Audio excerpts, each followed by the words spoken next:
Good morning. Welcome to February. Winter finally has arrived. We have a few housekeeping items. I believe we've checked sound online, so Vice Chair McLaren will watch for chat if there's any technical issues. Most upfront is we have a very different looking steward today in the room. We have Uli as acting CAO for today. Dear Stewart was actually sick for the first time in the 15 years I've worked with him. So we're gonna have a lot of fun. And next is we do have lunch at noon. Prompt at noon, it'll be in the other room. There's a card circulating around the table, and anyone online that wanted wishes add to it. If you could email those to Vice Chair McLaren we'll make sure we get them in the card. And to those in the room, welcome to your new seats. Some of you haven't moved too much, and honestly, both Aiden and I tried to figure out where were people over the last 3 years. So I hope you like your seats, and if you don't, I don't mind if you switch them up. Just minimize your chattiness during the meeting. Coffee pots right there, Chair. It's all good. Yeah. All right. So did I get everything that we have on the list? Okay. Let's begin. Somber note, we will take a moment of silence for the victims of Tumbler Ridge.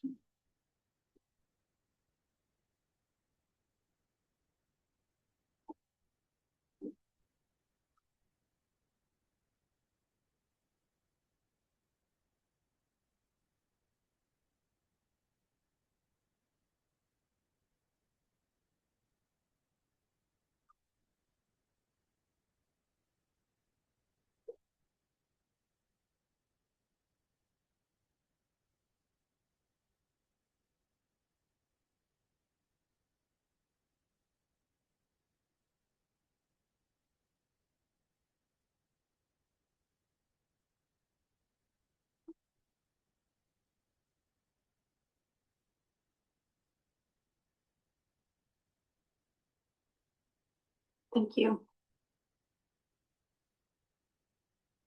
More I want to say, but I think I let you know I reached out to the mayor of Tumbler Ridge, as most of our local government colleagues have.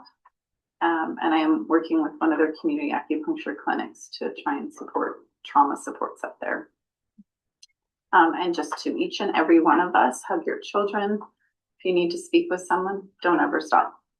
Share what you need to. Oh, it's hard to move on from that. Thank you. We acknowledge and respect the Indigenous peoples within whose traditional lands we are meeting today. And I will call for adoption of the agenda, please. Thank you. Hannah grab the page. Further discussion? All those in favor? Opposed? Carried. Adoption of the minutes. We have two motions there, one for open regular meeting. Thank you, DeBoon, Jackman. Discussion. All those in favor? Opposed?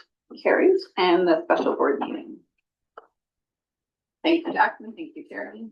Any corrections? Thank you. All those in favor? Opposed? Carried. And acting CAO will introduce the following staff, please. We have two staff members that are actually moving within the organization. One is Nancy Metz, that is newly in the position as bylaw officer, moving from environmental services.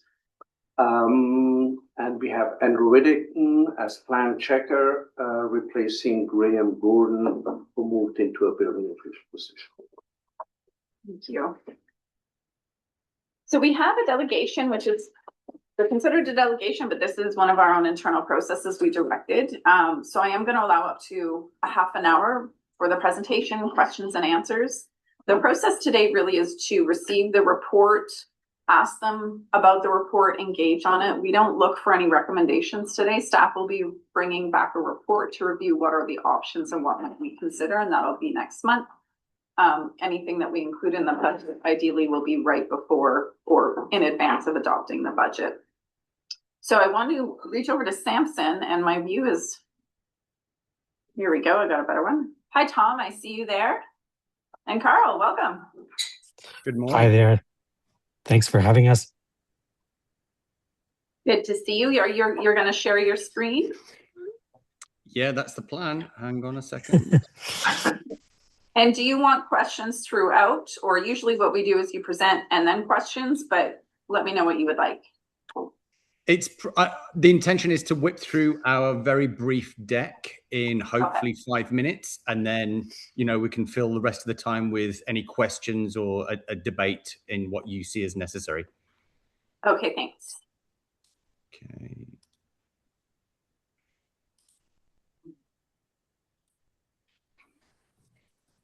Yeah, my Zoom situation is not letting me share the screen. I know Connie said she's got a copy if she's there. Christine's got it. So Christine will go ahead and try.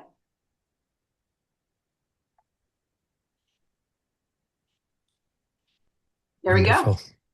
Excellent. Thank you. Thank you, Christine. Over to you.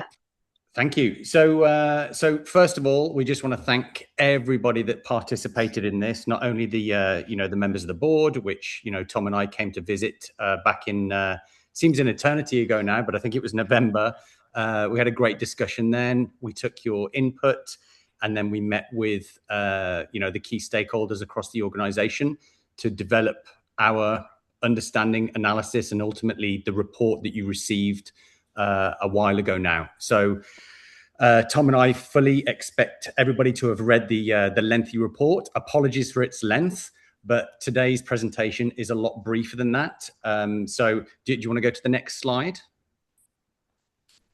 There we go. So we're not going to tell you about your own region. The number of residents and the astronomical number of services that RDCK offers and the number of staff. So this is just contextual information. Next slide, please. So the approach that we took was just a classic approach. We gathered as much evidence as possible. We, reviewed a fairly sizable amount of documentation that pre-existed us coming on board. We spoke to you as the board members in the facilitated session. We had many meetings with the senior management team, managers, and a few subject matter experts. We didn't recognize individual contributions if they were effectively anomalies. We only used them to formulate the report if they were corroborated or backed up with documentation or other people's, let's say, testimonies.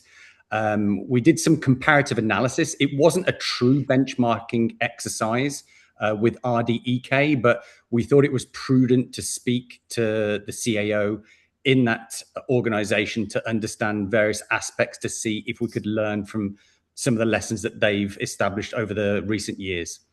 And then it's a fancy word, but triangulated findings. That's just basically we're relying on corroborated statements, that we had evidence for, and we gave a bit more weighting to more senior members that we communicated with for obvious reasons. And then we use that information to formulate our observations and recommendations. So next slide, please.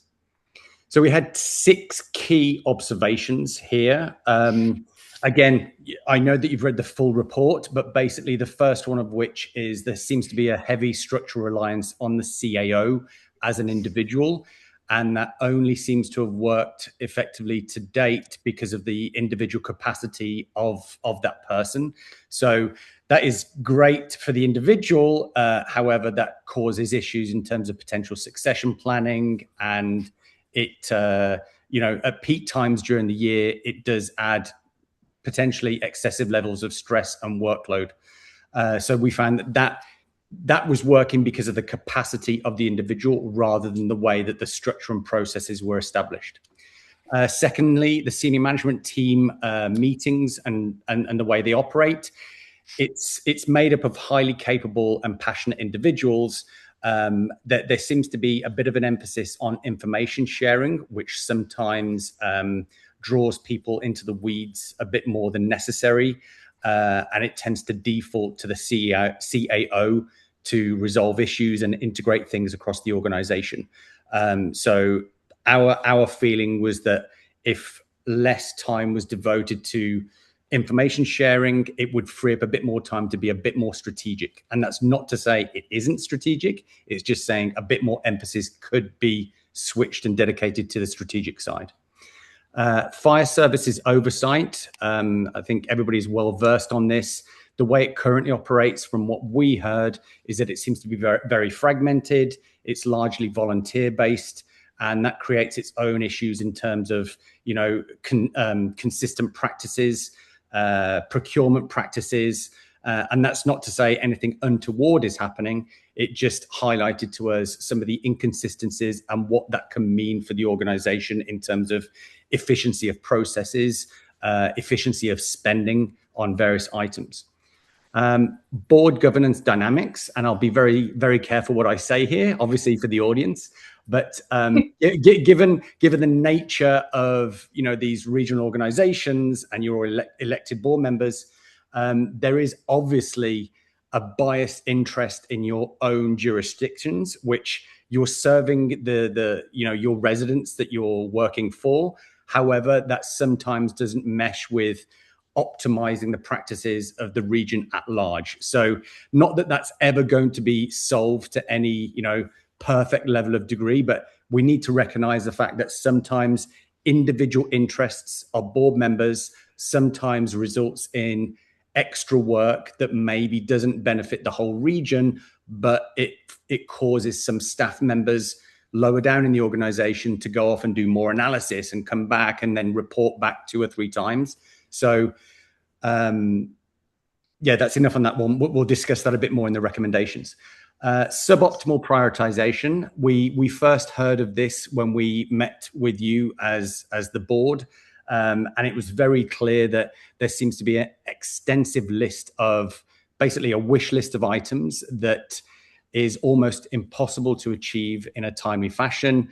And not only do you not achieve everything that you want to do in terms of delivery of services and projects for residents, but it also has a demotivating effect on staff when they effectively feel like they can never wipe their slate clean and achieve everything they've been tasked with. So there doesn't seem to be an appropriate and effective way to prioritize the strategic elements of what the region is trying to deliver. You know, essentially, it doesn't mean that every single thing has to end up on the list. What we see elsewhere is you have a line. Everything above the line, whether it's affordability or risk or another metric, is prioritized and is planned out appropriately over the relevant time period.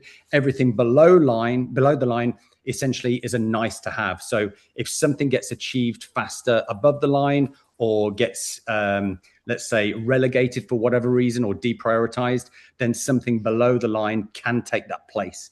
There doesn't seem to be that practice happening at the moment, but I know Stuart was already talking about working on something along this line anyway. Fragmented internal services. We noted there seems to be pockets across the organization that, I don't want to use the word duplication, but it seems to be inefficient the way that some practices are managed and delivered, namely procurement. That really stood out as an area that it's currently divided across 2 areas of the organization.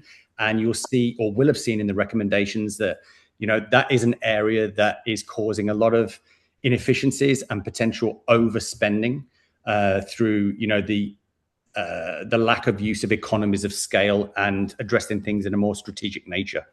Other areas, you know, whether it's HR, communications, I know that you as board members spoke to us about that in November.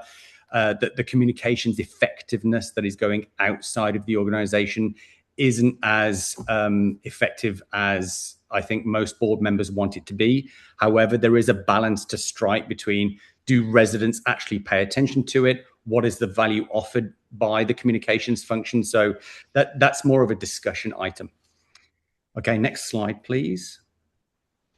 Then we jump into the recommendations. So as you all know, we were engaged to assess the current, you know, the status quo of how things work at RDCK, and we were meant to make observations, and that would feed into the phase 2 or a potential phase 2 exercise where there'd be a deeper dive, more investigation, more analysis to come up with more, let's say, refined, focused, detailed recommendations. However, we felt it necessary that where we identified things that didn't need a huge amount of additional analysis, or were, for want of a better term, absolute no-brainers, we thought that we should make those recommendations now. And, essentially they're low hanging fruit that could be harvested right now. So number one, I've already talked about it. We think the region could make a lot better use of implementing a prioritization framework. It does not have to be overly complex. We know that there's a good model used at RDEK, and I'm not saying that RDCK should plagiarize that or copy it, but a lot of lessons could be learned to incorporate a lot of elements from that. Delegation of authority.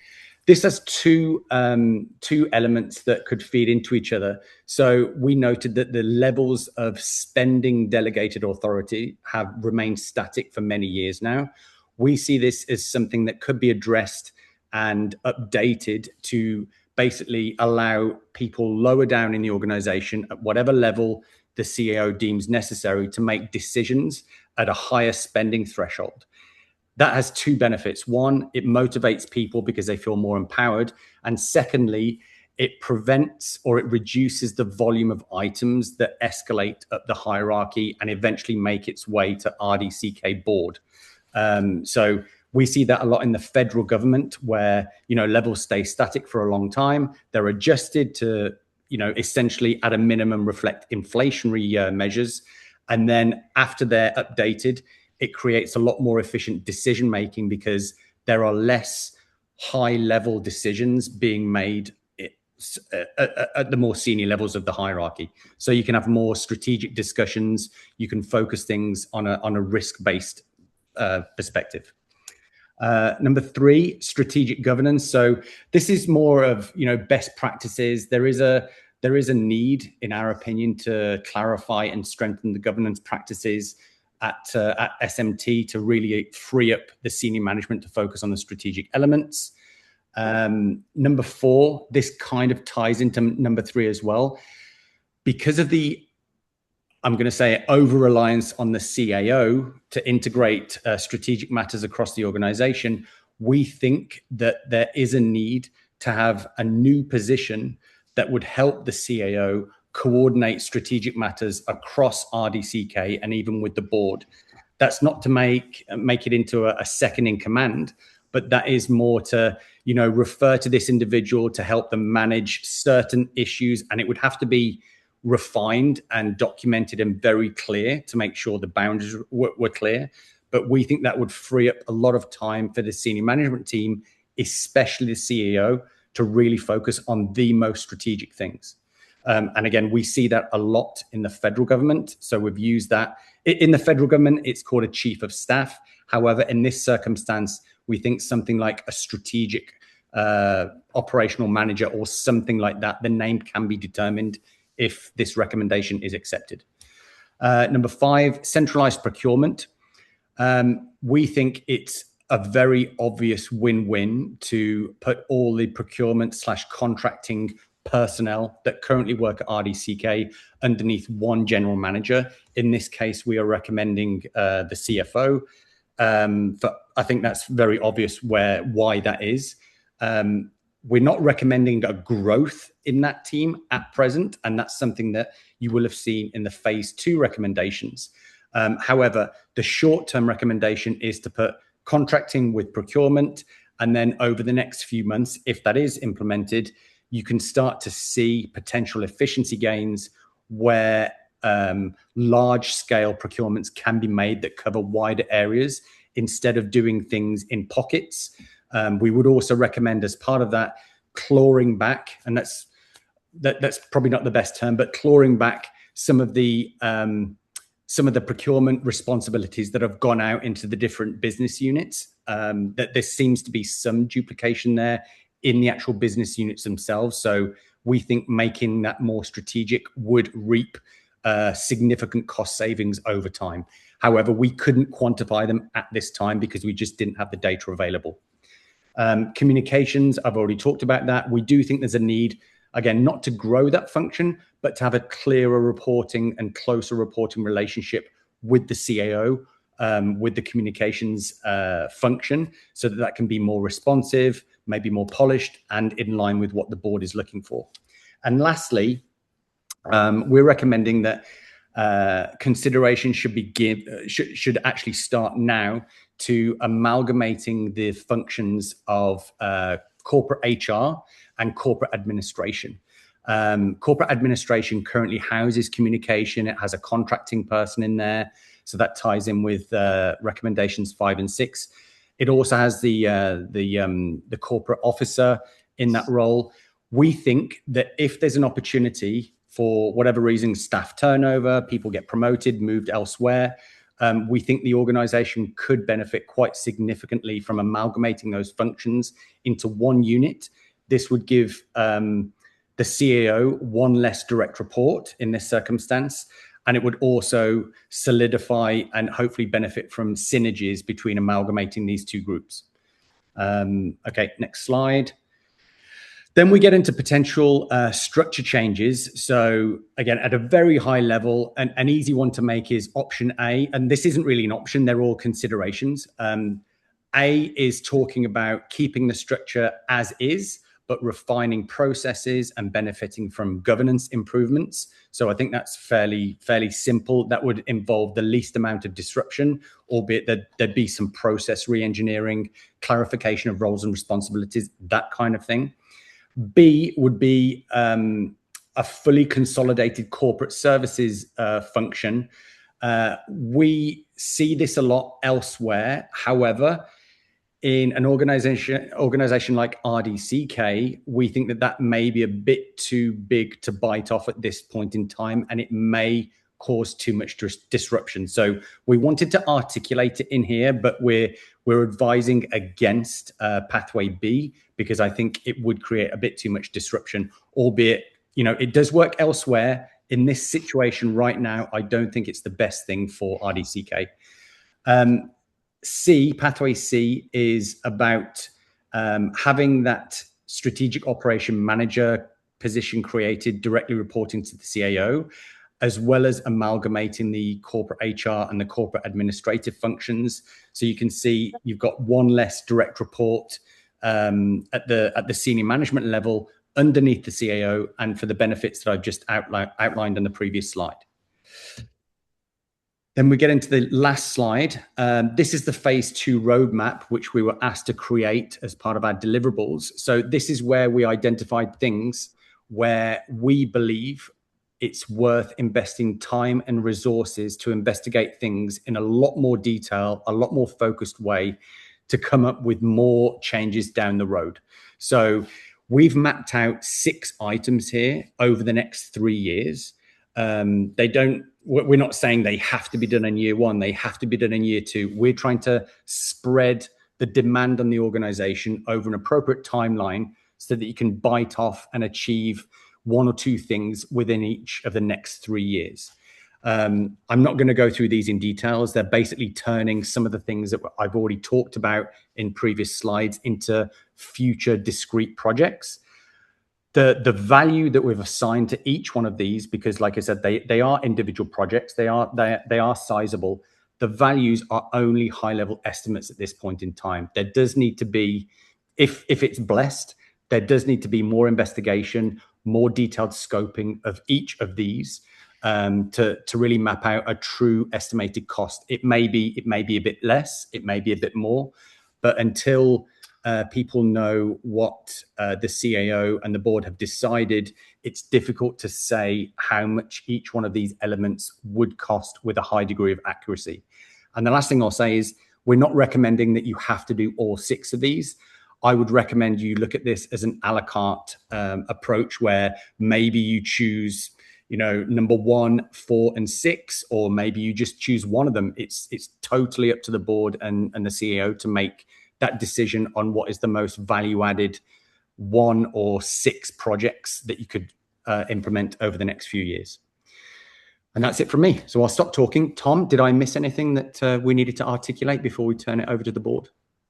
Not at all. It's all there. Thanks. Okay. Thank you.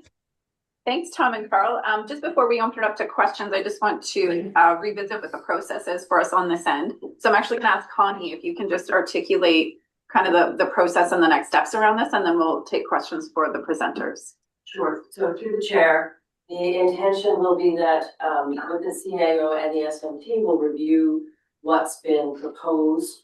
We'll come back to you in March, first with an overview of that low-hanging fruit, which, yes, it may seem obvious, but there's work involved there, how we might want to approach that and what we would focus on. But additionally, looking at that phase 2 roadmap that we've asked them to create so that we can identify what we would prioritize as a recommendation for you. I can see some opportunities here for some separate reviews, moving them out, keeping them out of scope of the org review, and perhaps looking at them separately. So we'll come back to you in March. Thank you. What you're looking for? Yeah, pretty much just we definitely want to engage Tom and Carl and what they presented to us. But in terms of making actions today, we're in no rush on this one. We do want to give you a month to digest and then come back in March with recommendations from staff. So first on the list is Jackman.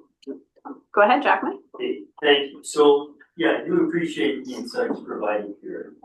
I also believe we're actually on the pathway of option A already. You know, issues like procurement stood out. We have made shifts. It's just maybe not everybody is taking advantage of the shifts. We have a purchasing agent. I hate to think that somebody's still ordering, you know, whatever supplies for a water treatment plant and this and that one-off. That's why you have a purchasing agent. You have asset management plan, which we are working towards. It says you need certain amounts of supplies at certain times. It's all on the purchasing agent's desk, and that person does what needs to be done. That goes right up to the $1 million fire trucks. And the reason we wanted to go through the purchasing agent is we don't see options as a $1.2 million fire truck. We see options ranging from $700,000 to $1.2 million fire truck.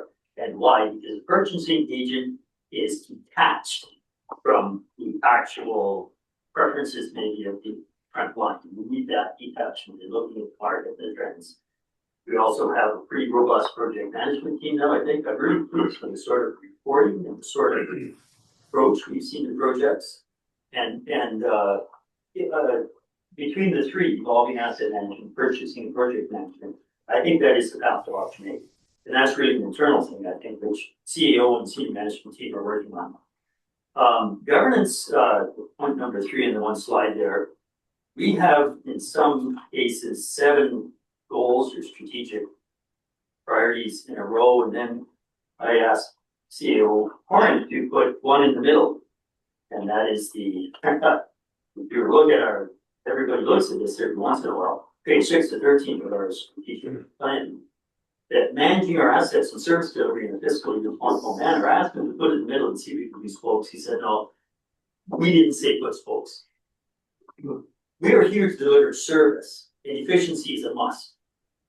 So maybe it'll become an exit interview. We could be 10 new faces on this board of 20 in less than a year, and then sit down and say, what does the strategic plan do? And I think the signal I'm seeing here on the governance side is maybe we, whether we know it or not, we do either an exit interview or we sit as a group and we talk about the what if. What if we're all gone the next time this comes around? Will this have any meaning? Do we have any thoughts as to how we should maybe, like I want to put that one in the middle? I don't want to see board reports that say, well, we need organizational excellence and advocacy and develop partnerships. So this is why let's do this. If it doesn't relate to our core service, so either that's an individual exit interview or that's board exercise to say, have we set a good path and a good set in 7 minutes for the next generation? The last thing, and this will be an important question eventually here, is I'm conscious about our EEK as a comparative model. Some of us have worked with folks over there, a lot of us have worked with them closely for many, many, many years.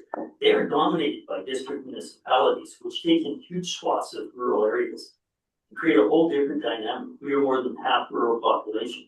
And the reason we have this massive book of services is partly because of that. We are here to provide services, whereas in the district municipality, they have so much more power. So, 2 questions. If you were to reflect on this, do you really think East Kootenay is a good comparison to us? Because their governance model is so different and dominated by district municipalities too. Have you or would you look into what Don Lidstone is doing in terms of reviewing the Local Government Act, the Community Charter, the limitations on the powers and flexibility of our regional district, our scattered services, how that may be a better path to solving our governance issues, and the ability to tell staff, here's what generally you just do it, versus the way we're siloed and hampered by the local government. So just wondered if are you aware of what Don Lidstone does, and maybe that's homework you know. Catch all that, Carl, Tom? Over to you. Yeah. So the RDEK comparison thing, I mean, there is not a perfect comparator organization. We just looked at one that was in the same kind of geographical region.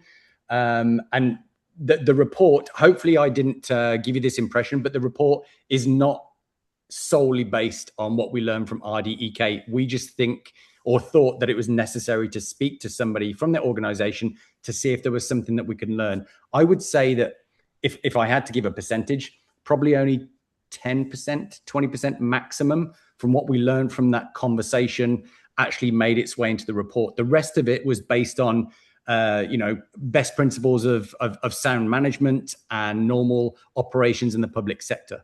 So hopefully you don't think there's an over-reliance on the RDEK element. Is that your understanding as well, Tom? Anything you want to add? I agree. There were some good practices that we noted. And as Carl said, we didn't overly rely on it, and we did not certainly consider it to be a direct comparator to RDCK. There were a number of similarities in terms of geography and scope. There were fewer services, there were fewer staff, there were a number of differences as well. But within the organization, there are things that they do well, such as communications and as well strategic planning. So those were a couple of areas where we took some best practices, which inspired some of our recommendations, but we just certainly did not over rely on it or consider it a direct comparator. Thank you. Go ahead, Director Vandenberg. Great, thank you. Director Jackman actually touched on a large part of what I had in mind. Mine was around couldn't help but think about our strategic plan and how that influences what the org structure may look like. That would possibly change. For example, if we did reset our strategic plan in the new first years of the 4 and focused on core services, that would change what the staff needs for resources and how that org chart would actually end up looking like. So I guess my question is around how much does it tie into our strategic priorities that we set? How flexible can the organization chart be? Over to you guys. I would say that flexibility is key, and what we recommended in terms of the pathways, I don't think that would preclude any, I can't say with 100% certainty, but any major shifts in the strategic direction of RDCK. I mean, especially when things are related to generalized governance or the operations of corporate services, that should be pretty boilerplate and could be applicable to almost any situation. The only difference would be if you choose to, realign programs and services, maybe then that would necessitate the review of the actual program delivery groups. But everything else should, in our opinion, remain pretty static and doesn't need to be, or doesn't prevent the organization from changing to deliver a new, refreshed strategic plan.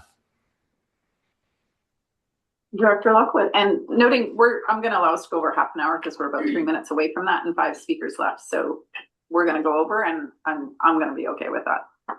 Lockwood, go ahead. Thank you, and through the chair, thank you for this comprehensive report. Although I'm going to go back to the first speaker because one thing that come out is that you talked about having procurement, and we did hire a purchasing agent, but it doesn't show that in your report that that's something that this organization is doing well or that we're doing at all. So I just wanted to bring that forward, that I'm not sure why that was missed.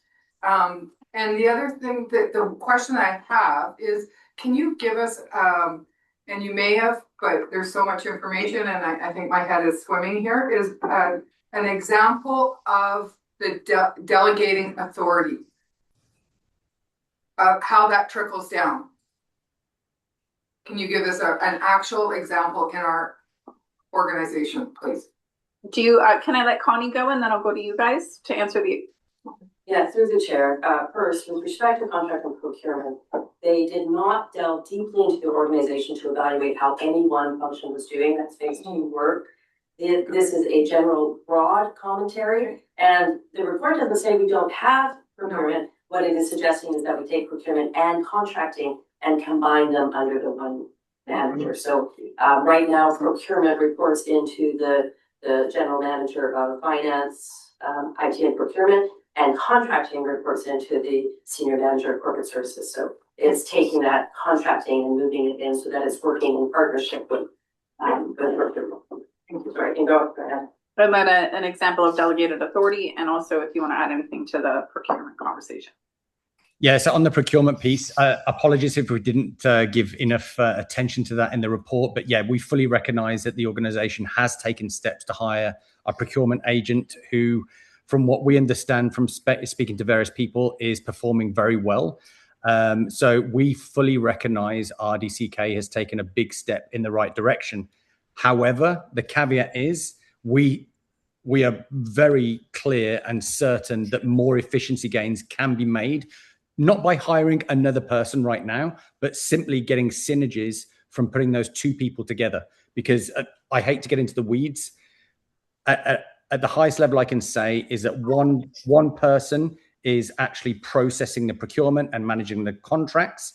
Another person is developing the templates, taking care of the legalese of terms and conditions, that kind of things. And yes, they do speak to each other, but if they were in the same group, there wouldn't have to be this artificial silo between the two people. So we just think, at an absolute minimum, those two people should be together. That in itself will create efficiency gains and I'm sure cost savings. In the future, those two people can work together to come up with a determination on, we're actually reaping so many savings here, and we could reap even more if we maybe had a more junior person to support us do whatever, because somebody's salary may be X, but if a new salary of X ends up saving $500,000 on whatever procurement, then de facto it's paid for itself many times over. The second, delegation. So we do not have, I cannot say, a delegation of authority at RDCK. Here's an example.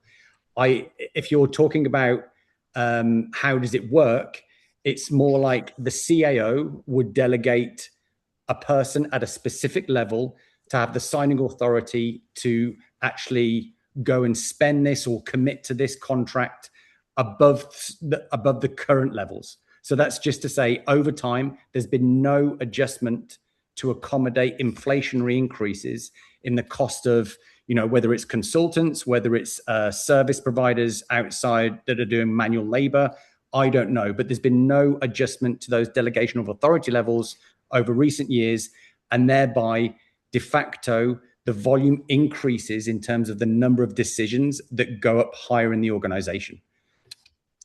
And if I could just add here, we're talking about within approved budgets. So we're not talking about new spending or taking away from decisions from the board to add new line items. This is about efficiency within the current process within approved budgets. And we heard this from a number of managers within the organization. This takes away from their regular duties. It takes away from some of the strategic forward-looking stuff that they could be focusing on. Just the volume of approvals is really heavy and unnecessarily so. Thank you. So I think in the report we get back, we'll see some emphasis on what does delegated authority mean and what will we be looking at or recommending. Bill. Just a couple of things. Back to procurement. I think the more isolated procurement is, the less efficient it is. And so I think knowledge sharing is huge. And I don't know if it's done enough. I'm not in procurement, but I am the mayor of a municipality where procurement is also very important to us. So I think in the big picture, the more that procurement can be communicated to each other, the more savings you'll find and the better off it is. So I don't know, again, how that's organized, but I highly recommend that it is organized in a way where knowledge is shared properly and efficiently. And secondly, the comments on board governance, dynamics, and structural incentives on page 6, I think are really on point. And it shows us as a board where we should be considering changes and improvements. You haven't highlighted that in this presentation. It's not mentioned much. But of course, the perfect opportunity to make some of those changes and maybe recommend changes is this fall when a new board forms, because many of us will probably not be on the board, but as a new board forms, I think the intent is to take a look at what you've written here and what you've observed and find ways to address it, because our board too, we could be a more efficient board. We sometimes talk about things that take up time that are not as necessary as some of the people that say the thing. So in a polite way, people need to learn to tone some of it down, learn to all walk in the same direction. And I would really encourage you to come up with a bit of a plan to teach the next board some of the things that you have pointed out here. And I appreciate what you've done. Thank you, Devin. Graham. Thank you, and thank you for this report. Really interesting. I'll start with this strategic operations manager support person that you have recommended for the CAO. I was not able to find another regional district that has this position anywhere.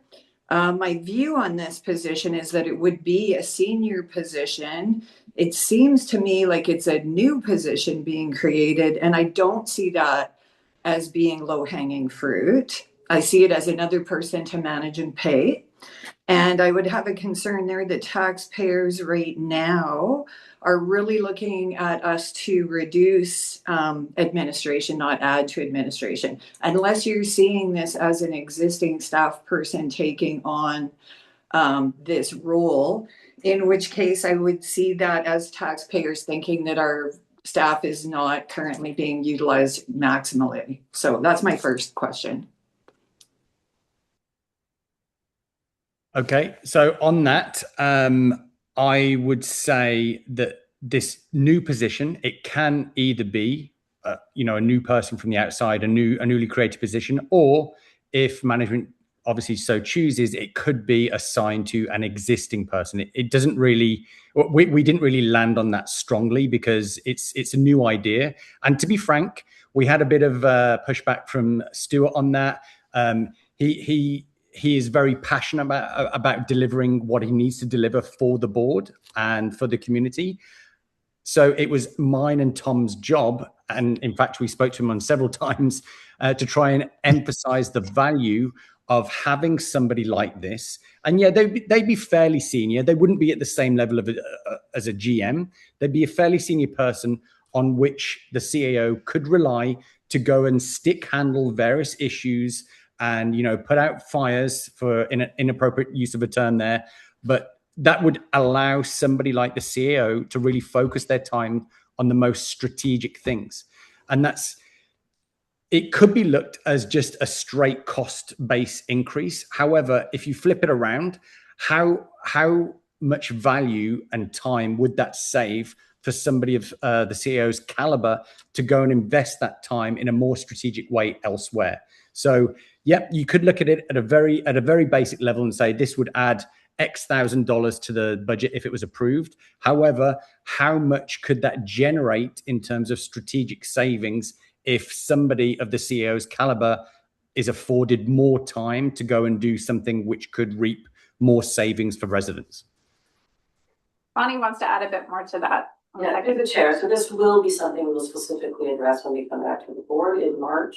But I do want to mention that, if there were a recommendation for another position, we have a process for it. We have a process for bringing something to the board.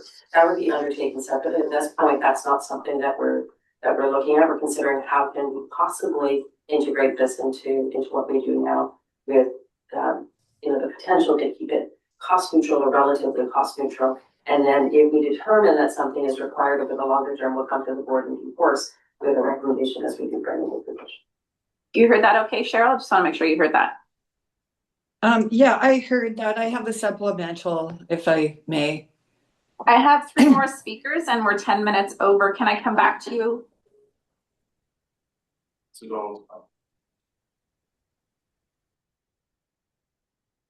No comment. Okay. McLaren Co. Thanks, Chair. I'll be brief. I appreciate your indulgence in letting this go a bit long, because I do think that this is as a wonky nerd myself, I think this is maybe the most, one of the most potentially transformational things that we're doing in our roles. And I try to look through this and look at this through the lens of kind of corporate longevity, because this board will end, a new board will come in, another board will come after that. I think there's a lot to digest. I think I'm really glad to hear the conversation here. And I think I'll just summarize it in two questions. One, I think internally is how do we, and maybe this is more of a reminder to the executive or to us as a board, is how do we make sure that we make the space to have this conversation? Because it's not a one-off, I don't think, and I'll be chairing next month, but I don't think that's where we have that conversation. I think that's the beginning. This is the beginning, but I think a reminder to us, we need to continue to have this conversation. And my question to the consultants, and thank you for the great report, is how do we set up, I mean, because we can write, you guys and we can write reports all day long, but how do we make sure that we actually take action on these? How do we set up the next board for success and so on into the future? Yeah, that's a simple question. Over to you, Carl and Tom and/or Connie. You know what? Let's let Connie go first because she knows how things operate. We just left the room. Sorry, Connie. Go ahead. Yeah, through the chair, I think there are a few things that have already been noted. And one, I think, how do we inform the new board about some of the challenges that have been identified here, and some of the things that we are, we need to do and undertake as a board. I will say though that a lot of this is what the SMT will be digesting, that I'll be working with Stuart on, and we'll be coming forward with something that I think will look at how are we going to tackle each of these individual items, because you're right, we can write reports all we like and then we can shelve it and say, well, that was so interesting. But our intention with this is that this is informing the next level of evaluation that we're doing, but that we're also taking action on this. So that'll come in March. Carl or Tom, did you want to add anything? No, that was perfect. Well done, Connie. Thank you. I think I do want to note that I know Vice Chair McLaren takes a lot of notes, and for the executive, we'll be discussing, I have a lot of thoughts around the governance aspect of what do we do as directors. That's kind of the wild card in this. But I'm going to stop there, and I have more to say, but I do want to go back to Director Graham. I'm just going to go with the time regardless, because this is so important. So Director Graham, you had a second question. Go ahead. The only question I had, this one was a separate issue, the procurement. There is, when you have a lot of buying power together, it does get you lots of discounts. I'm in business. So I was just wondering on the centralized procurement thoughts, if there was any thought about expanding that like beyond the regional district and working with the RDEK and the RDKB and coming up with more of a centralized procurement that went beyond just the regional district, because that is something that really could save taxpayers money. So that was I was just wondering if the consultants had considered that. Tom and I did consider it. We didn't write it in the report. And to be honest, we didn't even think that that was a possibility. But if there is something that is of the board's appetite, then I would strongly encourage that, especially in something like fleet management. Fleet management, is under the umbrella, in our opinion, of procurement. It's obviously a very niche and expensive area. But if other regional districts work together and contracted out their fleet management, for example, I don't even have a sense of what the dollar figure would be, but I would bet a lot of my own money that would save a huge amount of cash. So that to me seems a completely obvious thing to explore. Absolutely. Oh, sorry, Tom. I'm sorry, I just wanted to add as well that the procurement agent was one of the stakeholders we interviewed. We've learned from him that there were a number of opportunities that they're already exploiting, such as contracts through the provincial government, which have already saved the RDCK a fair bit of money. So that's an absolute, as Carl would say, no-brainer to explore more deeply into phase 2, including RDEK and other districts. Is that what you were going to say, Connie? Yeah, I was just going to note that the siloed aspect is the flag for me, because certain, I know in fire services that's occurred, and that's kind of like one chief need, like we've centralized that to some degree. So it is happening, but as one-offs. So that notion of it being siloed and not as efficient as it could be does occur between the districts, but again, one-offs. So I had a few notes. I think I'll just start with the governance piece, which is, I find that the most, you can organize the structure, you can create systems, put that all in place. That's kind of a incorporation of the RDCK. The wild card is us, and how much we direct, how much we do or do not engage each other and think strategically from a regional perspective. And when you have such a large geography, I'm one of the culprits of this when I'm like, if I'm talking about Hauser, I'm not relating to Salmo in any way. So how we as a governing body work to try and assist a future board to consider the things like core services, what's essential, how do we work as a team while also acknowledging that we're all independent contractors that work for the people, not the corporation. That's a really big piece to me. It's actually what, when I talked to Tom and Carl, I kind of named as the biggest thing for me, that we see a lot of these one-offs going into the prioritization or the work plan. So that piece, I really think that's work we have to do as a board, and we'll figure out how we best do that. A couple of the other things that came up for me when thinking about this is government downloading. In the 3 terms I've been here, the amount of stuff that comes to us that are like, that's not discretion, that's not an option. We've become way less about being driven by the communities and way more driven by we're administrators for the provincial government.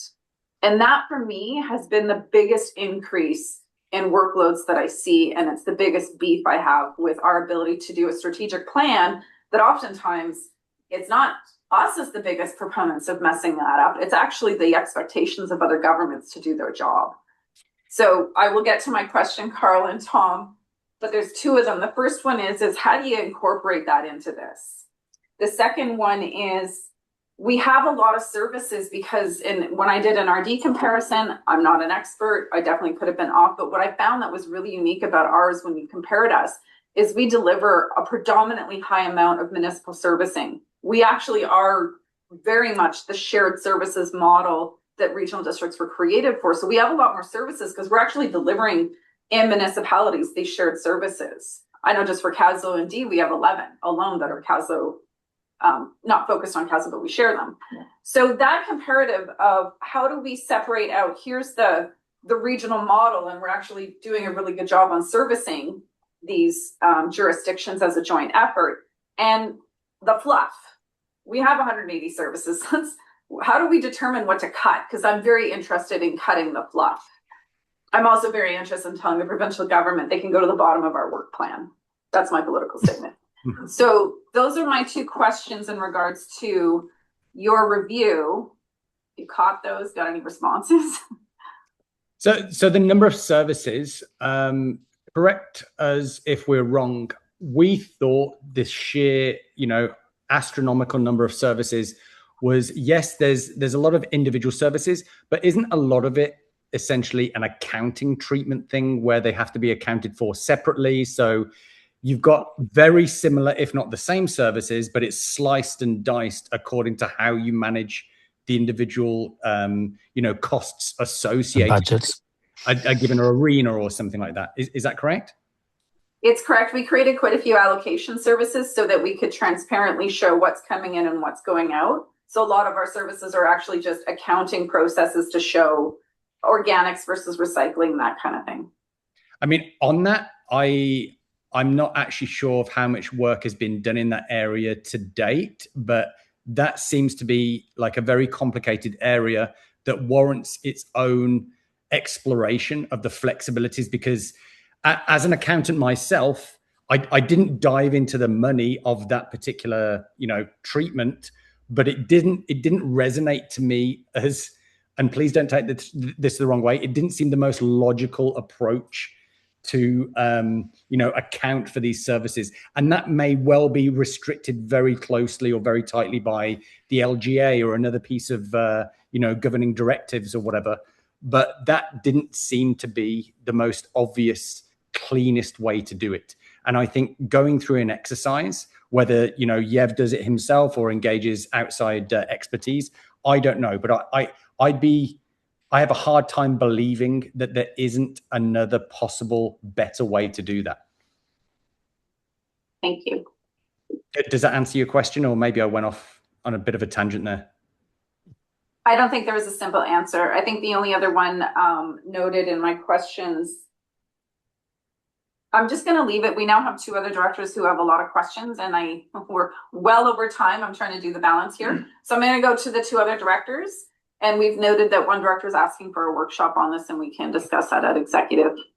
Go ahead, Director Davidoff, then Popoff, and then we're at an hour. So I hope everyone's okay with that. Yeah, I mean, just on process, we're having a workshop, trying to have a workshop right now in the middle of a board meeting. And that's why I'm going to hold off on asking my list of questions. I have analyzed the report, read it. I got a copy of it sitting here.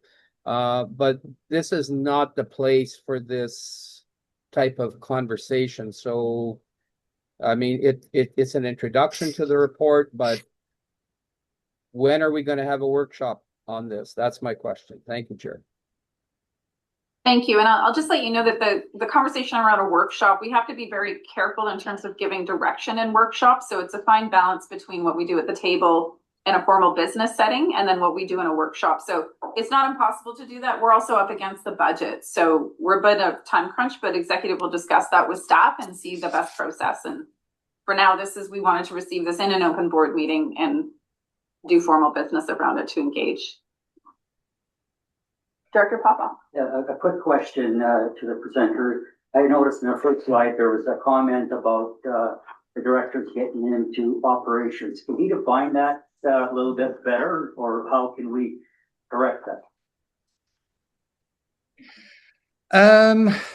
What we heard from several individuals that whether or not you want to define the word operations is a secondary issue. It's more about should the board stay at a much higher, more strategic level versus what we heard examples where some folk maybe driven by personal interest start delving into the weeds of how a certain asset is managed, for example, and that may be great for personal curiosity. But does that help the board at large manage things from a high level governance perspective? So when we do this kind of thing elsewhere, we like to try and establish a difference between what supports governance versus what supports somebody's personal curiosity. And those can be the same thing, but quite often they're not the same thing. Thank you. So Connie, did you have something? No, sorry. Okay. Thank you so much, Carl and Tom. Really great work. That's a high level sweep of a grand organization. So thank you. And we'll be in touch. It was a pleasure. Thank you very much. Thank you so much for your time. Directors, we do have the presentation being circulated to you via email. Thanks for that, Tom. You're welcome. Thank you. All right, moving on, 3.1.1, Area A Economic Development Commission, Jackman. Move the recommendation on the agenda for the grant to self-student services for $725. We have a second? Thank you. Discussion? Just maybe a little note, this geothermal project continues on. This is topping up the leveraging funding for more grants through federal and provincial sources. We can really refine how do you figure out where the hotspots are and get to it quickest. So this project has taken on a life of its own. Thank you. This is participants only weighted, but you are. I'm the only one, so it's it. Are you in support? And I would note this is a financial plan, so I think it's actually all vote. Yeah, all those in favor? Opposed? Carried. Nelson and District Rec Commission. Is that Paige or who's chairing that? Go ahead, Paige. The board approved the installation of a storage training building should be prepared on the North Shore Hall and Nelson Search and Rescue. Subject to building permit approval and further, the board authorized staff to enter a lease amended discussion with NSAR to formalize the placement of the use structure upon permit approval pending the negotiation of terms of the lease. Do we have a second? Thank you, Hewitt. Discussion? All those in favor? Opposed? Carried. Thank you. 3.1.3, Director Newell is the chair of that committee. The first motion we're good with. The second motion we're going to do differently. But if you want to go ahead with the first motion. You're just moving it? Yes. Okay, Second. thank you. Discussion? All those in favor? Opposed? Carried. The second motion was just slightly contradictory. So Director Newell or Jackman, do you want to go ahead and not move what's on there, but move what we need to move? If suitable, I would move that the board rescind Kootenay Lake Local Conservation Fund terms of reference for January 17, 2029 as amended. Thank you. Do we have a second on that? Thank you. Discussion? Christine, you got that? Thank you. All those, Jackman, Maybe to know that we would then have a follow-up direction of staff interest. we'll do that one next. That's all. So rescind is the first motion. Terms of reference, thank you. All those in favor? Opposed? Carried, and then the next motion. If I could, it would be a direction to staff, and this be motion. Wording would be that staff revise the draft policy for the local conservation fund to improve conciseness and relocating and et cetera as worded. Yes, second. Thank you, Weatherhead. Discussion. All those in favor? Opposed? Carried. That's I crossed out the wrong one. 3.1.4 Water Services Committee, Director Newell, you're that as well, I believe. I'll move the recommendation. Thank you. Do we have a second? Thank you, Weatherhead. Discussion. All those in favor? Opposed? Carried. 3.1.5 Preston Valley Services, Director DeBoon. Yeah, so first thing, the board, renew the lease with Preston Visual Works and more for the commercial space at the Preston District Community Complex for a period of 5 years, commencing on March 1st, 2026, and ending on February 28th, 2031. And the cost would be made into recreational facility, Preston in Area BC and Area A serviced as 2224, and that the board chair and corporate officer be authorized to sign the necessary document. Do we have a second? Thank you, Jackman. Discussion. Vandenberg. I just want to point out that according to the minutes went through one of the conversation we had around this as an example was the automatic renewal clause. That we should probably step away from just boilerplating automatic renewal clauses. Because in this particular case, not to pick on it, it just went from 5 years to another 5 years, and there's nothing in there that suggests when things change, they have the ability to continue with it, but we as the funder do not have a say in it. So we did speak just a note to staff that there's a danger in automatic renewal clauses, and that should be considered through some conversation with the directors. Thank you. And I do know Mike is on the line, so he tends to do our contracts and whatnot. So we'll just make sure he's heard that. Jackman, go ahead. Yeah, because I don't know if Trish is up to speed on all the nuances. I thought in this contract, we changed the opt-out clause. So we have a notification to opt out in the 5 years. Previous contract didn't exist. It's sort of more leaning on the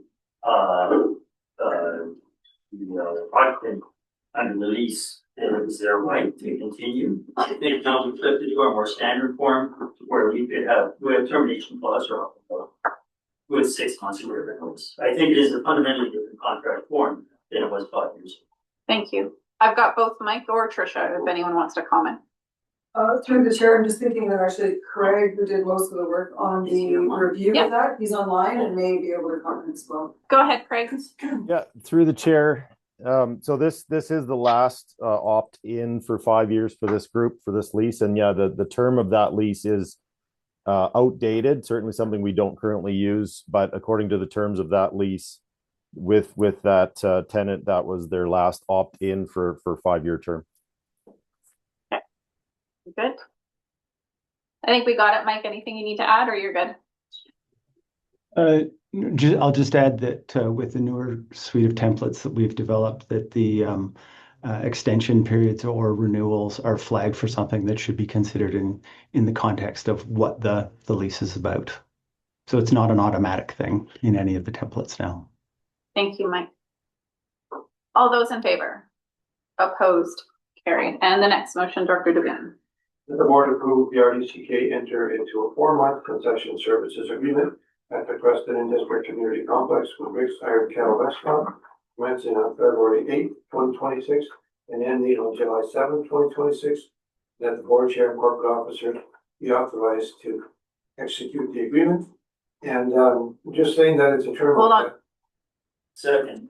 Thank you. Go ahead, Devon. Yeah, just for clarification, that's a fairly limited term, but I think that renewal maybe in the further discussed, because we have trouble finding somebody. We've got somebody now, and we hope that this will continue, and we'll have those discussions later. Thank you. Jackman, you wanted to add to that? Yeah, so there's a correction that I flagged too late in the minutes, that the ending date is June 7th. Came to us first, it's 5 months going to July. We rolled it back to June to leave the option wide open for Canada Day celebrations in case we had another activity going on. Okay. Staff and but month by month extended. So they should be June. Friendly amendment then to June. Director DeBoon? Christine, you got that? All right, it's June. All those in favor? Opposed? Carried. And 3.16, I did clarify this is on the park we've already released into open. So this is just the financial details. Go ahead. You know, Director Hewitt, papers, it comes up really slow on my computer today. So, special budget meeting, it's a matter of changing funds around. I'll just move the recommendation as written. Thank you. Do we have a second? Thank you. Discussion? All those in favor? Opposed? Carried. Thank you. Central Resource Recovery Committee. Director Hewitt as the chair. I've got you Cunningham on the list. Go ahead, Hewitt. Thank you. Tuesday was my first meeting as chair of Central Resource Recovery, and we have one resolution or recommendation coming out of that meeting, that the board directs staff to plan the permanent closure of the Weimar transfer station and satellite recycling depot on May 31st, 2026, as per the Weimar transfer station and satellite recycling depot committee report dated February 17th, 2026. Is there a second? Thank you. And Director Cunningham, go ahead. Sure, thank you. I'd like to move an amendment to that, and that the payment fee as it is, with the change of May 31st being December 31st. And if I have a second, I will speak to it. So the amendment is to change the date that being May 31st, 2026 to December 31st, 2026. Is there a second on that amendment? Paragraph a second. So the amendment's on the floor. That just extends it. I don't think it contradicts it. Just making sure the amendment isn't in contrary to it. So on the amendment, I'll go to Jackman. Just are you stating that it's contradictory? Nope, on the amendment. On the amendment. Okay, go ahead.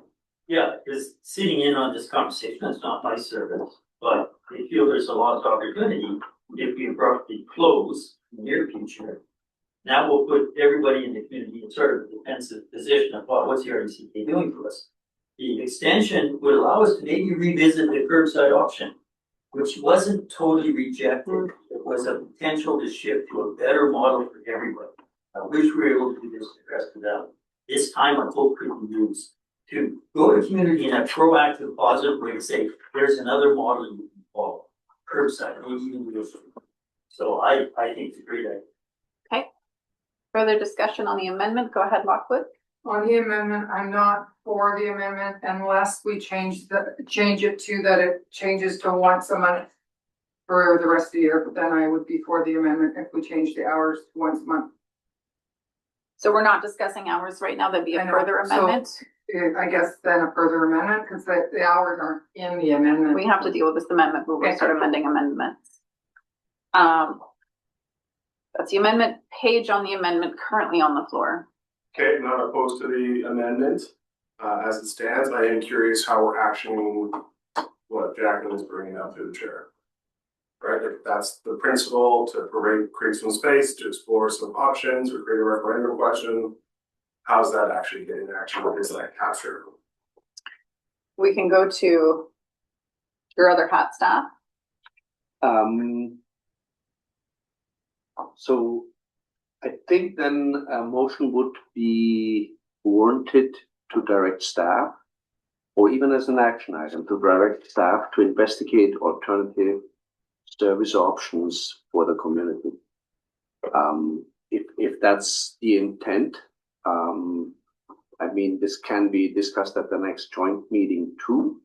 But if the intent is not only to extend this contract, as this motion says, but investigate other options for service delivery, then I should think a follow-up motion would be warranted. Okay, good, thanks. Thank you. I'll come back to you in just a sec. I just want to note that the changes in RBC is what gives this kind of like nuance around things that weren't considered before that could be considered. So that extension gives space for that, but we would have to give direction to staff to then not just keep it open, but what are we doing with it? Back to you, Lockwood. Can I make an amendment on the amendment then? Because if this amendment passes, then it's mute to make the amendment to the hours. What's your amendment on the amendment? Generally speaking, that's amendment- getting really messy. I know, that's why. What the are you amendment would proposing? be that right now, we have full hours to May 31st, to the closure of May 31st. At our meeting, I was trying to get it extended to even July and go 2 times a month from May to July to be able to give the community more time. Where we have it in our budget already of what it's going with this. And now if we're looking at going to extend it all the way to the end of the year, our budget looks different again, which we don't have the opportunity to. We do see that. So what I'd like to recommend is we stick to what we're at board today, joint resources before our approval on the budget. And so further options on what are we doing if this amendment goes through could be discussed at joint, and that would be a better place for it given you have all staff present at that time. So then you can get into that. What are the hours? What does this look like in the budget? What are our options? That's what I would recommend. To think that we've already spent hours conversation on this subject, so I just think that we're doing what the people that we just listened to talk to for an hour, doing something that we're not working together here. So I guess I'll leave it alone. Okay, and I'm only trying to procedurally keep us actually clean on this and not get into details at a point where we need further considerations to make that recommendation. I will speak in favor of the amendment from a representative of a rural community that does have a satellite depot. Well, Marblehead's quite remote, probably our most remote depot. Maybe I could argue with Weatherhead over that. We do have this kind of population density centralization of servicing that it's hard to really balance that when it comes down to being efficient. So I do support the notion of let's give it till December and look at what are the options for servicing in this community. And that's where that discussion, I'm not saying you don't have that discussion around hours and how do we be fiscally responsible, but I want to consider the people in the community that still have to physically move to another location to deal with their refuse. You're also talking about bear country in the summer.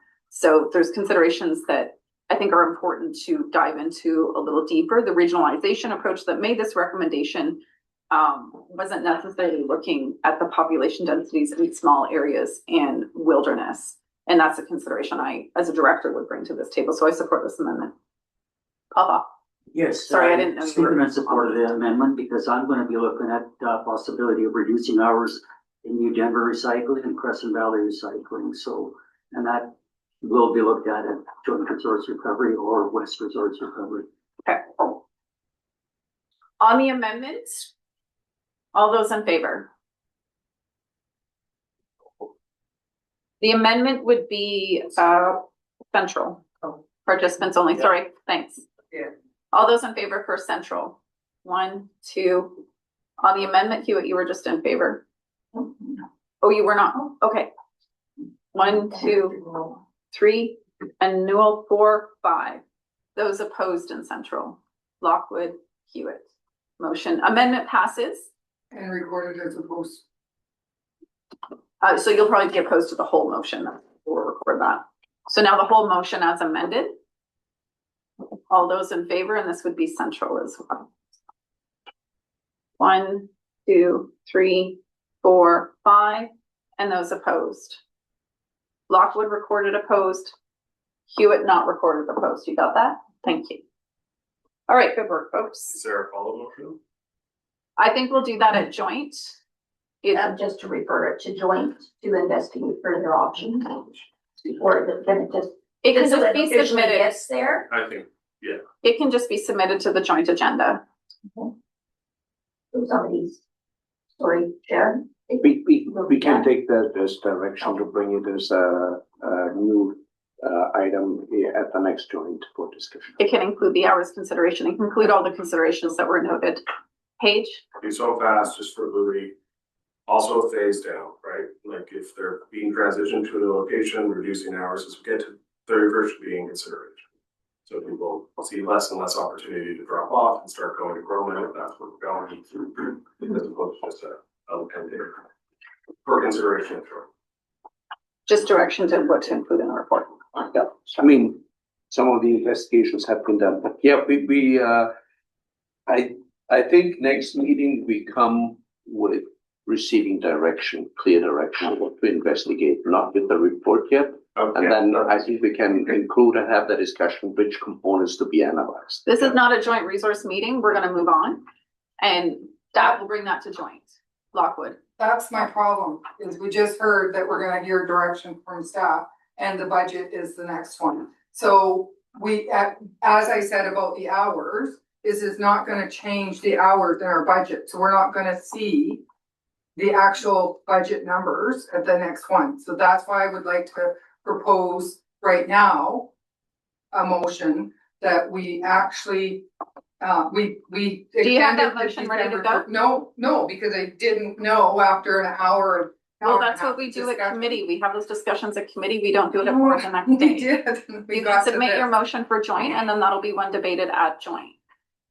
I'm sorry, I'm really trying not to make this a joint committee conversation when we did central and joint back to back. Joint Resource Recovery Committee. Director Popoff, you were the chair yesterday. Yeah, before I move the recommendation, I checked the attendance and Director McFadden was attending virtually rather than in person. So if we can make that change. Noted. Okay, so I'll then move the first recommendation that the board approve advancing with option C, which was in the report, for Otoshena transfer station upgrades as the preferred conceptual outline by Sperling Hansen Associates in the report. Do you have a second? Thank you, Hanegraaff. Discussion? All those in favor? This is participants only weighted, which would be, it would be central and west. Oh, okay, and once. Yeah. All those in favor of central and west? Anybody opposed? Thank you. That motion passes. Go ahead. And the second recommendation is service feasibility study that will address legislative and financial implications for amalgamation of refuse disposal east, central, and west. Thank you. And I'll just note this would be an all vote. It's all three subregions. So do we have a second on that motion? Thank you. And I have David off on the list. Go ahead, David off. Thank you, Chair. I do not support this resolution. I would support a resolution that the board directs staff to procure a qualified professional to address inefficiencies in the administration of RDCK resource recovery systems. I don't understand, I don't support amalgamation of these three services, and I don't support a study, $50,000 study that focuses on this. I don't know why we are looking at taking $50,000 from the feasibility study reserve to do this work, when I can tell you that if we're trying to address inefficiencies, then we should be paying for that work to come out of the three services, S186, 87, and 188. So I adamantly do not support this resolution, because I do not support the amalgamation, because it will result in a huge tax increase for our west sub-region service constituents. Thank you, Director Davidoff. There was an efficiency study. There was a resource recovery plan. Both of them had this as a recommendation. And this is just to explore using professionals and legal consideration. Uli? This is correct. We brought the efficiency report to the group, was reviewed. We have identified in our resource recovery plan that we investigate the options to gain efficiencies by amalgamating regional services that we currently have in 3 sub-regional services that have been established. So that's a direction that came through the lengthy process of the resource recovery plan. It's a ministry approved plan, and we are really only following up what we have as approved plan before us. Supplemental, Chair. Yes, go ahead. Yeah, I understand that, and staff has explained it that way. But as I stated at the Joint Resource Recovery Committee meeting, I've sat at this table for a long time, and there are things happening in other services that we don't want to inherit. And some other services may be looking at this as an option to shift taxation responsibility to the West sub-region. And that really bothers me. So I will be recorded opposed to this motion. Thank you, Director Davidoff. Papa. Yeah, I just forgot to add the and further, $50,000 from feasibility study reserve fund. Oh, it's in the motion. Yeah, it's in the motion. So just to speak on the motion, is Director Davidoff is correct when he says that the biggest tax implication will be for West Resource Recovery. But unless we look at it and I identify it in the study, this is just a study. They'll bring it back. We don't have to make a decision here whether we're going to adopt the study or not. Well, they'll bring it back and it'll be out there. It'll let us know what the taxation enacted differences will be between the 3 resource recovery areas. And there's also a problem. Well, one is on the other side of the lake. That could be a problem too. And it'll identify either the positives and the negatives too. Thank you. Lockwood and then Page. Thank you. We just had a report that we're talking about how do we centralize and how do we regionalize, you know, on a better concept. And I'm just wondering, can this actually be tied into, because they just told us that we could do things better. And we've got a 29-page report over that. Is there any way that we can tie this into that, where we can add more of a scope of how that looks with them? That it doesn't, it's going to cost us more, but maybe it doesn't cost us $50,000 more because it's not somebody starting from scratch. I don't know. I think you're dealing with very different consultants. Yeah. Okay.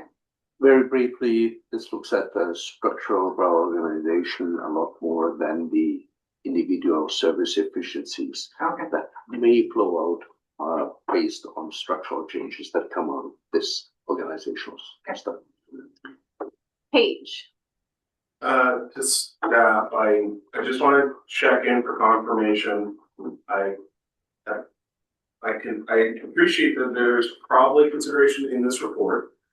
We have this, directors are referencing HB tailings and worried about the liability that might bring, which was the decision of the whole board, and I don't want to argue that here now on where that should properly sit. But in this type of study, would we contemplate separating out that particular liability and leaving it where it is for that kind of consideration? Because I certainly wouldn't want us to continue perpetuating an inefficiency through this separation of services, because there's this legacy decision that was made by past boards that are now having this impact, and people are trying to contain its costs. So I'm seeing a lot of nods, so I'm feeling confident that we'll at least get those kinds of options so we can fix what we can fix when we can fix it, even if we can't fix the whole thing.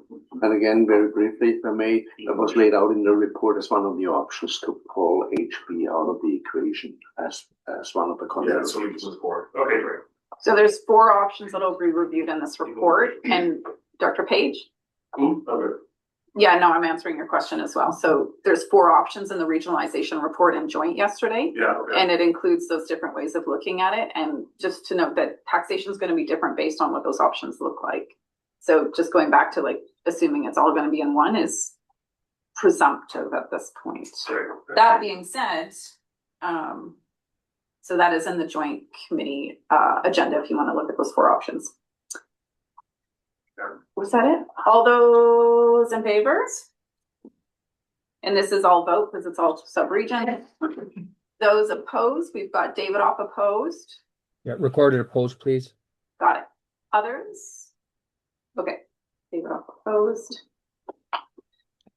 And the next motion. And the last recommendation, that the board directs staff to reduce the operating hours of Ryandale Recycling equal to 1 day a week after April 30th, 2026, and further, based on resulting utilization rate trends, reassess the site of viability for the 2027 budget cycle. Do we have a second? Second. Thank you. Discussion. But, again, yes. Okay, so this is tied to service as 189, where it's called the 1-year service and I think a couple hundred residents. The tied services had projected a refuse collection revenue over the last 2 years that I compared to the actual. The actuals are 39% higher than our past 2-year estimates. So this refuse service is potentially viable, and it's been questioned other options of delivery. If we strip away the recycling, we jeopardize member service. Again, we create a situation where people will be on the defensive. What are you doing to us? Shifting costs, not giving us notice, not understanding. The other thing, of course, I will point out, like I did at the other meetings, that there was no data on past utilization for the site. It's a small site, but there was no data, whereas it was flagged for closure because of lack of utilization when data is not supported. It's down the road. And just for clarification, participants only weighted S186 pays entirely for allocation service A116, which is where this money would come in or out of. So participants only here would be resource recovery, I would assume. Yes. All those in favor? East. Anybody opposed? Thank you, that passes. Okay, we're going to take our morning break. We'll come back to 3.2.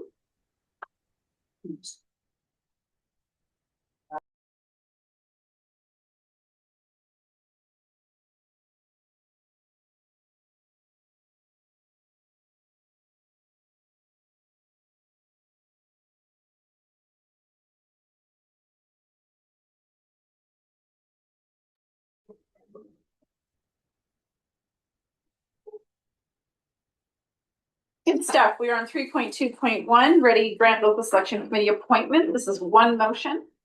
Weatherhead Jackman discussion. Vandenberg? Yes,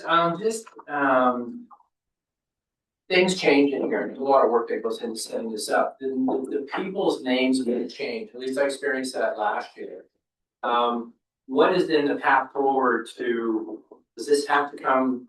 If I change names, people can't make it, that sort of thing, and I have to change names.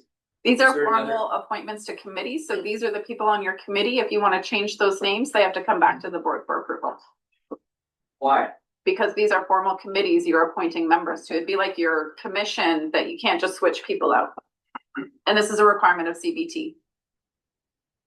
Okay, so, and then there is a requirement in here that you must have a minimum of 3, but there are some that there is not a minimum of 3. Because we already have members that aren't expiring. It's additional. Yeah, so my membership is all going to the end of 2026. So I don't have any members here because my members are not expiring. These are to replace those being expired in terms of their term. Okay, Cunningham on the motion? Yeah, on the motion, I'm in favor of the motion. But speaking to it, and I think you've just answered the question, the ones that are here are because they're already appointed and it's continuing committees. And of course, the ones that can just tell one area G hours is because it's the whole community, and that's already been noted. However way it's worked out. Thank you. Thank you. These are committees of the board. All those in favor? Opposed? Carried. Transit apportionment bylaw. Did I see Tom walk in? I did see Tom walk in. Come on up, Tom. So this one, let's see if I got this right from your report. You sent it to municipal affairs and they said make some changes. And so even though we've already gone ahead with this, we have to adjust based on their input. And that's what these repeals and amendments are. Respectfully through the chair. So what happened was we sent it to the inspector after third reading, sent it to the inspector. The inspector then came back with some housekeeping that they wanted to change. Nothing changes with the apportionment itself. It's not the structure of the apportionment, but there was some language that they wanted clarified in the bylaw. Bylaws are complicated, and they wanted to make sure that moving forward, everybody understood with absolute clarity what the language of the bylaw meant. They also noted, interestingly enough, that there was an error, a numbering error within the bylaw resulting from previous amendments that happened 10 years ago. So they identified this and requested that we fix it. Thank you. So you have several motions there. That is the purpose of the rescinding. That's why it's there. Just want to make sure we knew that. Are we ready for motions? The first one is EF and Slocan Valley. But this is an all vote because it's bylaw. Anyone want to move that motion?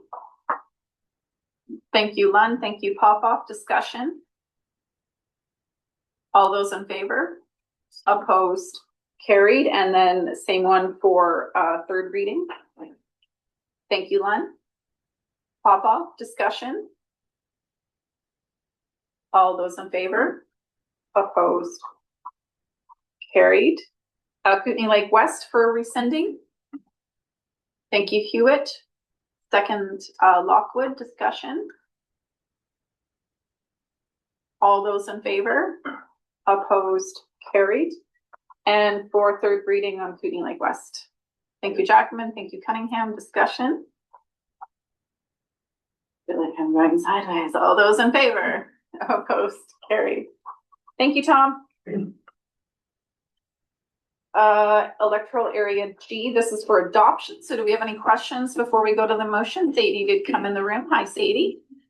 Hello. Do you have any questions, Director Cunningham or anyone else? Are you ready for adoption? I'm ready for adoption, Chair. So move. Yeah, probably. Do we have a second? Thank you. All those in favor? Opposed? Carried. And Sadie gets to stick around again. This one is for third reading and then withheld, so you can move it and ask any questions. Go ahead. Moving it. Is there a second? Thank you, Lockwood. Discussion. All those in favor? Opposed? Carried. Thanks, Sadie.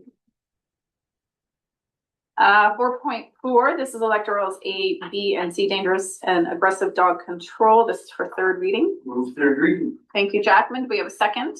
Thank you, Tierney. Discussion. All those in favor? Opposed? Carried. Salmo, this is for adoption. Do you have any questions before you move the motion? No. Go ahead. That the Salmo Electoral Area G Recreational Program Amendment Bylaw 3068 be adopted. I just want to say thank you. Okay. Second. Thank you. All those in favor? Opposed? Carried. Thank you. 5.1.1, Craig, there you are. Hello, Craig. Good report. I had to read it a couple times to grasp what was occurring. Do you want to give us an overview or just see if there's questions? Yeah, through the chair, just really quickly, one of the applications for the SPF funding stream included refrigeration and direct digital control work for the Nelson and Creston complexes.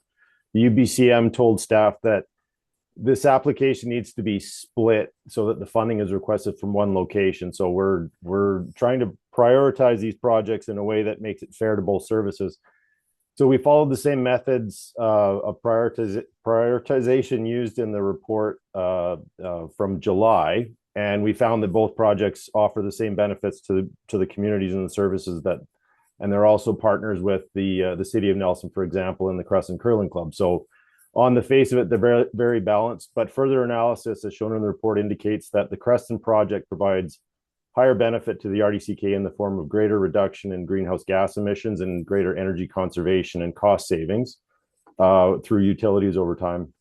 And as well, the CDCC in Creston is in greater need of the DDC work due to the gaps with existing configurations and the outfitting. So it is the most the most apt location for this type of work. So staff are making the recommendation that the board prioritize the Creston project over the Nelson project.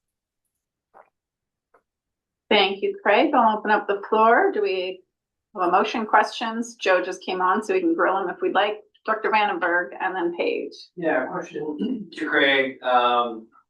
What is the likelihood that this will proceed? And if it doesn't proceed, what is the alternate option to improving that asset? Through the chair. Yeah, sorry, through the chair, we're not sure of the outcome of the grant application. We do know that the refrigeration plant project is fully funded through S224 as per the 2026 financial plan. As far as the DDC work, that is needed at all three multiplex facilities. That will be a recommendation that comes to the commissions and the committee and the board in the future for future capital work. So if this funding, is realized in Creston, that will allow us to do that work in Creston specifically. It doesn't mean anything for Nelson or Castlegar as it relates to the DDC work in particular. Good, Vandenberg. Paige. I recognize that obviously the NDCC loses out in this, but that's a UDCM / granting wrinkle that we can discuss at a later date with UDCM, and that's really unfortunate. My question really centers around the loss of procurement efficiencies and implementation efficiencies if we don't do all three. Is there much that we lose by not doing them all together? Should we be contemplating in Nelson and Castlegar to still proceed with such a project so that we can do it all together, even if we don't get free money in the other two facilities? Yeah, through the chair, the good news is the refrigeration plant projects are both being done concurrently under one contract, so that's happening. The DDC work, it is, staff are considering how we could package that into one scope of work three scopes of work for one contractor, but we would require approval of funding from from four services. So currently we're still in the planning stages of that, and it would be ideal for us to present that to the market for efficiencies. Okay, so I'm hearing that if there is some efficiencies to be brought, you'll bring it forward to our individual services so we can help do that together. And I'm happy to support Creston getting free money if they can. Would you like to make the motion? Certainly. Thank you. Do we have a second? Thank you. Yeah, it's one motion. Thank you. Further discussion? All those in favor? Opposed? Carried. Good work. That was a nice team effort on that one. 5.1.2, Director Davidoff, I did have you, and I'll put Hannah Graff on the list. I was just gonna put him the motion. Okay, Davidoff already put his name on the list, so I'll come to you second. That's okay. Go ahead, Davidoff. You're muted, Director Davidoff. Yeah, I have no problem with Director Hennegraff moving the motion. I'm sure it'll be seconded. I want to speak my position on the motion. Go ahead. Well, I'll do it after it's moved and seconded, right? Really doesn't make a difference. Hannah Graff, you move the motion. I'll move the motion. And do we have a second? It's on the floor. Go ahead, Davidoff. Thank you, Chair. So I oppose this motion for the following reasons, which I very clearly stated at our last Castlegar District Recreation Commission meeting. The motion provides for $280,000 for a brand new service that will be paid for by the City Castlegar in Area J. In the report, it's really clearly laid out that this $280,000 will be paid back from the new service should the project receive approval to public referendum and borrowing proceeds. I made an amendment to this motion at our last Rec Commission meeting saying, well, the money should be paid back if the referendum succeeds, and if it fails, City Castlegar and Area J should pay back this $280,000 to service S222. And the commissioners from J and Area J and the city of Castlegar made it very clear that they had no intention of paying back this money if the referendum fails.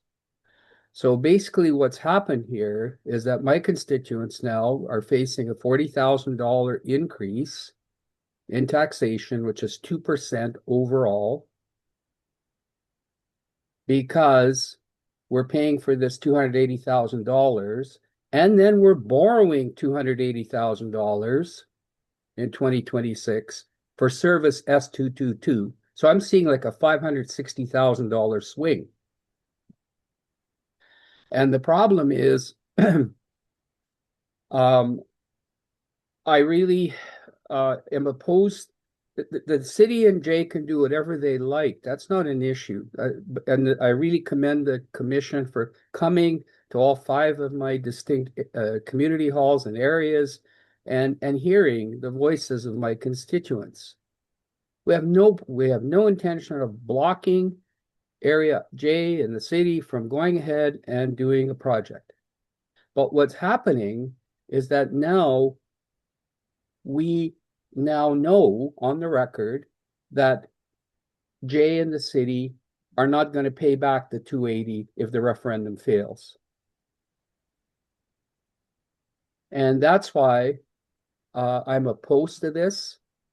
It's like I said, for all those reasons. And then we're sole sourcing is another issue for me. And the other part is the commitment by Jay and the city and by the commission, I guess, but by Jay and the city is that we're only going to contribute, or they're only going to contribute $15 million to a project that really is going to cost $30 million. And the problem is that I don't know what's going to happen with the referendum, but for all those reasons, I cannot support this spending of this 180, which is part of the 280 borrowing. Thank you, Director Davidoff. Further discussion? All those in favor? Opposed? I'll have you recorded, Davidoff. Yes, please. Recorded opposed, Davidoff. Thank you. Okay, Rec Commission number 4, Arrow Lakes. Go ahead, Director Weatherhead. Motion. Do we have a second? 9 seconds. Do we have discussion? All those in favor? It's just 2. Participants only. 1, 2. Opposed? We're good. Thank you. I'm glad they have, 5.2.1, Rishab is present and is Rishab, are you speaking to this report or is Nelson? Like hopefully Nelson, but I can give a summary to that. So staff is, through the chair, staff is seeking approval from the board to apply for this LGDAP grant by UBCM, and the intention is to look into the planning procedure and fees bylaw review, and to develop the adaptable tools and templates, and staff is recommending for a regional application. Thank you, Rishab. I do have Nelson in the room now, so we'll, Rishab just gave an overview. I'll open it up for a motion or questions. I have questions, but I won't go first. Vandenberg, go ahead. Thank you. Reviewing this, I'm and I see that the proposed solution talks about emphasizing best practice and analysis, procedure documentation, resource development to improve procedural clarity, transparency, and administrative efficiency. I get that that's where you want to get to, but how are you not there now already? Project is intended to provide adaptable, non-restricted resources that may be used or modified by local governments, and so on and so forth. You've also had 2 cracks at it in the sense that this was approved back in 2023, this was approved back in 2024. The work wasn't done. I wonder where the money went to for that allocation for that work. And I get that for reasons like the ministry downloading and all that sort of thing. But I guess I don't really quite understand what is the problem you're trying to solve. This is something that I believe you as professional planners have the ability to create on your own without further money. And obviously it's not a high enough project for you to complete it in 2023, 2024. So I'm trying to understand the bigger picture here. I don't know that with your workload, is this really worth your time and effort, regardless of the money? Thank you, Chair. Go ahead, Nelson. So Rishab Nelson's in the room. We'll go to him for now. Thank you. There's a lot there. I'm not sure if I'll try and get back to all. There is a lot here. Can we just do one at a time? Maybe Thank provide you. some context first of all. So you'll note in 2020, you noted in 2023 was where that was the last time we updated that procedures bylaw, and we identified other actions that we can take, and we haven't started that work yet. And that is on our work plan to update that procedures bylaw to address some of those efficiencies. It's listed on page 2 of the staff report. So it's already on our work plan. We plan to undertake that shortly. But then we discovered this grant opportunity that could actually support that work that's already been approved by the board. And it would then offset taxation as a consequence. We also noticed that we could expand the scope to not just do what we already said we were going to do, but work with some of the member municipalities to achieve efficiencies there as well and improve process development application processes potentially there as well, where they saw benefit. So we reached out to some of them, we reached out to all of them. Only the smaller municipalities responded that they were interested. So that was Castle, Silverton, Denver, Someone has expressed some interest in going down this road. So that's why we thought we'd ask the board, do you see value in us pursuing that grant money to expand the project beyond what had originally been planned for back in 2023 that we just haven't actioned? So I hope that provides the context. And but please, Director Vandenberg, if that's not clear, we'll jump in. I mean, Supplemental, go ahead. There's a lot to unpack in this for sure. There's a lot of history as well. I just wonder, based on your current workloads, how important is this? Efficiencies from conversation from other areas is pretty important, but I think you have that opportunity all the time. I just don't know what, until we resolve our work plan and start focusing in more on our issues, I don't know that this is really that important because you lower priority there twice in 2023, 2024.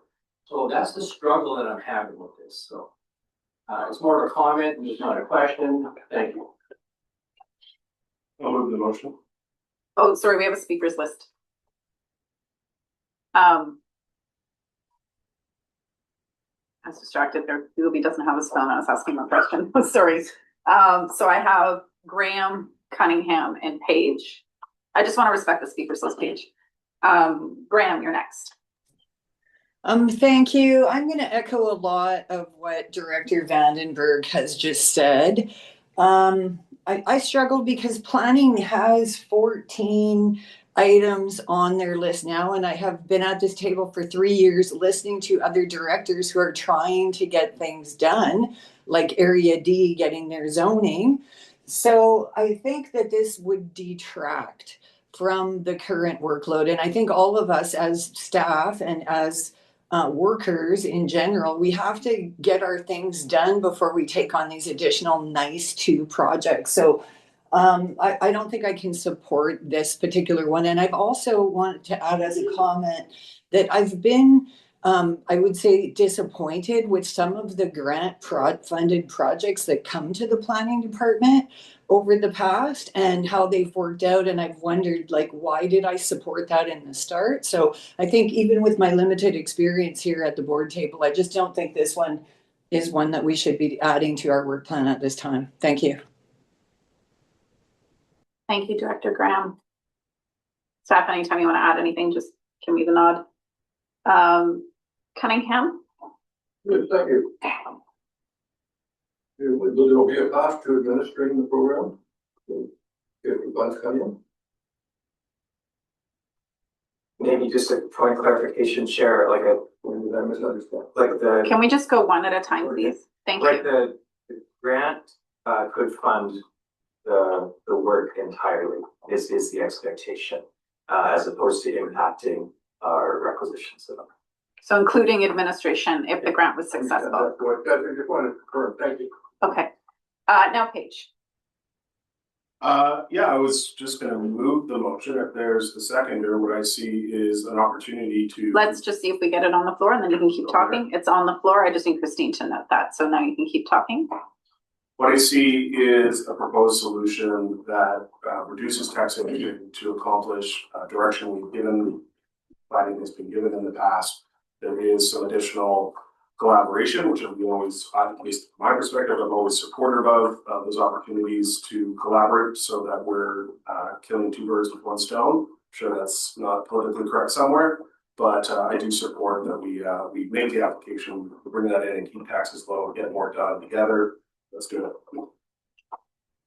Thank you, Director Lund. Yeah, just through the chair, so question for clarification. This grant would result in that during third party vote to complete this work.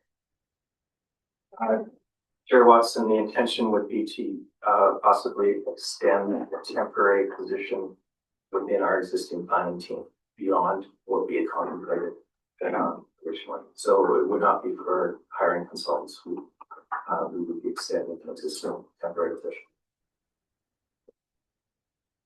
I'm next on the list and I do want to note that I do know this was in the work plan. I understand staff's process is to seek grant funding, so it's not through requisition as a one-off project. It's always good to go after grants for that because you're not then falsely subsidizing something that is an operational cost. So I understand all of that. My concern with it, and I'm actually going to seek referral, is there's no budget with this. And there's no limit on what you're applying for. And generally moving motions that are grant funded include financial considerations. What are we applying for? What does the budget look like? So I would like to see referral to next month with the budget coming back with that. And before I move that, I'd like to ask you, Nelson, would you be able to put a budget together and put a ceiling on this so that when we move the motion, we know what we're actually applying for? So possibly, I was gonna actually also ask Bishop to weigh in on this particular point because there is the deadline approaching, and I wonder, Bishop, if you could just remind us of what that deadline is. Yeah, through the chair, the deadline for this application is 13th of March. And once we get an approval from the board, we also need to approach member municipalities for their council resolutions. So we have a deadline to that. That's 13th March. Thank you. I'm not comfortable with something that has no budget attached to it and no ceiling on what we're applying for. It's generally not best practice to do that. I see other hands, so I won't make referral now. I understand you would pass that deadline. Vandenberg, was that a second? And just checking, did you have your hand up? Okay, did you? Yeah. I'm just going to a first speaker and then I'll go to you, Vandenberg. Go ahead, McClurko. Thanks, Chair. Just on process, I'm just thinking of our own municipal calendar. I mean, if we to get this on our own work plan, our own agenda, I mean, we're talking a couple days before the deadline. So I would have concerns about having, at least for our municipality, if not others, the ability for them staff to even review it, let alone provide something to our own council to then make a decision to turn around and come back with having something approved for 3 days prior to the deadline. Thanks. Lockwood for a first time. Thank you. Yeah, that would be the same with Samuel. Our meeting is next Tuesday. And deadline is today at 4 o'clock. So if you needed to get something on there for our agenda next week, it would be 4 o'clock today. And then you'd also have to explain to staff what it's about. I'm gonna go to Vandenberg for the second time and then Paige for the second. Great, thank you. And I do agree with the concept around the budget to have a better understanding of what the funds are for. Yes, it's grant money, but it does come from the same pocket. But my question is around why do we seem to so often have to work within a time crunch? Is there a reason, does UBCM impose this on you that it's almost you have to react right away, which puts a lot of pressure on us because time and time again, we are presented here at this table that we have a time crunch, we have, we only have so much time in order to, why is that? Where does that come from? Why does it seem to happen so often? Thank you, Chair. I agree 100%. I believe this funding has been offered for a number of years, so there's an annual intake. I think the crunch time is on us as well as staff in terms of working through our other projects and then seeking opportunities off the side of our desk sometimes does put us in the same position. So I sympathize with you because I feel the same way. And McLaren Co just pulled up the application. It only opened 6 weeks ago, so January 5th was when they opened the intake. It's a 6-week turnaround, and it's actually talk to emergency services about how much time they spend on trying to chase money. It's a really unfortunate process. I had Lund for a second time, but Paige for a second time as well. Oh, Hewitt for a first.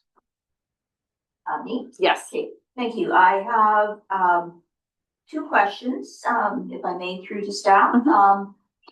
You had indicated that you've had discussions with municipal staffs already regarding this. Is that correct? That's correct, Chair. All right, so it will not be new to our staffs, the ones that are being reached out to.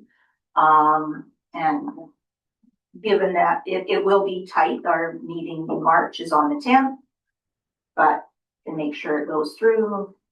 And what my other question was, my other question would be around, this was more of a key question.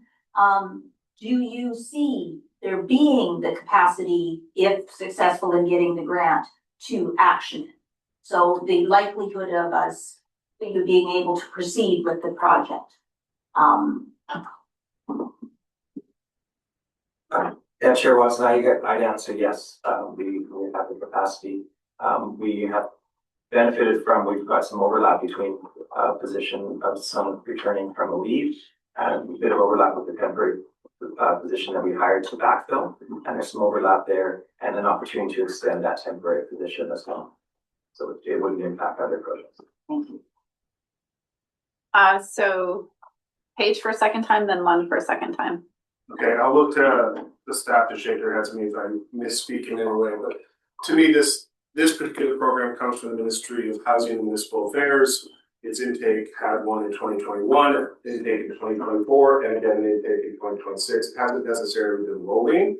It is shown up as much as the Ministry of Municipal Affairs has provided funding. And its whole purpose is to provide the resources for planning departments to implement best practices and develop, and reduce red tape. So I see this as an opportunity to take stuff that we have in our work plan and action it. And so I think it's a win-win. And let's maybe go ahead with it. I'm gonna go Lund. We got Cunningham for a second time. I want to quickly ask because I think part of the dance around this is what are we applying for? Do you have a max that you could give us that you would be applying for? Do you have any idea of the budget? I have to defer to Richard if you could just invite him to respond. Rishab, did you hear that question? Go ahead. Yeah, through the chair, like the roughly approximately budget for this regional application could be $200,000. Okay, thanks. So if we opted to move forward, I would want to put a max of that in there just as a placeholder. But I had, Lund, did you go a second time yet? No, I didn't. And I'll be quick. I just wanted to speak in favor of the application. It tends to be a time crunch sometimes when there's an intake and to bring everybody on board. But our experience with the Village of Spokane is that UBCM is actually very good at adjusting. So once the application is in, there's room for some back and forth. Or we anticipate so many municipal members participating, but there's some process involved. So I just wanted to outline this piece, but I'm speaking of this application. And I have Jackman for a first time.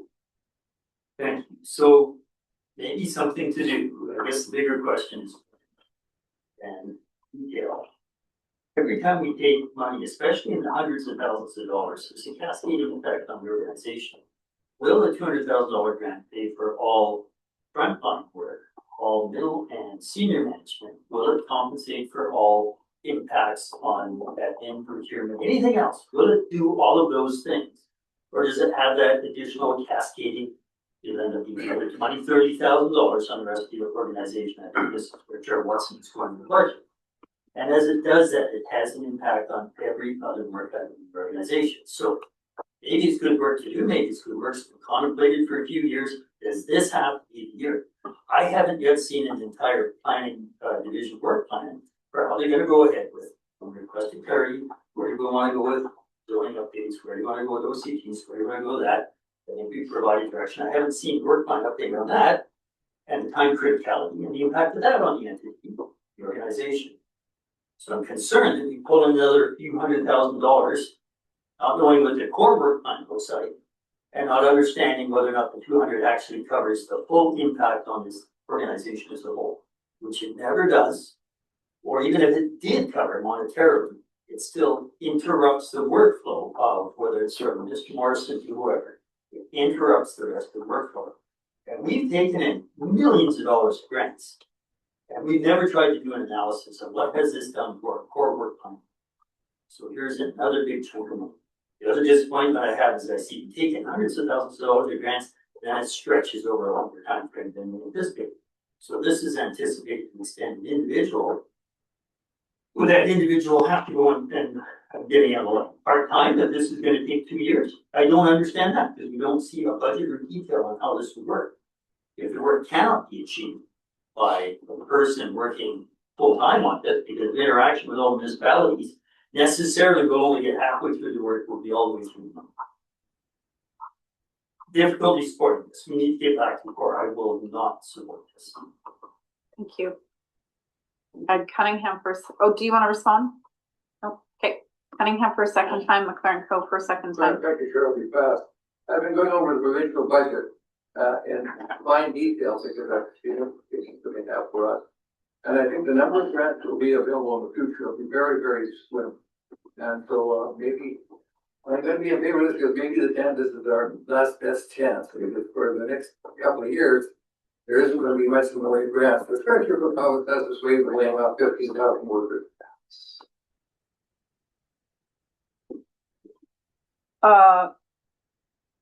Hold off on that, sorry. McLaren Co for a second time. Thanks, Chair. I appreciate the discussion, and on balance, I think I'll support the motion. We have budget coming up, and trying to save up to $200,000, I think is nothing to just gloss over for the challenging things that we've all spoken about, timelines and detailed budgets and work plans involved in this proposal. But I think on a higher level, noting that we also have an organizational review on this agenda. If staff thinks that they can accomplish this within their budget and within their work plan, and they're finding efficiencies and ways to save money, I think that's great. I think we should support it. I do think that there are better ways. There are some ways that we could do this better, i.e. budget. How does it fit into the work plan better? But on balance, I think it's a good thing. So I'm going to go because I was going to propose a referral. Now I'm proposing an amendment. What is currently in the budget for this that is under requisition? I mean, there wasn't a specific number attached to it, Chair. It's just part of our planning services work plan. So we hadn't really scoped it out in terms of understanding just how much work it would be. Okay, so currently there is no financial contribution being planned for this. Like it's just within the scope of our planning services budget. Okay. I'm going to propose an amendment. Who moved this page? Tell me if this is friendly. After the first section, add a max of 200,000. Can I speak just to that? I'm just looking through the application activities that are available to this, and for regions, it's up to $800,000. Then you have multiple participants. The 200,000 is for individual local governments, and it's everything. It's updating templates, it's updating procedures, it's updating standards and forms and reviewing zoning bylaws. Like there seems to be quite a lot that planning would be doing that could be packaged within this particular application, and hesitant to put something like 200,000 when we're still talking to individual sub applicants. Because I feel like when staff look at this, there seems to be a lot of work with that planning department that could be packaged in this application, so I'd like to refer to staff for a second to the value. Okay, I was on the list, you're declining my friendly amendment. I want to hear more information about if they can. Okay, I was on the speakers list, though, it's not you right now, Paige, so just no, not a friendly amendment, thank you very much. What is not included in this is any bylaw changes, we can't, it would only be recommendations, you can't, it's, the funding is not, you cannot use it for bylaw changes, fee changes, you can only use it for the templates and potential work you might do, not for the work that needs to happen out of what you recommend. So there are limitations on what you can do with this, and that was in the staff report. I can't support something that doesn't have a budget and understanding of what that looks like. It's not currently in the budget. My other recommendation would be that we direct staff to reach out to UBCM and say your 6-week timeline doesn't work for us, but we're very interested. We'd like to bring it back to our board in March with a budget.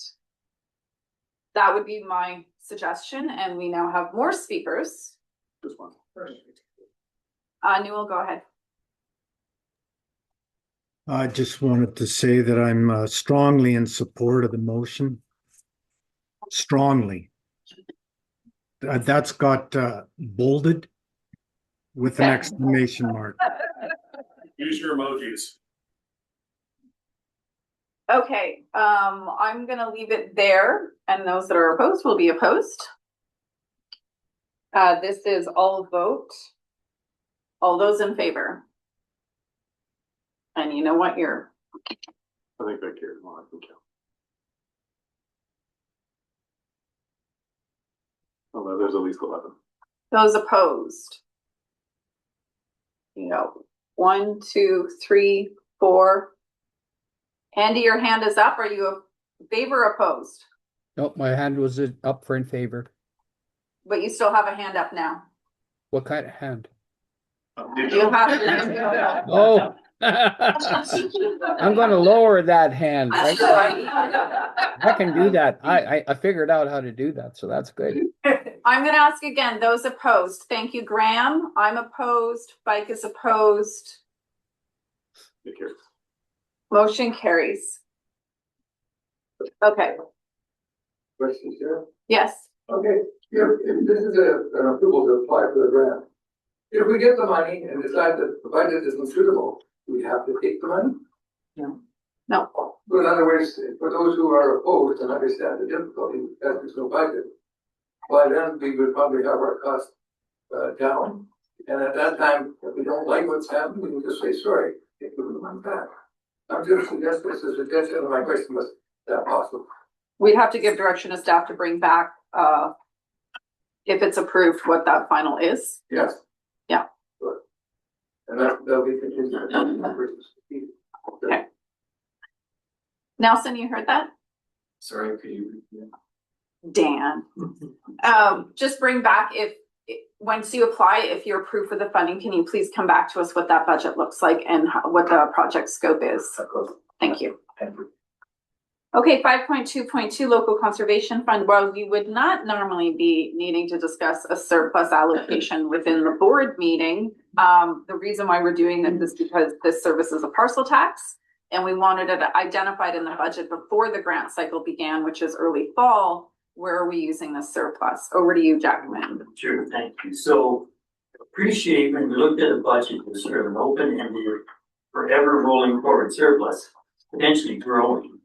The budget has been partially corrected, but it's still a $22,000 anomaly in 2028, which I won't go into detail because we're not talking about the budget right now. But this just speaks to the fact that when you have a fixed amount of money to collect, like this does through parcel tax, through a fixed area, our current budgeting does not allow for the flexibility we need for property capture and how the money then make corporate decisions.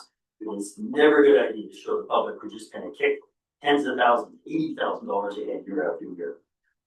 A problem with the wording as is now I'm worried, are we going to now lock this amount of money, which given things like $22,000 glitch I see in the 2028 year and other years, it could become very substantial.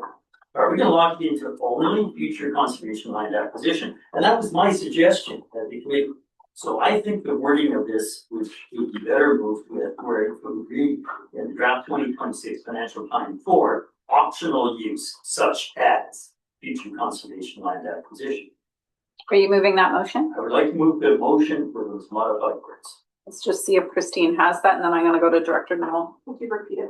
That the wording, the insert words, it says contribution to reserves in the draft 2026 financial plan for optional use such as, and then return to the wording for future conservation land acquisition.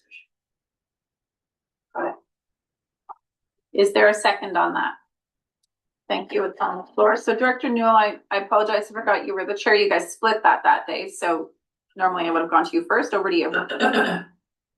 Thank you. I was going to propose something similar to that because the committee did not, I think, firmly agree that that was the direction to use with the surplus funds. So I'm in favor of the amendment. I think the wording of the amendment is broad enough to allow us, as I had suggested before I raced off from being chair to another meeting, that we needed another discussion to decide how to deal with the surplus funds. So this allows the committee to have that conversation later in the year. Thank you.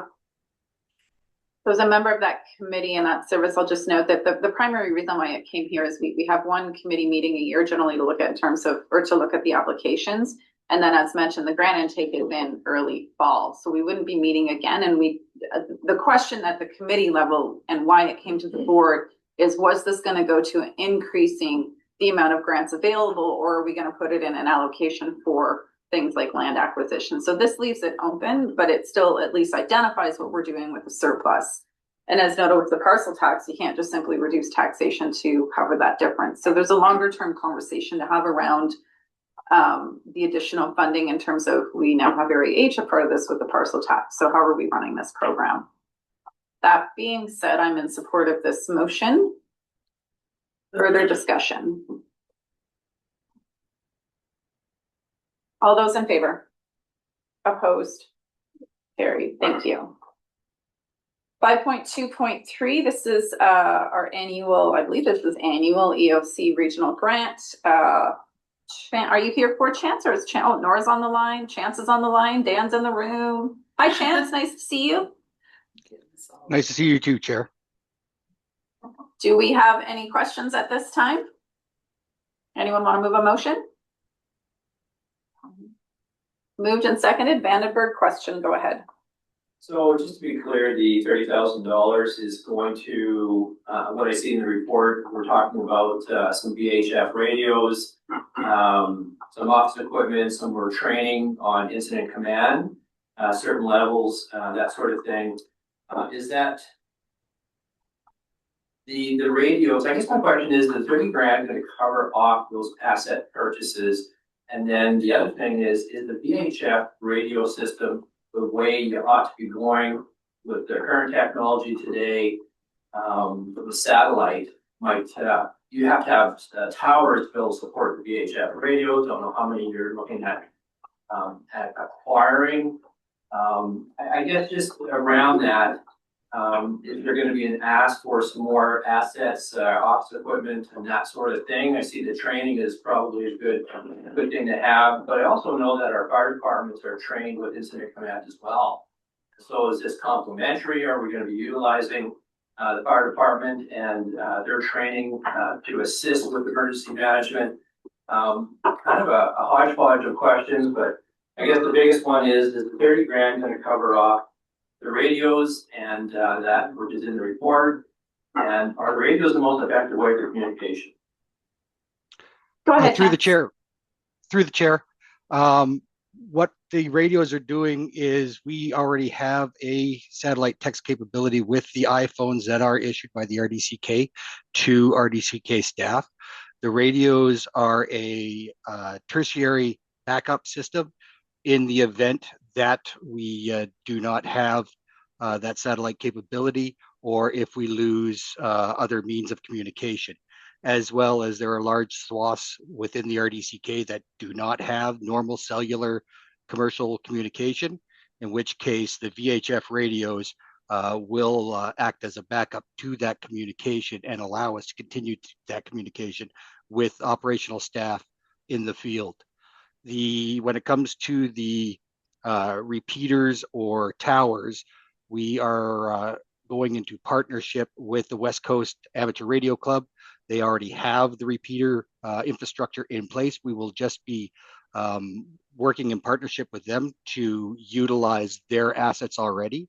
The VHF radio equipment that we are acquiring are strictly for the actual radios and the mobile antennas themselves. And I'm just going to add to that, the Kootenay Amateur Radio organization is the organization with the towers. Both Newell and I have funded those. And they are actually what were used in several of the fires for the local groups who satellites are very unreliable in those cloudy situations, which mountains tend to have. So the ham radio situation has been the backup communication system that has been run by the Kootenay Amateur Societies. And emergency services staff are tapping into that as another resilient source for communication should satellites not function. So just added notes on that. Go ahead. So the supplemental then, from what I'm hearing, is that the budget request of 30 grand is sufficient to cover off the radio piece and this equipment in the incident command training. What I'm hearing. Yeah. I have Nora as well, Chance. I'm just going to go there for a second and then I'll come back to you. Go ahead, Nora. Yeah, through the chair, the funding is sufficient for this application. There would not be further funding required. And just further to the ICS 400 training, we do leverage our fire department members, and this training is also going to be available to those fire department members that serve in the EOC. So it's very much needed training, and it's difficult to access. So this would hopefully build out the pool of resources for the EOC for that training. Chance, anything to add, or we'll keep going with the speakers? Through the chair, no, nothing more to add. Okay. Lockwood. Thank you. And through the chair to staff, I appreciate that you're doing this. And yes, the ham radios, to my fellow, has been a lifesaver in our area. So it's well worth it. But my question is, and I think that Nora was kind of going there, is the, what's it called? The part where the EOC for the, I forget what the. ICS? ICS, thank you. As Salmo's a volunteer, not a department, but not under the RDCK, although it covers RDCK area, are they able to be trained with you guys, or is there a cost going to come towards us over that, but we're in that EOC? Through the chair, I would defer to Dan Sigua to possibly answer this question. And he's deferring to Nora? Nora. through the chair, we are currently targeting Core Nelson EOC staff for the training, but we have identified that we're likely going to have additional spaces. And if there are municipal emergency program municipal partner staff that would be targeted, for example, if it's identified that Salmo Fire would be engaged in a sub-regional EOC in the Salmo, then that's definitely something that we can connect with Derek on and Salmo Fire. Okay, thank you. Thank you. All those in favor? Opposed? Carried. Thank you. When I did that, I got juice all over my agenda. MOU with City of Nelson and the RDCK for the Home Safe program. This is one we had a presentation on last month. Do we have questions? We're ready for the MOU. I see the MOU is updated with details, so that's great. Anyone want to move the motion? Thank you, Paige. Second. Thank you, DeBoon. Discussion. Vandenberg. I don't understand why this project needs to be supported by RDCK The way I read it is our staff time at 156 hours and $48,000 directed towards it is $307 an hour. If there's a program that makes sense for Nelson, why aren't they just running with the program? I don't understand why RDCK needs to be connected to this. I'm not quite clear as to the overall value of the program for the residents in our area. So just an honest question, why do we have to have an MOU with RDCK? It's something that obviously makes a lot of sense for the Nelson group and so on. Well, to note, it's provided to all residents of the regional district of Central Kootenay. It's not centralized in Nelson, so it's for all residents. If they don't have an MOU with us, then it only limits it to Nelson. That's your answer? That's offered in the whole regional district. Sina, do you want to add to that? Through the chair, nothing much, but that is, we also are planning to do some of the outreach in the areas. And if we are not doing it as an MOU, then the city of Nelson will just concentrate around the city, and it's beneficial for all the regional residents. Dan, go ahead. Thank you through the chair. Just in kind of add a little bit of overlap with my previous role. The REAP program with City of Nelson in partnership with RDCK has been an incredible program over the past several years and a real opportunity to access rebates and reduce greenhouse gas emissions in the regional district. What the MOU does is that it clarifies the relationship between City of Nelson and RDCK. One of the things that we always talk about is the difference between the rural and municipal communications that need to go out. With the MOU, we've been working for several months, Sino with City of Nelson as well and the staff there, to articulate what does it actually look like and what does it mean to have something and where messaging is targeting the rural resident as opposed to the municipal resident. We've been working, Sino's done an incredible job to articulate that. The MOU just puts it down on paper so that it's an agreed upon approach between the City of Nelson and the regional district. Supplemental, go ahead, and then I've got Lockwood. I guess my question is around people who want to save energy will do that. I don't know that I agree with subsidizing or encouraging people through subsidy, which doesn't always work. We just built a house, tried to get subsidies and didn't get them. So, and from my experience, if you want to save your energy, you're going to put those measures in. I don't think that this is something that it should be subsidized. I don't see the value from the perspective in my rural area. So that's just my comment. Thank you. Lockwood. Thank you. And I don't know if this is, I'll just talk to the chair and staff can decide. My biggest, I think that the program is a good program. I know that people trying to access it before, there was some glitches in the fact that people trying to improve, not new builds, because new builds, most people are going to do that right off a new build. But I think that this is focusing on a lot of renovations and that and improving the quality of your home right now. The problem I see with the program, and I saw it with the last one, is that, and I'll use insulation as a real simple basic one, is that somebody that's very qualified in your own home to put the insulation in isn't allowed to do it. So it hinders that way.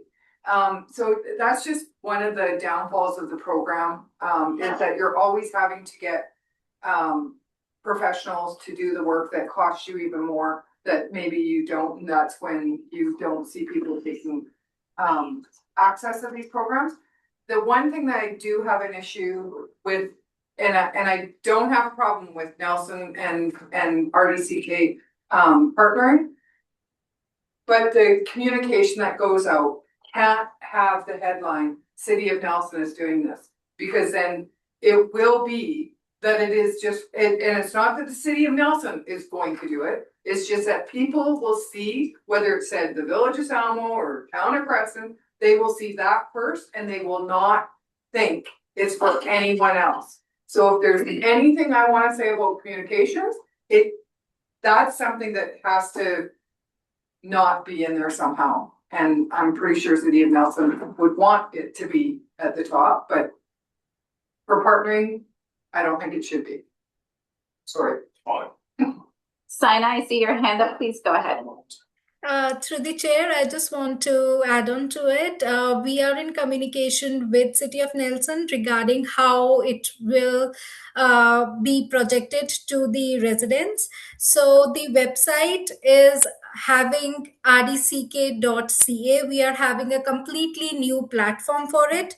We will not be using City of Nelson platform or RDCK platform. It will be a new platform with the website stating specifically that it is a regional program. We are also having a new logo for the program, which was I guess that was shown in the last meeting, which is having Central Kootenay as one of the tagline, indicating that it is for the entire region. So we are making sure that we are putting the messaging, it is for the entire region, for both the rural and the urban residents, not only for City of Nelson. Thank you. McClernco. Thanks, Chair. I just wanted to speak to pick up on Director Lockwood's point about communications. I fully support the program, and my house is not brand new. It's older than I am. So in the past, through the REAP program and others, personally, I've taken advantage of every possible energy retrofit that I could do on my house. So I think it's a great program, especially costs are going up in every sector. So if we can help homeowners reduce energy consumption in any way, I think that is very valuable. And then on the communications piece, I was shocked at how few people took advantage of previous programs. So if this can be I mean, people's attention landscape is very difficult to wedge yourself into, so I understand that. But if we can get that out there and get people to maximize the utility of this, I think for all kinds of reasons, to say nothing of climate impact and strain on the electrical grid, I just support the program. So thanks, staff, for everything you did. There's no one else in list. I'm going to share my experience that I do think I really appreciated the presentation from City of Nelson staff last month, because they did address a lot of the concerns I had with this program previously, which a lot of them are based on this program is not the funder, it's administrating the funders and helping residents manage or access what you can do. And that's where those things like you needed a certified insulation installer and haven't met one yet. I do know the previous program also did a lot of training to help contractors get into those buckets of what the funders, which are federal funding, said this is what you can do. So I went through the REAP program. I had an energy efficiency assessment and I was not impressed, and I let them know. And it was things like they couldn't tell if I had insulation or not, so they didn't put it on the thing. And I just stood on my wall, my hair was doing this. It's a 100-year-old house. I'm like, it needs insulation. So that was the previous program. And what I want to note is that I hired a contractor and he spent 6 hours trying to navigate the grants and essentially just said, I can't figure out what you can do with this. So I never went after the grants. And at that time, the program was not so much geared towards helping a resident navigate what does and doesn't apply. And what I like about the shift in this one is that from the beginning, they set up how and what can you apply for and a plan to do so that I did outsolation. That was my solution, which is you insulate on the outside.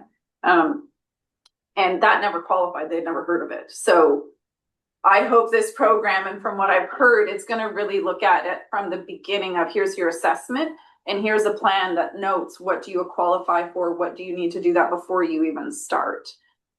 So that gave me hope that this program could be more effective than previous. And with that, I'm good with it. Yeah, go ahead, Paige.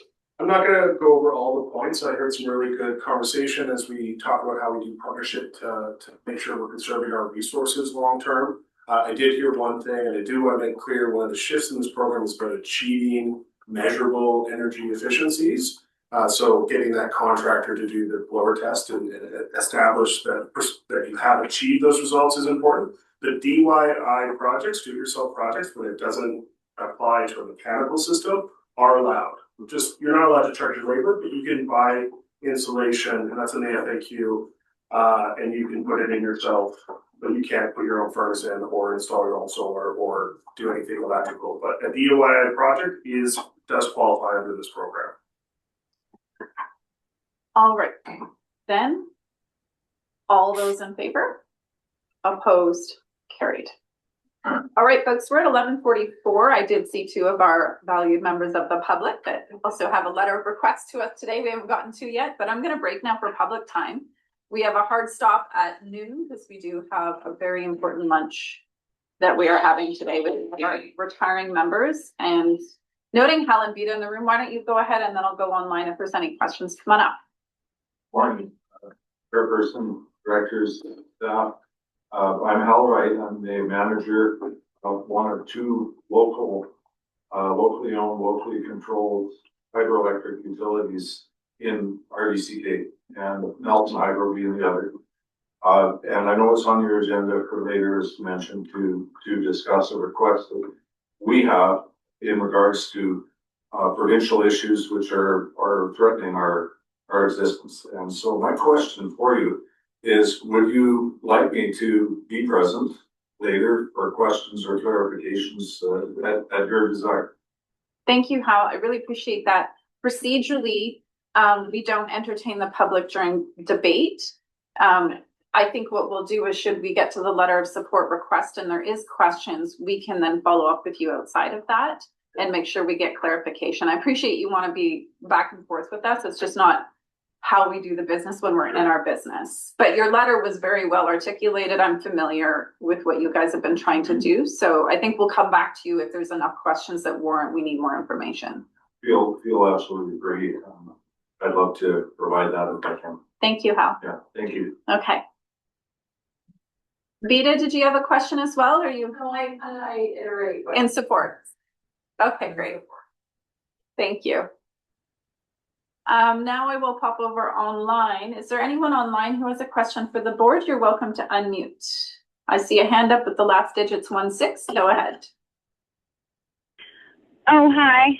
I hope you can you hear me? Yeah, I can hear you. Go ahead if you want to just let us know who you are and where you're from. Okay, this is Deb Randall, Area J.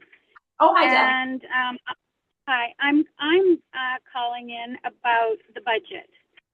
And so I know I don't really understand why it was attached to the board package, but I know it's not being really discussed today. But anyway, this is my third year paying attention to the budget and the fourth year for the 11 directors that were elected in 2022.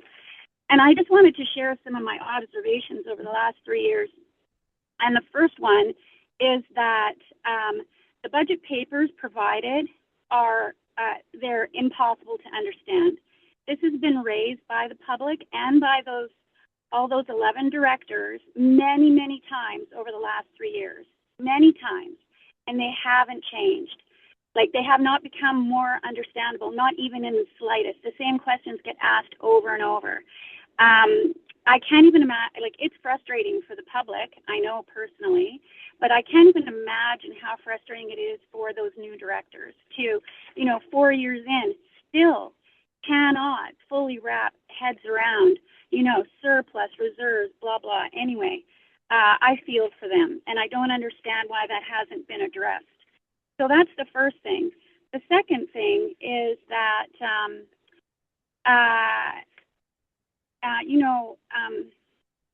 it's the same directors, and I thank them. But it's the same directors that repeatedly and consistently and diligently review the financial aspects of each decision that's made at that board, and they come to the board or their committees with great, really good questions that prompt discussions. But it's the same ones over and over and over, and others sit there. And you can't tell me that's not the truth, because I monitor and I listen to many meetings. And I just want to tell those directors that actually make the effort to consider their fiduciary responsibilities, that it's appreciated. And, like, for example, last year, Mayor Gordon came to the table with really well thought out and CAO approved, requested resolutions for reductions, and that she didn't get 100% support from her fellow directors on each one of those. I found that I was aghast. I was appalled, actually. So this year, you know, we're in worse shape than we were last year. My question, wrap it up. Yeah, I'm getting to my question is it unreasonable to ask that each director sharpen their pencil, sit down with their budgets, and have a really good look at expenses? You never talk about expenses. You never talk about reducing expenses. To me, it looks like staff just adds on 10% every year and everyone just goes along with it. Now, so my question is it unreasonable to ask each of you directors to sit down with your budgets and have a look at expenses? Your constituents deserve it. Thanks, Deb. We do have other people that have questions, so I'm going to go to your primary question in terms of each director responding. We're not going to do that right now. I will say we all do our budgets and we all go through them, and how we do those is how we do those. In terms of the actual budget documents, financial plans are regulated documents, so no, the financial plan's not an easy read, but we do have budget presentations that break it down, and the public budget meetings, which I believe there's about 17 this year, between each area, we'll walk through everything that is in there. They're also, I believe, recorded and open via Zoom. So we do understand that our financial plans are not easy to digest. And that is where we have public budget meetings where we work them out. We started budget meetings in October, where staff walk down, what are we doing and how do we do this and what does this mean? And so there's been quite a bit there. And then, of course, we've been directing for some time improvement on public communications when it comes to digesting the financial plans that we have to produce based on the regulations and how we function as a regional district. And we will discuss the budget today. It was added to the agenda for that purpose. I'm going to go to, is there other members of the public who have questions for us? You're welcome to unmute.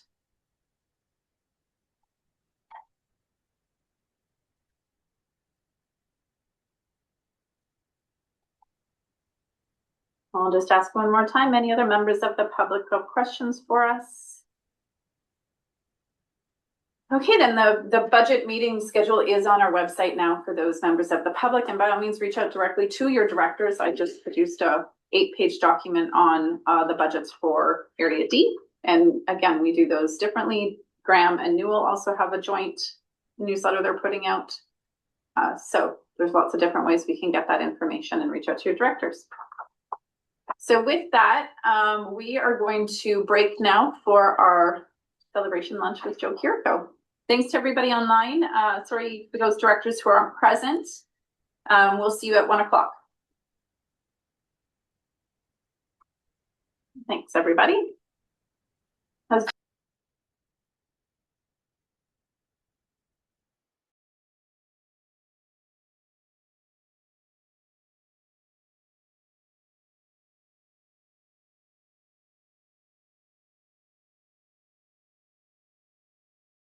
Are you guys still watching? Yeah. No, it's hurting now. It's over.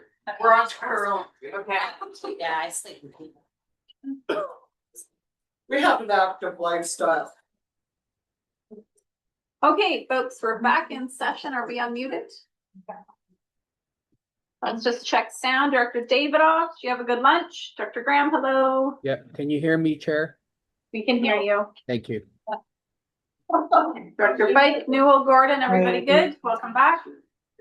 Thank you, John. All right.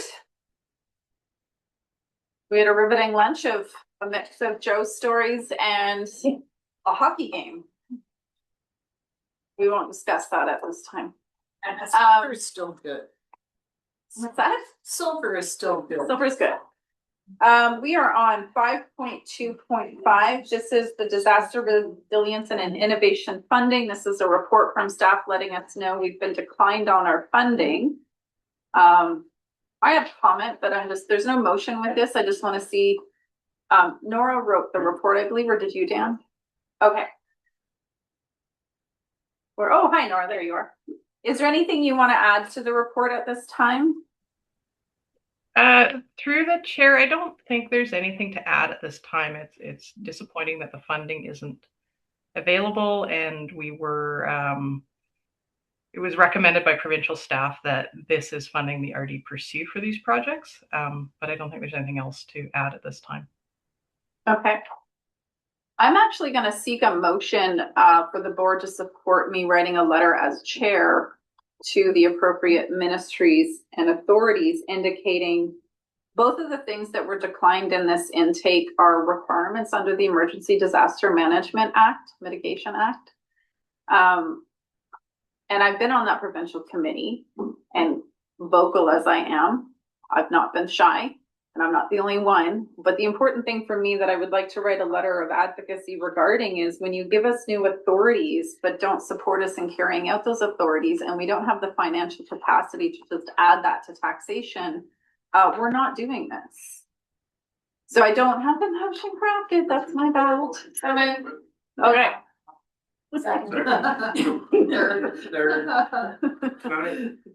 Paige, go ahead, and Christine, I'll work with you.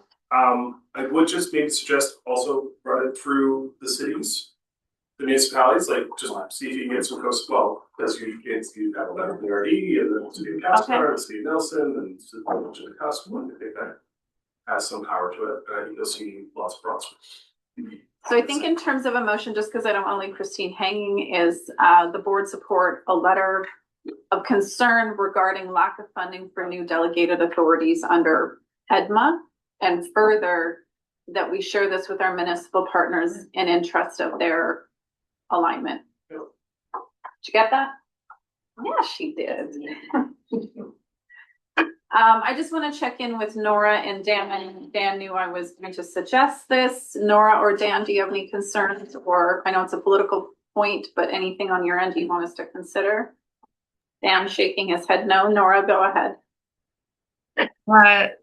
Through the chair, no concerns with the letter. One point of clarity for the Creston Valley diking projects. Those are not dikes that the WCK owns. They are owned and operated by improvement districts. However, they have no access to funding. So this was a mechanism to obtain funding to develop a detailed design, given that previous funding was not sufficient.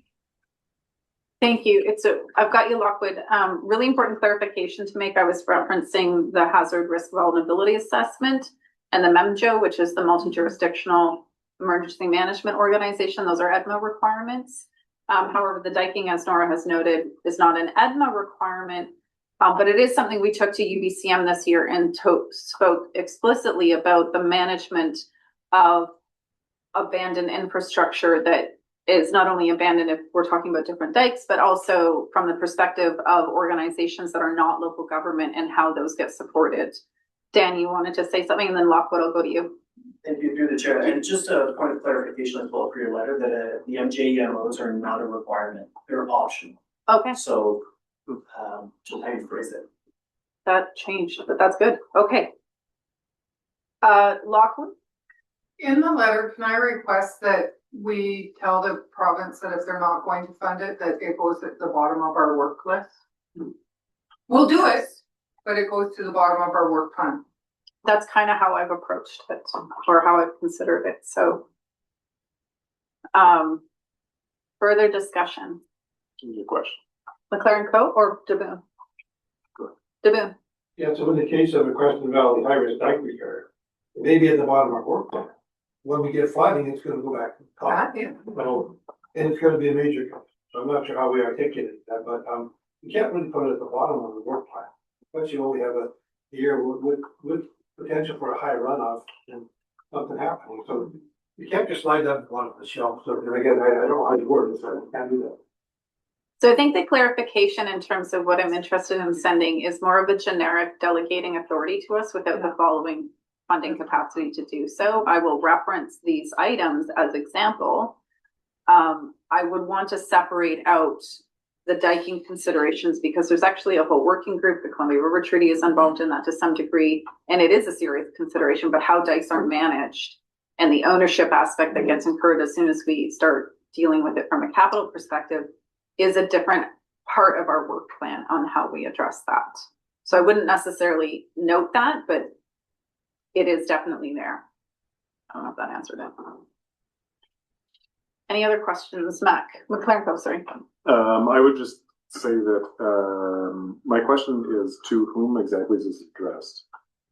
And then my suggestions would be also CC the areas of AKBLG and UBCM, because for advocacy potential, because it may not be a specific resolution at the convention, at either convention, but it's still an advocacy piece, worth pursuing.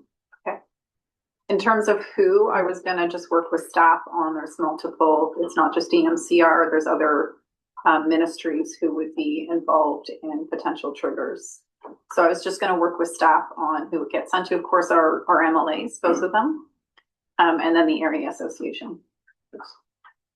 Everybody good with that? Thank you, Christine. All those in favor? Opposed? Carried. Thank you. UBCM Fire Smart Community Funding Supports Grant, and this was Nora again. I see we're good for mid-2027, but do you want to add anything to that? I did see an announcement through the budget. Through the chair, our understanding through the budget is that funding was added for this year's closed intake. I'm not aware of any further funding announcement that would continue the program beyond 2026. However, as per the board report, we are funded through mid-27, and we may have the opportunity to look at how we allocate that funding through mid-27 to request an extension beyond if there's no further funding forthcoming. Thank you, Nora. Questions? Let's stop and answer. I think this is one that once we get closer to next year's budget and seeing what's occurring, it will come back to us in terms of what we do, would be my understanding, Nora. Through the chair, yes, I think that there is perhaps an advocacy piece. It would be helpful for the province for continuity of program delivery throughout the province to commit to this program beyond 2026.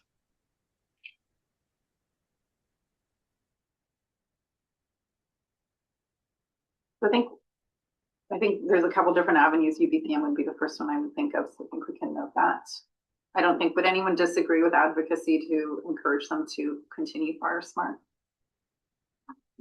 Okay, so how about the executive kind of take that one and see what we might come back with either a motion and or letter. Okay, any other questions?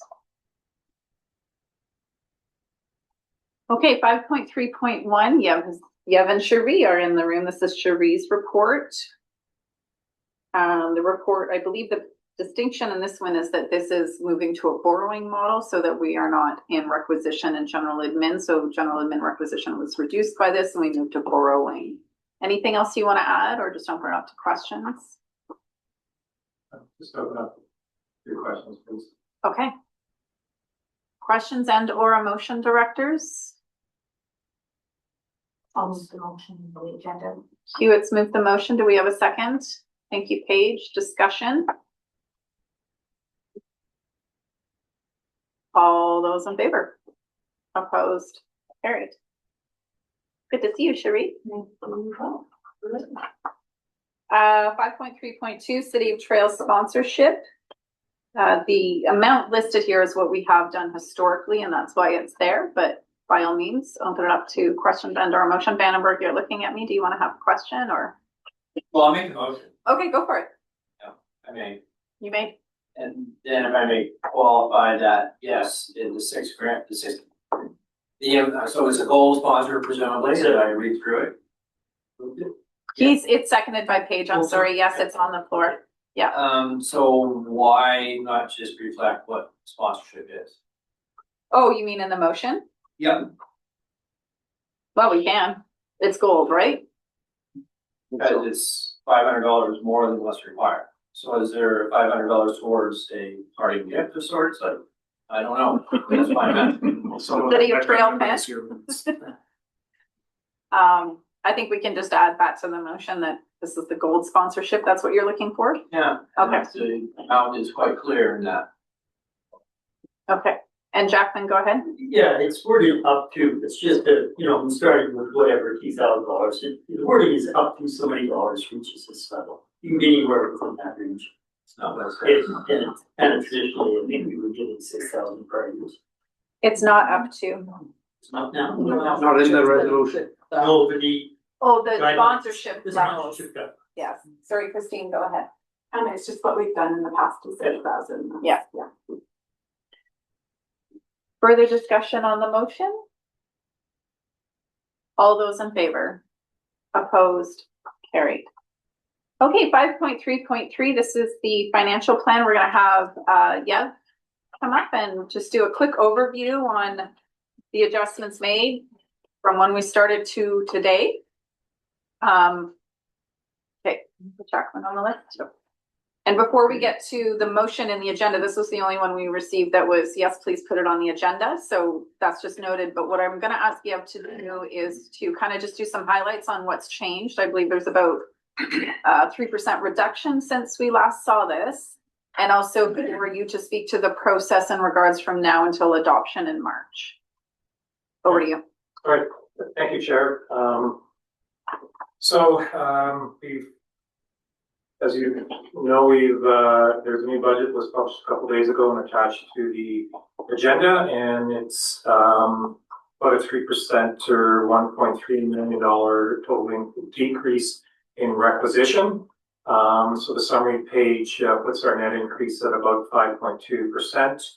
Most of that decrease is made up of changes in prior year surplus based on your investments and those things. So the largest adjustments were to the following services: S100, a $700,000 decrease in requisitions; 101, 290, S202, which is LCEFG Parks, was 220,000.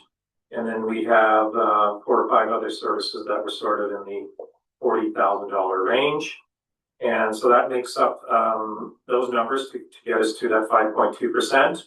And the other item that we're aware of, but we didn't get into the budget in time to be published, was S224, Preston Rec Facility. So there's another $118,000 reduction in requisition, which would get us to about if you're looking at the average number, about a 5% overall average increase.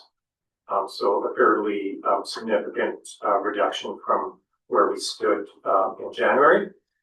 So the process going forward, if there's any committee and commission meetings over the next 4 weeks before the March board, any of those meetings, budget discussions and changes to the budget can be discussed there and brought forward from those meetings.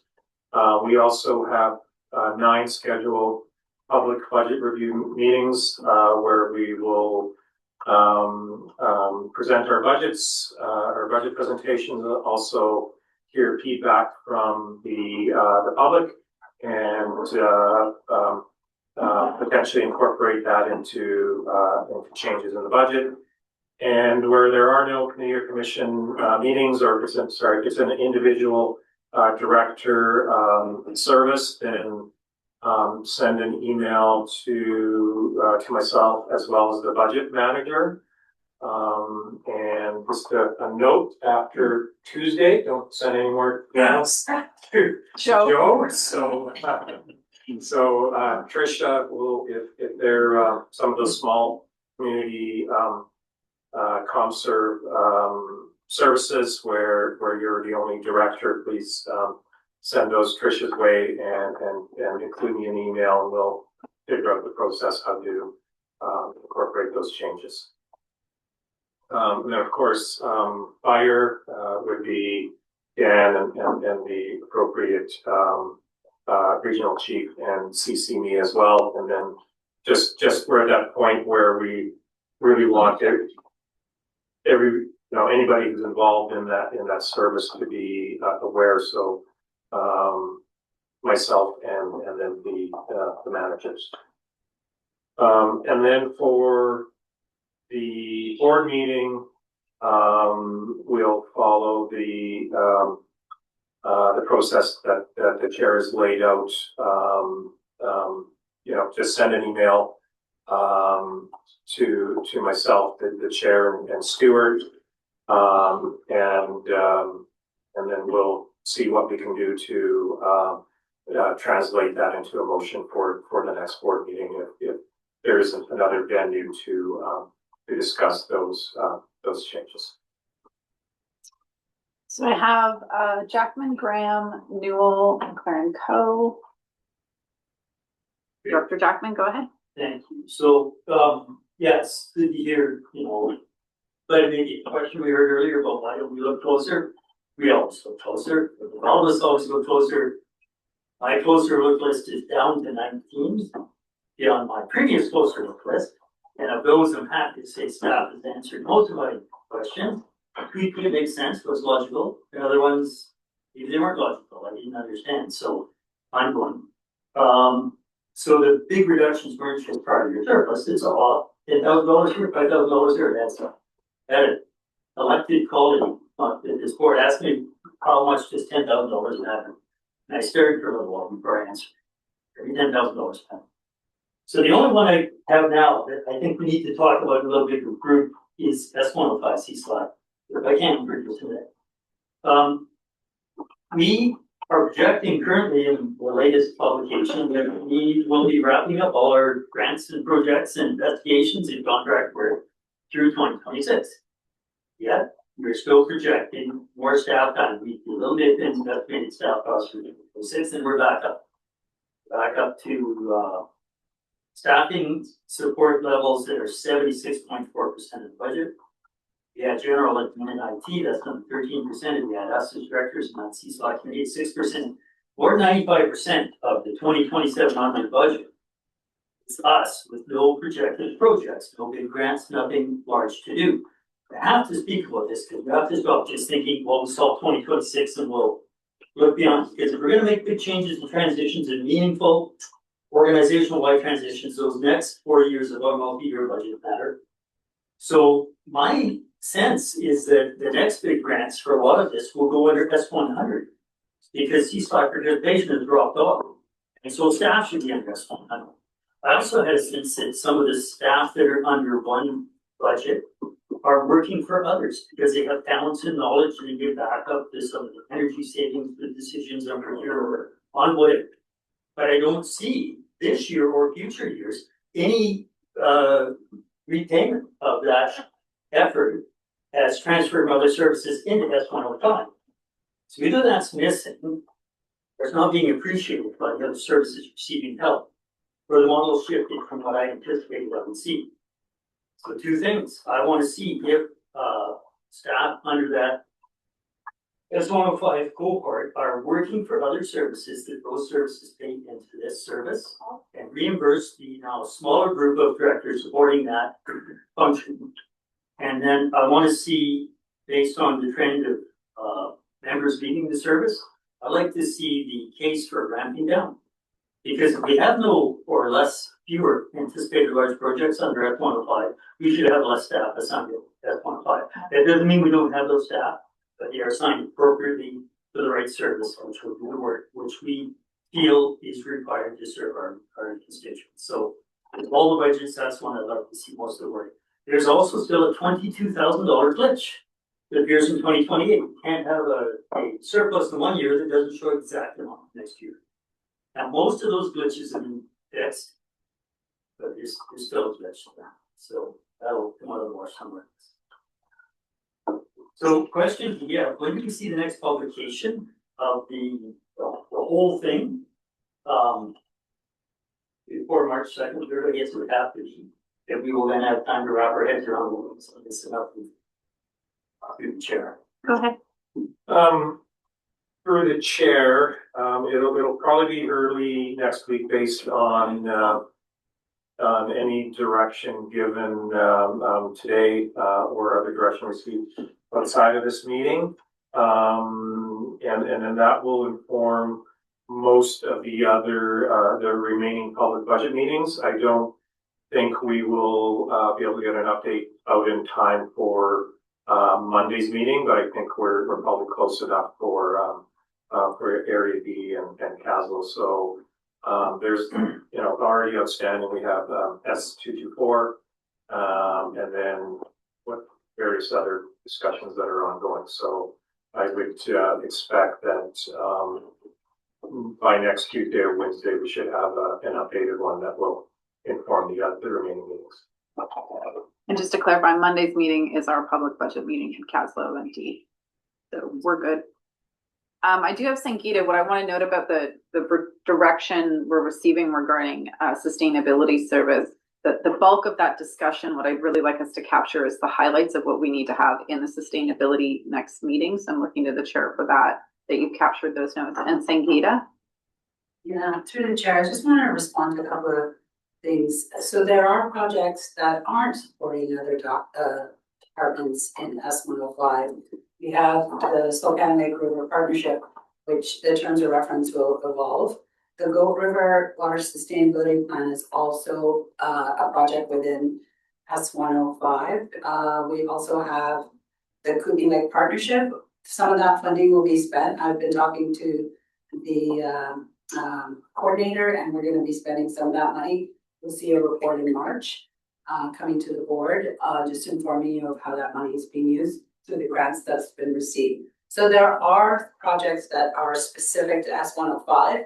You mentioned the energy conservation work. That's done under S100. That's not under S105. And related to the budget, there was a reduction in salaries done as per the request at the last CSLAC. So for Paris's position, for staff, with 2 staff positions have been adjusted in that budget, as well as our meetings, because we're doing less meetings this year. Our next meeting is in June. I will not be here at that time. So I'm going to try to give the budget its final review as per what Director Jackman stated, and leave it to you to make a decision on the service. Thank you. I think I'll just make sure executive notes that there is a need to discuss the long-term direction of this service, and I think it warrants including all board members to understand what this was, where it went, and the back and forth on it. So I just want us to note that as being McLaren Co's got it.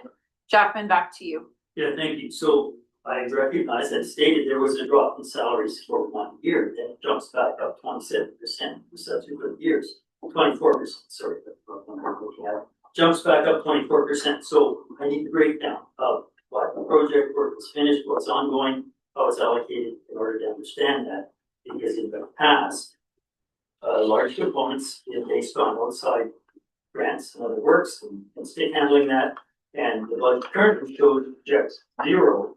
It does project everything we're doing now in terms of outside work finishes in 2026, and it's not going to finish in 2026. We should see that projected number into 27, 28, 29. That's the long-term necessary identification of ongoing work in order for us to put a meaningful budget out to the public. Not just to pick a number that's bigger than this year's number and just leave it float for 4 or 5 years. That's not, it's not enough. Okay.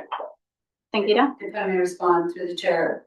So staff have applied for grant funding for the water sustainability plan, which we have not received yet. So that will be added to the budget going forward and justify that staff time that's required to support that Goat River watershed planning work, in addition to the Spokane Lake and River partnership work, and then whatever work comes out of the Kootenay Lake partnership. That funding, if there's some of that money left, we will carry it forward to 2027. But at this time, the projection is we're going to try to spend as much of it for work that the KLP is projecting to do, and that information will come back to the board. So the numbers may not add up, but the work plans are reflecting that we're going to be doing way more work in this 105, but it can also be moved.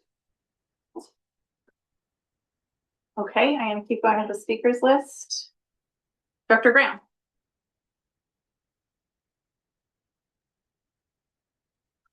You're muted. Yeah, Oh, there you go. sorry, I can't get rid of I had a thing I couldn't get rid of, but I figured it out. No problem.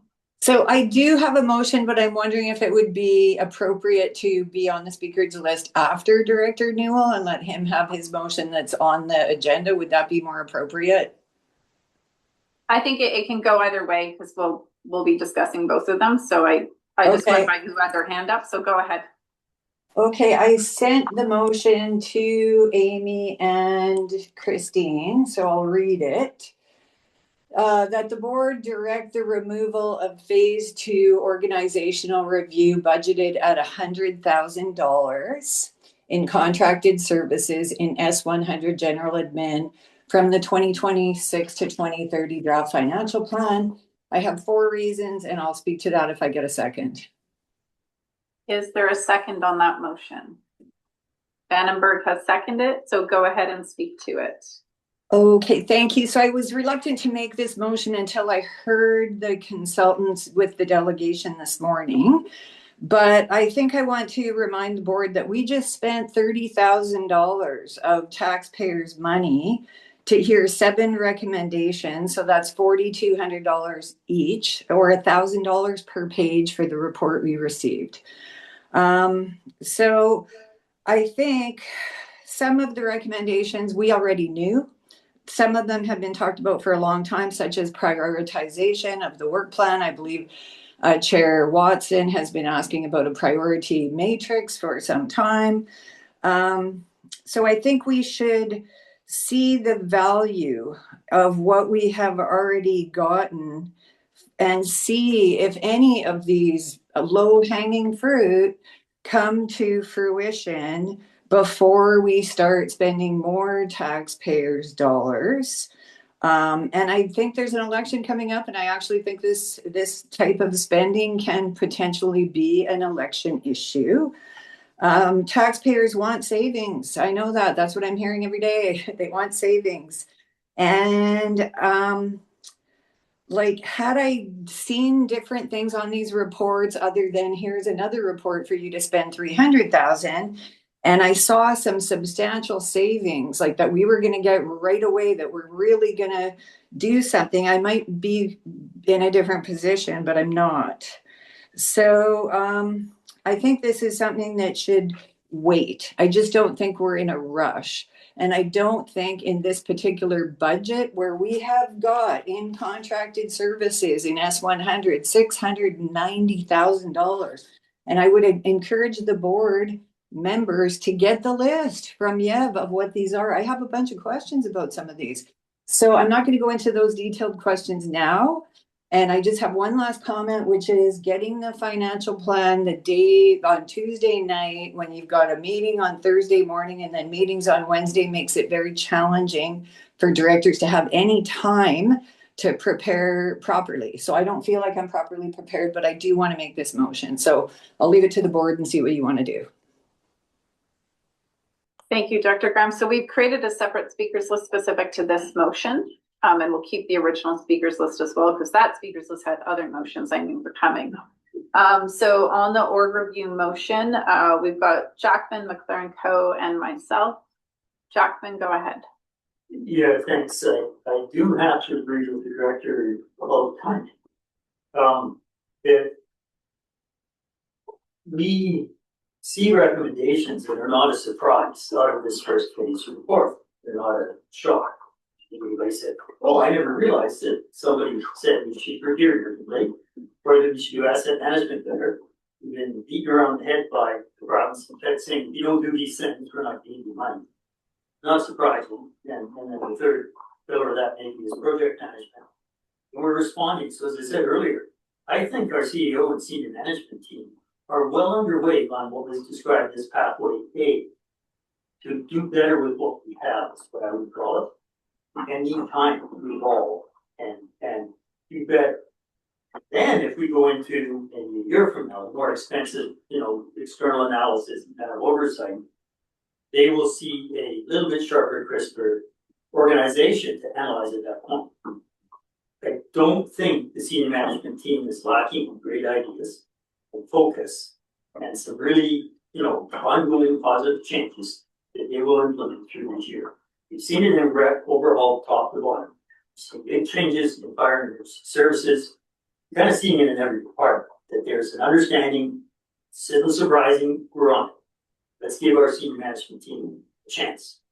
And then maybe you have something a little more evolved, scrutinized, 100,000 or whatever. It won't be 100,000 for one thing, as it's all said. We'll end up picking 2 things to focus on. And maybe we don't know what those 2 things are that we will have difficulty this year in moving towards a better position until we go through that exercise with senior management.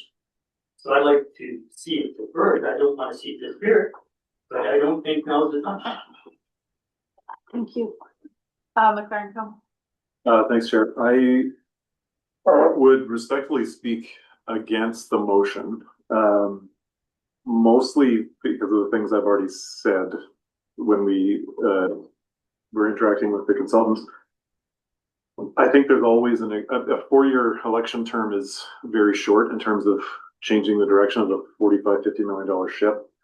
I think the importance of the continuity of the corporation is more than elections come and go, and I think we still need to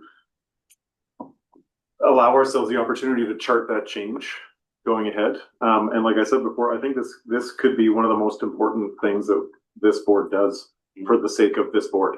And I don't mean us as in people, I mean this organization.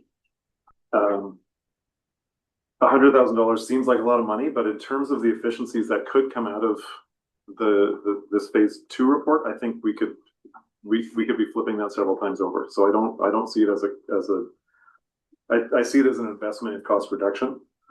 And I also think budgeting for it doesn't mean we're necessarily going to spend it. I think it'll come back to us with phase 2 because like they said, and like Director Jackman said, there's an a la carte kind of what of the things that they had proposed that we would choose from. So we would still have to choose from it and still have to prove it anyway. So instead of not approving it and then potentially wanting to do it, I think allowing ourselves the opportunity to do it. And I speak against it for those reasons. Thanks. I have Vandenberg that I was next on the list, and I just want to make one suggestion is that, and Connie's trying to stand because she was present for the presentation. I want to see the staff report that comes back next month, and I want Stuart to be a part of the conversation to understand fully what is it that staff is ready to move forward with, what is it that's in the budget that is already ready to go, and how does staff perceive this need at this point post the report. So I could end up supporting this motion, but I feel like it's a month early, and I would refer it to March before the budget's adopted, when we've also had the report from staff on their recommendations based on the org review. So I'm not going to move referral now because we have Vandenberg at Newell, but I would be suggesting, I would like to make a motion to refer this motion to March. That would be included with the staff report section. So we hear from staff and Stuart on how they see this proceeding. And Connie's not available. Okay, no problem. So I've got Vandenberg and then Newell. Great, thank you, Chair. I think it's prudent for us to allow staff to come back to us and give their assertion as to where they see the thing ought to go. Being very cognizant of the timing is important, but it's also important that we show fiscal restraint in some matters. And this is an opportunity to do that and not lose the momentum because it's still fairly new. And until we get staff to come back to us on an agreement, I would rather wait and hear and participate in that conversation before committing to this. It's a big number. Okay. So we'll go to Newell and then I will make a motion to refer and see where that goes. Newell, go ahead. Thank you. And thanks for suggesting referral because I was actually torn. I thank Director Graham for moving this motion. I went through the report and, I looked at it and it was like everything on the report we've dealt with over the last 12 years. We've got 2 communications people. We got a new fire chief, deputy fire chief, training fire chief. Like every issue we hired Connie, not to mention names, but the HR person. We actually now have a CFO. Like each and everything that's listed on that thing, the boards over the time I've been here have been, at the suggestion of staff and Stuart's leadership, been moving in that direction. So I was torn, like maybe we should move this forward and see how we can implement it. And then it was like, maybe we've already been doing it and maybe this isn't a valuable use of money. So referral will give us a chance. And I really think I would like to have, no disrespect to other senior staff, but also would have liked to have heard from Stuart and his perspective. So I think, referral is probably the way to go. Thank you. So before I move that motion, Director Graham, I just want to check in with you. Since we move referral, we don't discuss it. Anything else you want to add? No, I'm supportive of referral. Okay.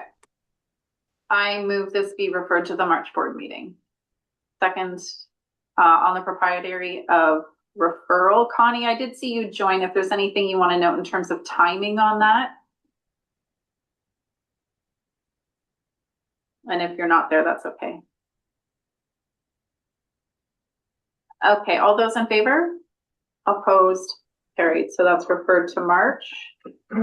And I'm sorry, I was having trouble unmuting if there was a question there for me. No It's problem. Connie. We've done it, but I'll just tell you, we have a motion to remove the phase 2 org review, but we've referred it to March. All right, thank you. Okay. And I will be at executive, but not at the board meeting. So when we do the agenda, this all happens before adoption of the budget, FYI. Okay. And now I'm going to go back to the original list. Newell, you are next on that list. Go ahead. Was I on to move the motion that's there? It's for your motion that is in the agenda. Okay, just wondered if I put my hand up irrationally and without my own knowledge on something else. I put your hand up for you because you have a motion on the agenda. Okay, thank you. Good. That explains it. First, before I move the motion, I want to apologize to the board. I know this is something we have not wanted to do, where committee recommendations come to the full board. I'll take full responsibility. I missed doing this at our January 28th Parks meeting. And in subsequent conversations with the Nelson Cycling Club, I came, and after their presentation to City Hall, after their presentation to our Nelson City Hall, after presentation to our Parks Commission, I sat down and came up with this motion. So I could move the motion, or I could ask the chair if there's another way of handling this. Second. Oh, I think it's move it. It's been seconded. And then what I'm going to do is I'm going to concentrate the discussion with your participants in that service.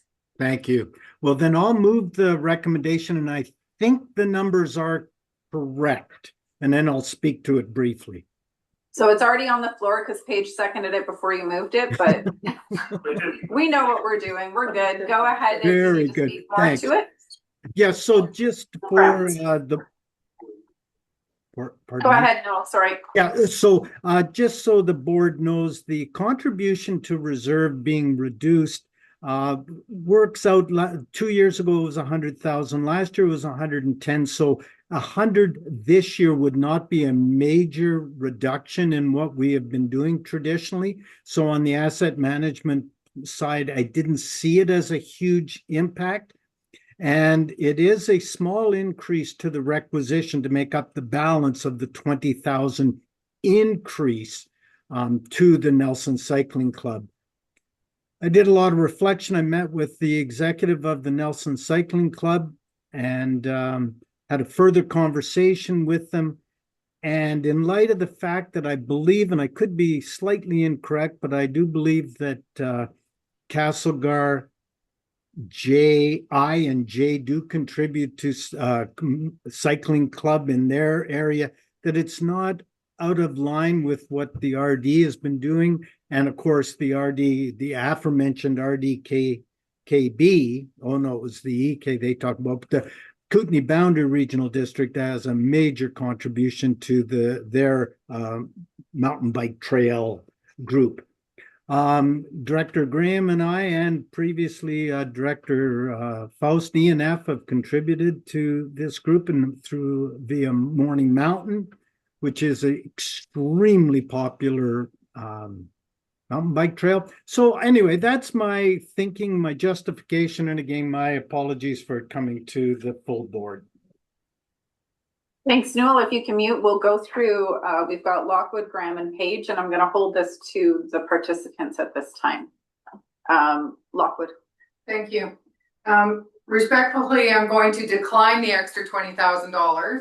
As we listened to that delegation, we heard them say how much of an economic development that it brings people to the area. But we're asking taxpayers to subsidize something that's supposed to be benefiting businesses. And with that, I do believe the extra $20,000 should be asked for the businesses to support them. If it is that much that it brings a lot, and that's what they kept saying at the delegation, is it brings a lot to this area. Salmo does not have a trail society. Area G has a trail society because as municipalities, we take care of our own trails. And they have come to Salmo multiple times. And they literally go out and get grants to totally fund all of their stuff. And a little tiny society has gotten $180,000 grants. So I'm not sure why we're asking taxpayers to pay for this when it's not a service of ours. And we just talked about trying to take $100,000 out of something to try and improve the organization, but now we're gonna put another $20,000 in to ask the taxpayer to pay for something that is not our responsibility. So I respectfully am against, and I would like it, because I see that it's in the 5-year plan, that it's a continuation of every year. And I don't believe that's what's in the motion. I think it's only supposed to be this year, not subsequent. So let's get that clarification. Go ahead, Joe. Thank you. Through the chair, Director Lockwood, Nelson Salmo EFG Regional Parks Commission has been contributing $20,000 to the Nelson Cycling Club for quite a while. That's the same amount that is in the current financial plan. This would be an additional amount to that 20. It is not in the financial plan at the moment. It's only the 20, not the proposal. It's not the proposed board. Yeah. Okay. Okay. So can I have? If you can just then I would like it for the following years, if we can take it out. I get that, because we do need to start making people that are doing these things independent of local government, is to be sustainable. And if they can't be sustainable, we shouldn't keep asking the taxpayer to. So that would be a separate motion I'd recommend to your commission. Right now, this is to increase it. So that's the motion on the floor. Next was Graham.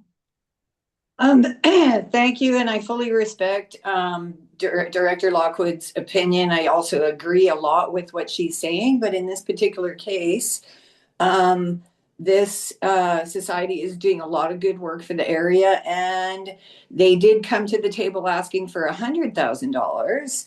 And last year, Director Newell and myself were able to support them with a community works grant and a transfer from S207 for $50,000. And what we're asking for, I think right now, is an increase of $7,000 in taxation. So it's very nominal. And I rarely do support taxation increases, but for this particular one, I will make an exception and I will support this. And I will hope, and I have spoken to Director Newell, and we have discussed this group seeking other grants, which they say they are going to do. They will, even with this, still have a $60,000 shortfall. So they're going to be in a challenging financial situation. So I think for this year, and I agree with Director Lockwood that, you know, we should be seed funding, and that societies do need to figure out their own fundraising mechanisms. But for this one particular year, I would be willing to support this. And also to note, I was going through my community works grants, and the Nelson Cycling Club was fairly regular recipient. So this change to the community works grants, this is the type of organization that is being hurt by that change, that is no longer being allowed.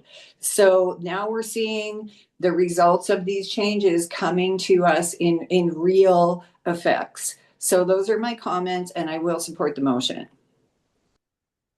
Thank you. Next on the list is Paige. Okay, I won't let Director Newell take all of the blame for this coming at the table today, because this was a request I had asked cycling to bring forward to be included in the agenda, and in the kerfuffling of the year end, it did not end up in our agenda as a correspondence, so we didn't have the opportunity to have this discussion in commission. So it is on me that we didn't have this. Now we're having it here. So that's first off. There won't let him hang himself over that.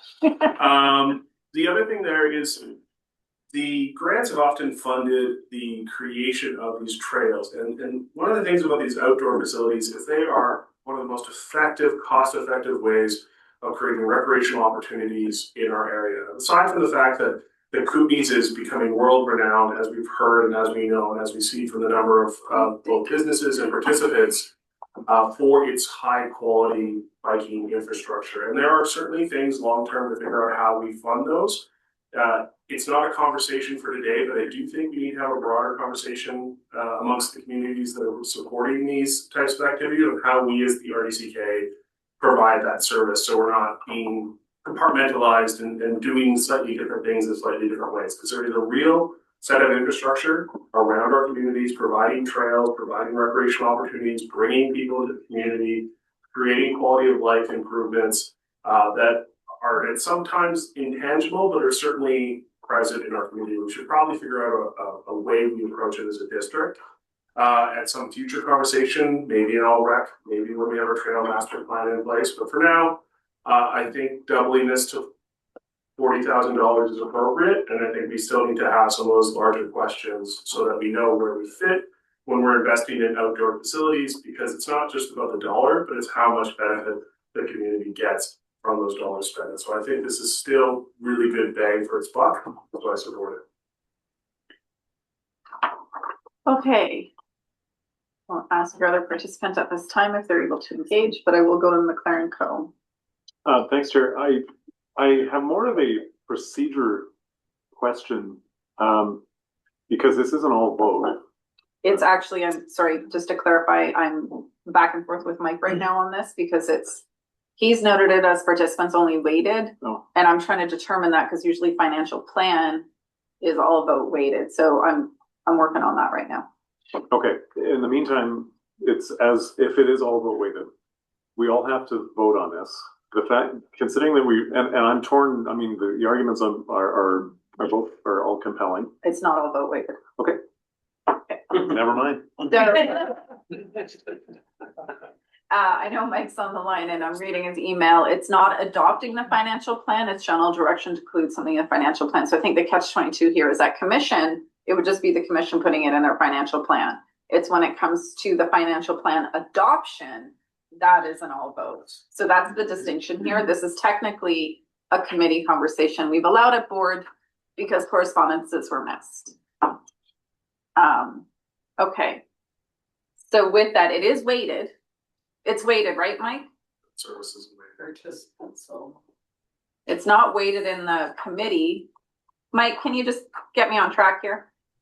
Yeah, so this is a participants only weighted vote. So it is a weighted vote, it's not an all vote weighted.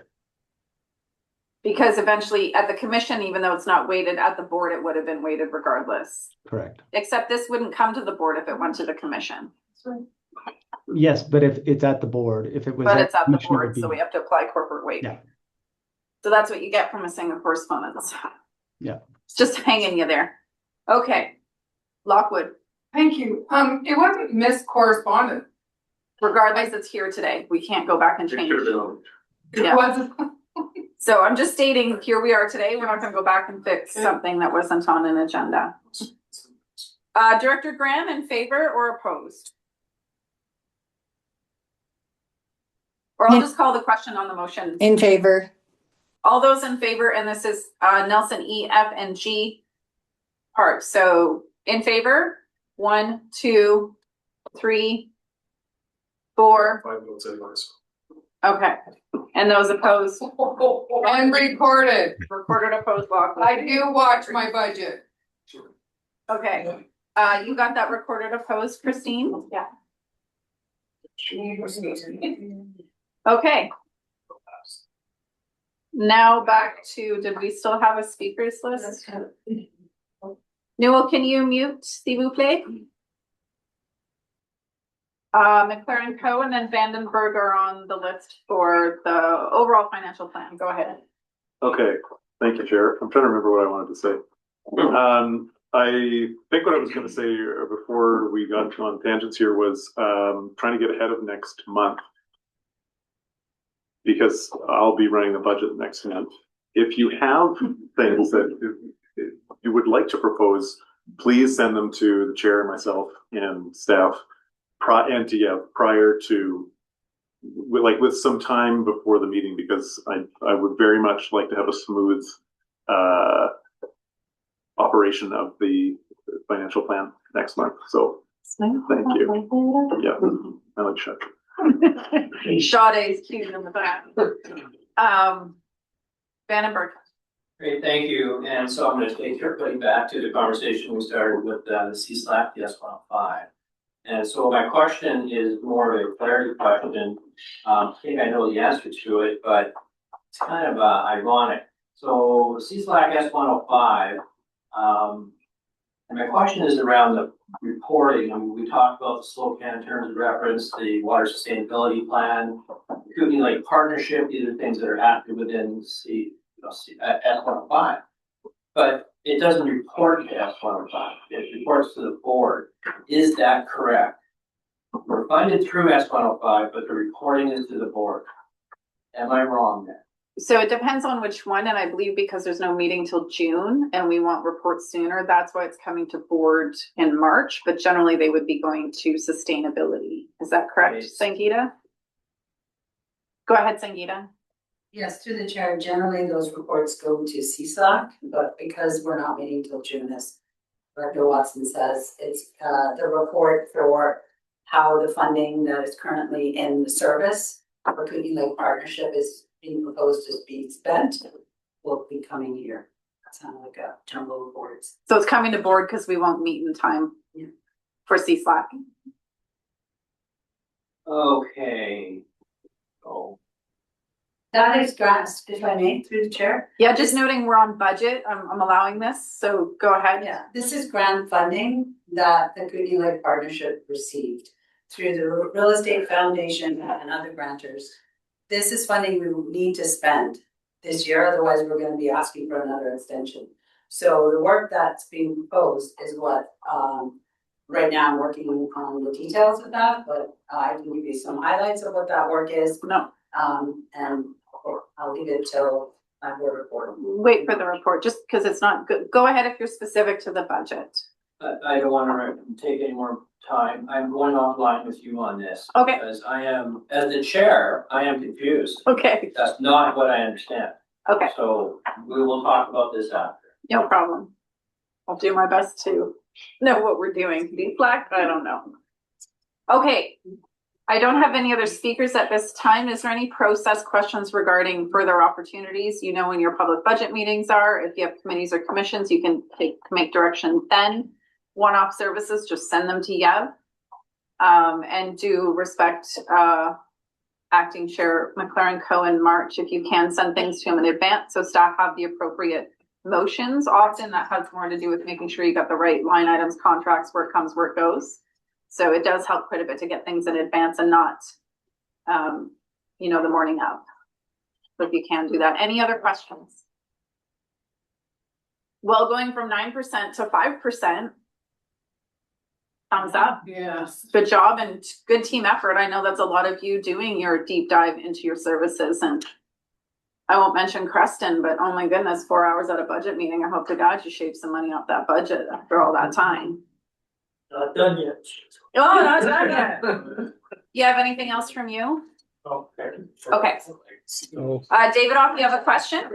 I have a comment, Chair. So just, I will be doing a deep dive into the budget, and I hate to be looking for things where 2% of the overall increase is something that I spoke to earlier. Thank you, Chair. Okay, thanks, David. All right, we're gonna move right along. It's 2:00. We still have quite a bit. We are on fire services 5.4.1. I believe we have Grant in the room. Hello. Do we have questions for Grant? Grant, is there anything you want to add? It was pretty clear what was happening here. Anything else? Okay. Questions and or motion, directors? Panagraph. I'll move the recommendation. Thank you. And do we have a second? Thank you. Discussion? Vandenberg and then Jackman. Just curious, because I really enjoyed the stuff before you go through it. You're asking for designation for education to be to extend that level of service to those other fire departments, I believe I'm correct, and have the appropriate training. What it will require extra tooling and that sort of thing in order to build more vehicle electrification. And so there would probably be an ask, I imagine, for some assets in that regard. But the other thing that's really interesting is what is the current call reflection? How many calls have been typical in the last year in any one of those? It must be some sort of a volume to want to extend electrification to the halls. So that's always interesting to know what level the calls are being experienced. It's not in the report. Go ahead, Grant. If you can just come up because the owl is where those online need to hear you. Thank you. We're just looking at those numbers right now. Getting old. We have a total of 229 calls over the last year. That's across the entire region. Some of those calls could just be as simple as a vehicle in a ditch, not requiring extrication at all. Dispatch doesn't really distinguish that for us. So it could be anything from that to actually having to disentangle the car, which is the process of cutting it up.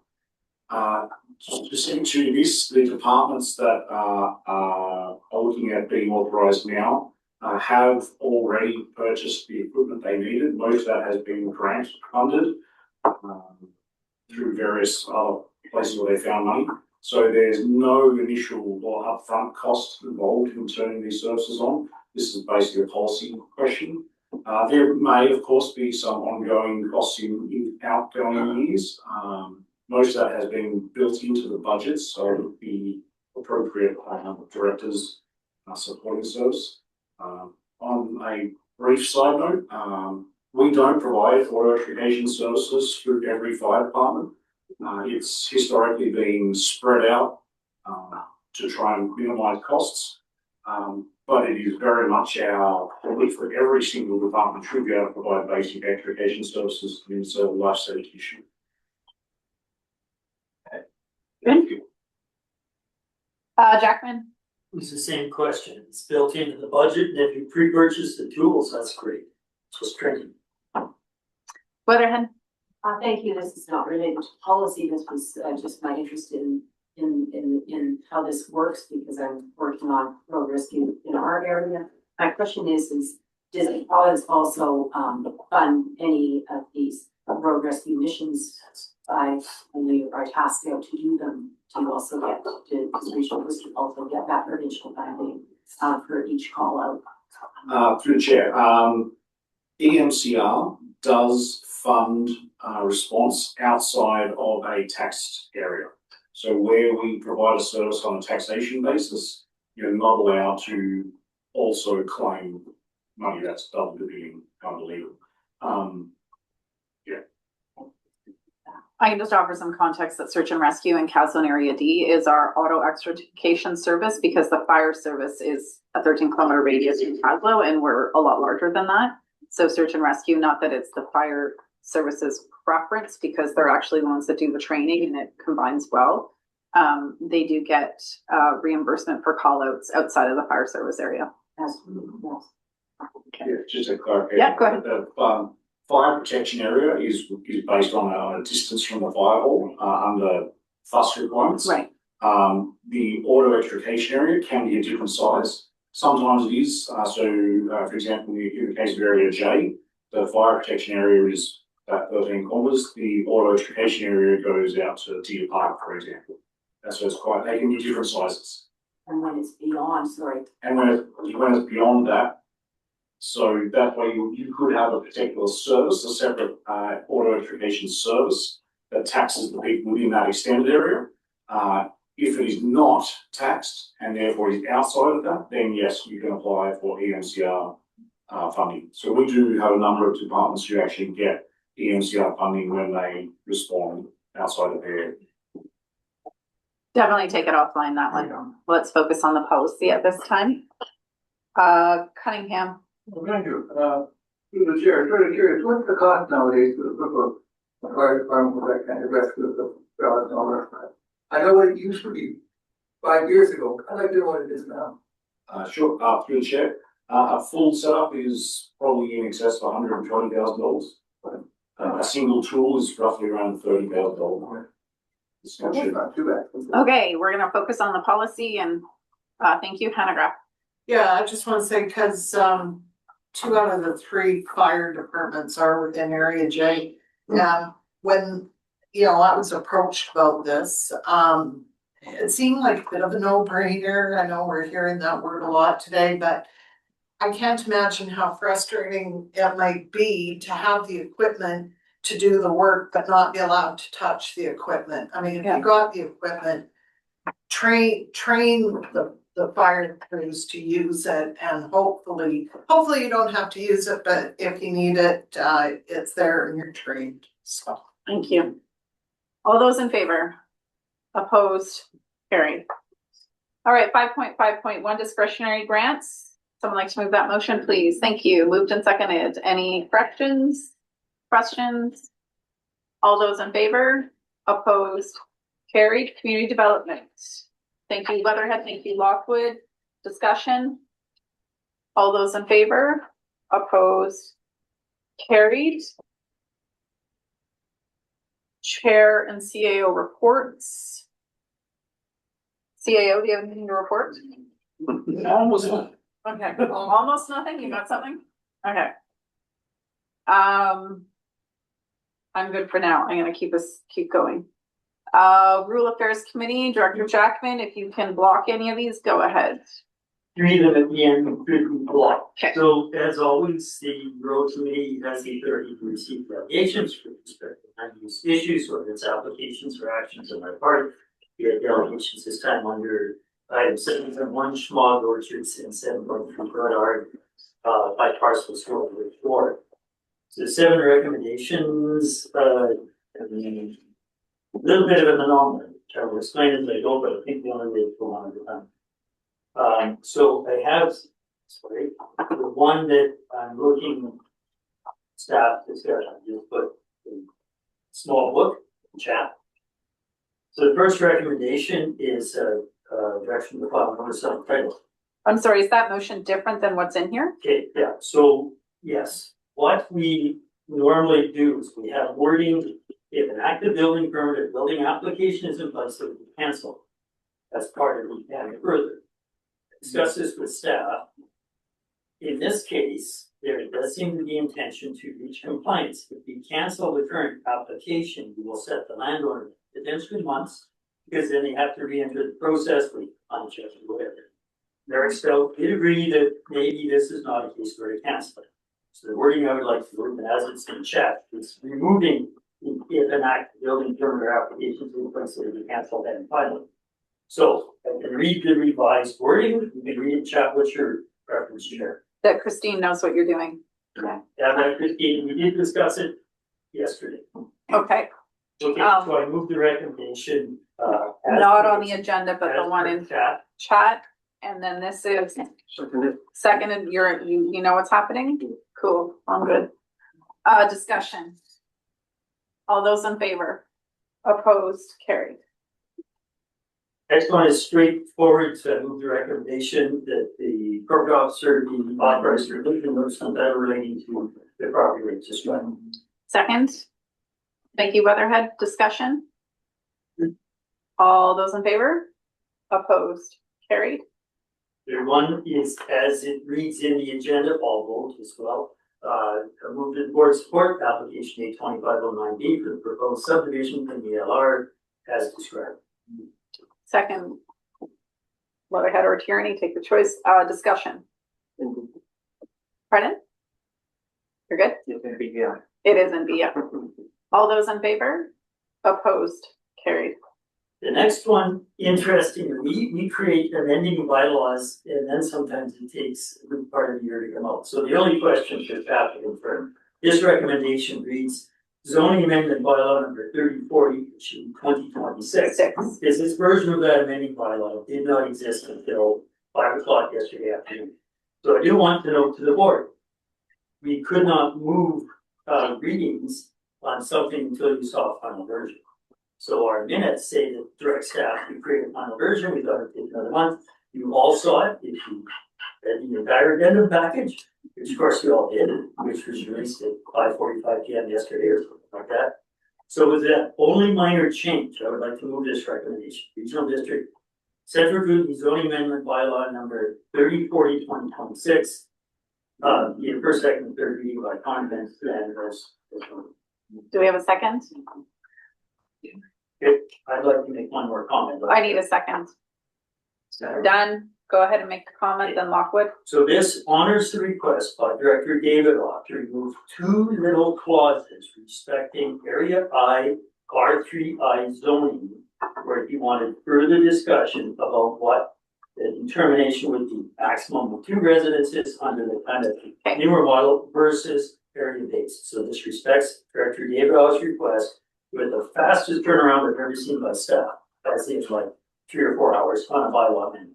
They had it ready because it was one of the options. Good job. Lockwood, your question. It's not a question, it's just on the last part where Director Jackman said 226 for the first sentence, the last sentence has 225 too. Yeah, So you got it. Thank you. Thank you.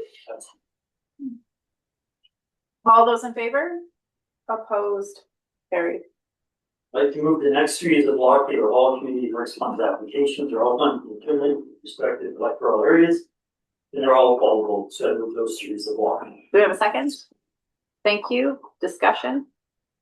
All those in favor? Opposed? Carried. You ask for everything I say can't go that quickly. It's not happening.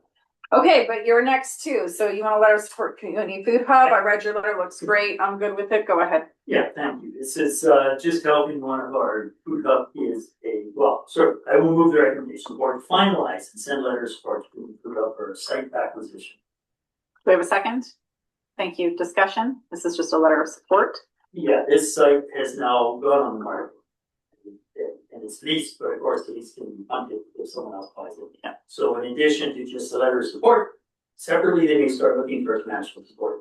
That this is the only functional food hub that we have in the society that I know is providing value-added service to local growers, access to equipment. Got it. We're good. We support it. And further discussion. It's not the only food hub in the Kootenay doing good work. All those in favor? Opposed? Carried. Director Vandenberg. Yes. Don't read the whole motion. No, don't need to, but I do have an amendment to the end, the therefore, which is okay. We added on to the very end. Christine has. I will read that therefore. This FCM lobbying the federal government to find municipalities, the fund of municipalities for invasive species prevention program to support municipalities in preventing and managing invasive species. Those are the end words at the end of that. Can I make a friendly amendment before you move that with a second? Can we change municipalities to local governments? Absolutely. Thank you. Done. Do we have a second? Okay, Christine, did you get that? Thank you. FCM doesn't realize BC is a little different. Anyways, it's on the floor. Do we need to discuss it? Paige. what are we hoping for this to be? The deadlines for resolutions for SVM was in January. Is this going to AKB, BLG as a late resolution? I believe it's going direct through FCM board meetings. Director Hewitt? So what's going on? Hewitt, go ahead. If I may, Yeah.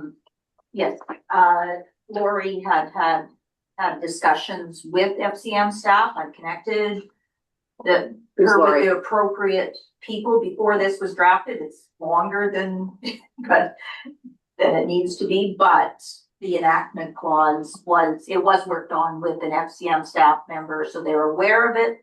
It may not go, well, we're in meetings this week, so it's too late for this week, but it would go to the November meetings.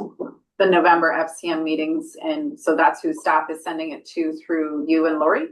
I think Lori it'll have to go through the regular channels. If Lori could provide the name of the staff member. Can you guys take that offline and we'll just figure it out? It's going direct to FCM Director Page. Yes. Lori being the CCAS Executive Director. There is the FCM portal, which has the link to how to submit a resolution. Okay. Director Davidoff, go ahead.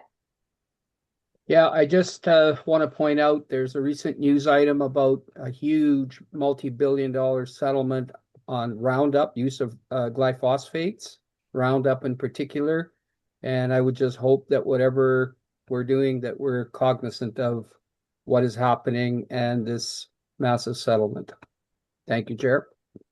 Thank you, Director Davidoff. So this motion is not talking about glyphosate, but glyphosate is something that CCAS raised. It is something we have not revoked. We have a motion directing any work done by CCAS on our facilities not use glyphosate. That motion has not been rescinded. I did note in Lori's presentation that she did quite a bit on glyphosate supporting it. So I think it's something we need to come back to.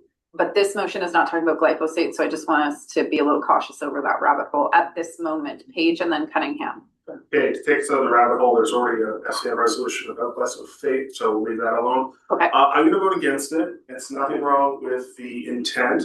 We're looking at inclusion in some future 2027 year. I really think this kind of stuff needs to go through our local area association and then off to our larger body. I know we can send stuff straight to UDCM. I'm generally not supportive. I know seeing we are going to send something straight up through SCM, I'm not fully supportive. I think we should send this to ABLG and let the local government membership decide where it weighs in on it and give it the time to get distilled before we send it national.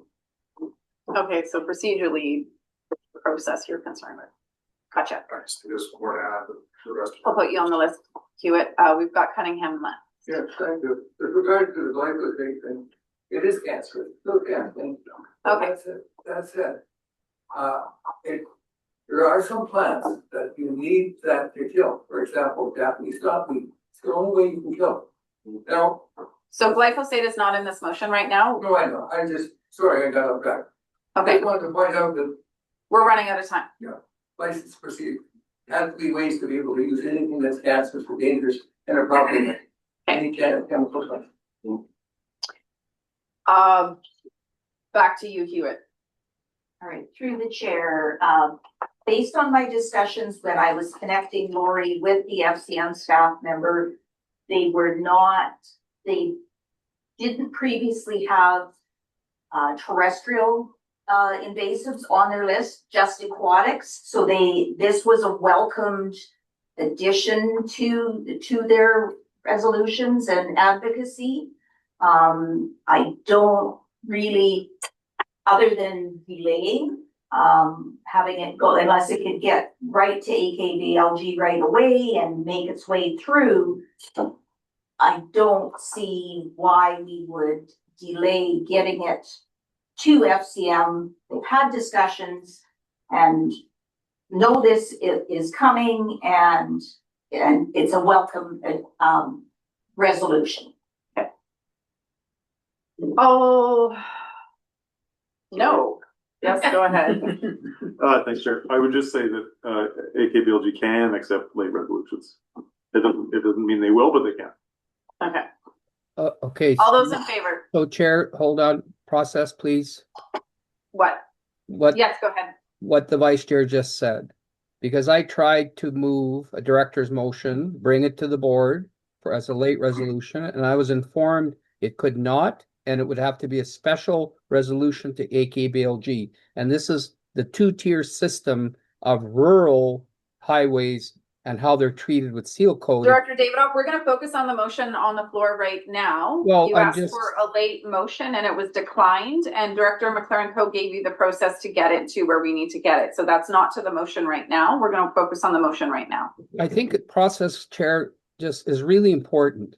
And the key thing is that if we're allowed to make a late motion, I sent a late motion, a motion to AKBLG. We're not AKBLG. You asked for a late motion on our board agenda, and given the breadth of agenda we have today, I declined 3 motions for AKBLG, noting they were past the deadline. Talk to AKBLG. We also have options next month, which were given to you to address your motion. Thank you. That's not what's on the floor right now. Okay, thank you. Thank you. On this motion, all those in favor? Opposed? Page opposed, do you want that recorded? Oh. Okay. Anybody would be doing. Okay, 7.3, I would like to write. Chair. Does It's no one know how Director to use Newell. chat anymore? Yes, Director Newell. I was having trouble, the owl was having trouble with Director Jackman's voice. It was breaking up a little bit. And in the rural affairs, I didn't even know we had left it, and I wanted to ask a clarification question.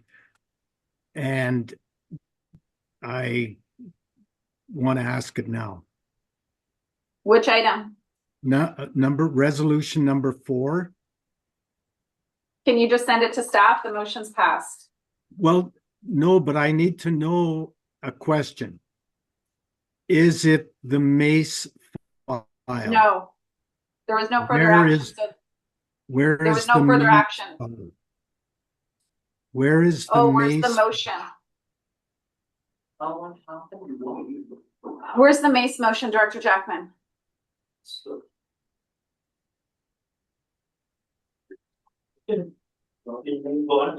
Circle back to that. We'll come back to you, Director Newell. This is good stuff to have reviewed.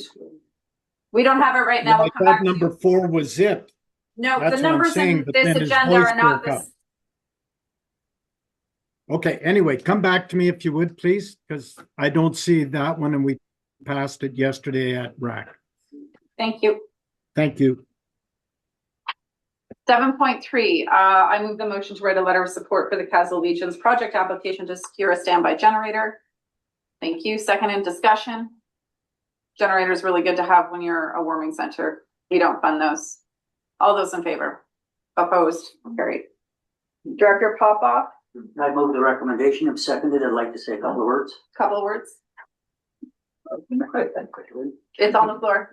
Yeah, an email was sent to me and I forwarded it to Stuart and yourself. Yeah. So it's not going to be a simple letter, but take a look at that email that was sent by Mr. Wright Will do. when you compose your letter. When I've read it yet, and I'll put it through you. Director Page. I'm just gonna speak in opposition to this particular letter because this is a private organization as opposed to a public asset. And I think there's a lot of conflation going on between this because of the history. I'm not opposed generally for historical assets or things of historical natures to get some sort of heritage funding, but going after electrical utility rates to fund a private enterprise that has already been established through our provincial methods that don't necessarily provide support to affordable rates in the province. I think we're conflating things, and so it's not a public utility, it's not a public asset, it's not something to benefit the public, it's not for the public's benefit. This needs to come with some sort of heritage funding if there is something for this, but for those reasons, I'm against. Thank you. I'll just note that this is it's similar to Fortis. It's a private asset, but it does provide public benefit. And the issue is in the utility rates that are essentially watered down so that anyone that's trying to provide a decentralized power source cannot financially feasibly do so that we can manage what we do get from things like Site C. So it's kind of like the marketing boards that control the price when you have the inability to access power in a lot of remote areas. That's what these guys are doing. So is that what the letter is gonna ask for a broad principle to allow that level? Because right now we're trying to protect one person's asset.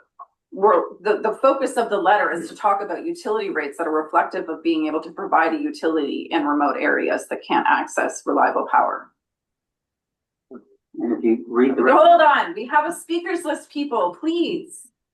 We're not just ad lib having conversations here. I've got Vandenberg, Lund, Pop-Up can go back on that list. Thank you Please. through the chair. It does point out lobbying efforts, and it is a gem in our community. And to me, it's more like trying to support our irrigation districts wherever we can. This is no different in my mind.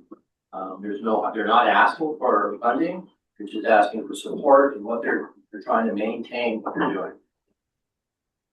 Thank you, Len. Yeah, I just wanted to speak to our efforts in a small municipality to, we spent over 8 years on a development work for a micro hydro project. We got over $2 million of grants to support the development of that project. And there was, like, right at the last minute, there was a poll from BC Hydro, and there was no more call for power at that point in time.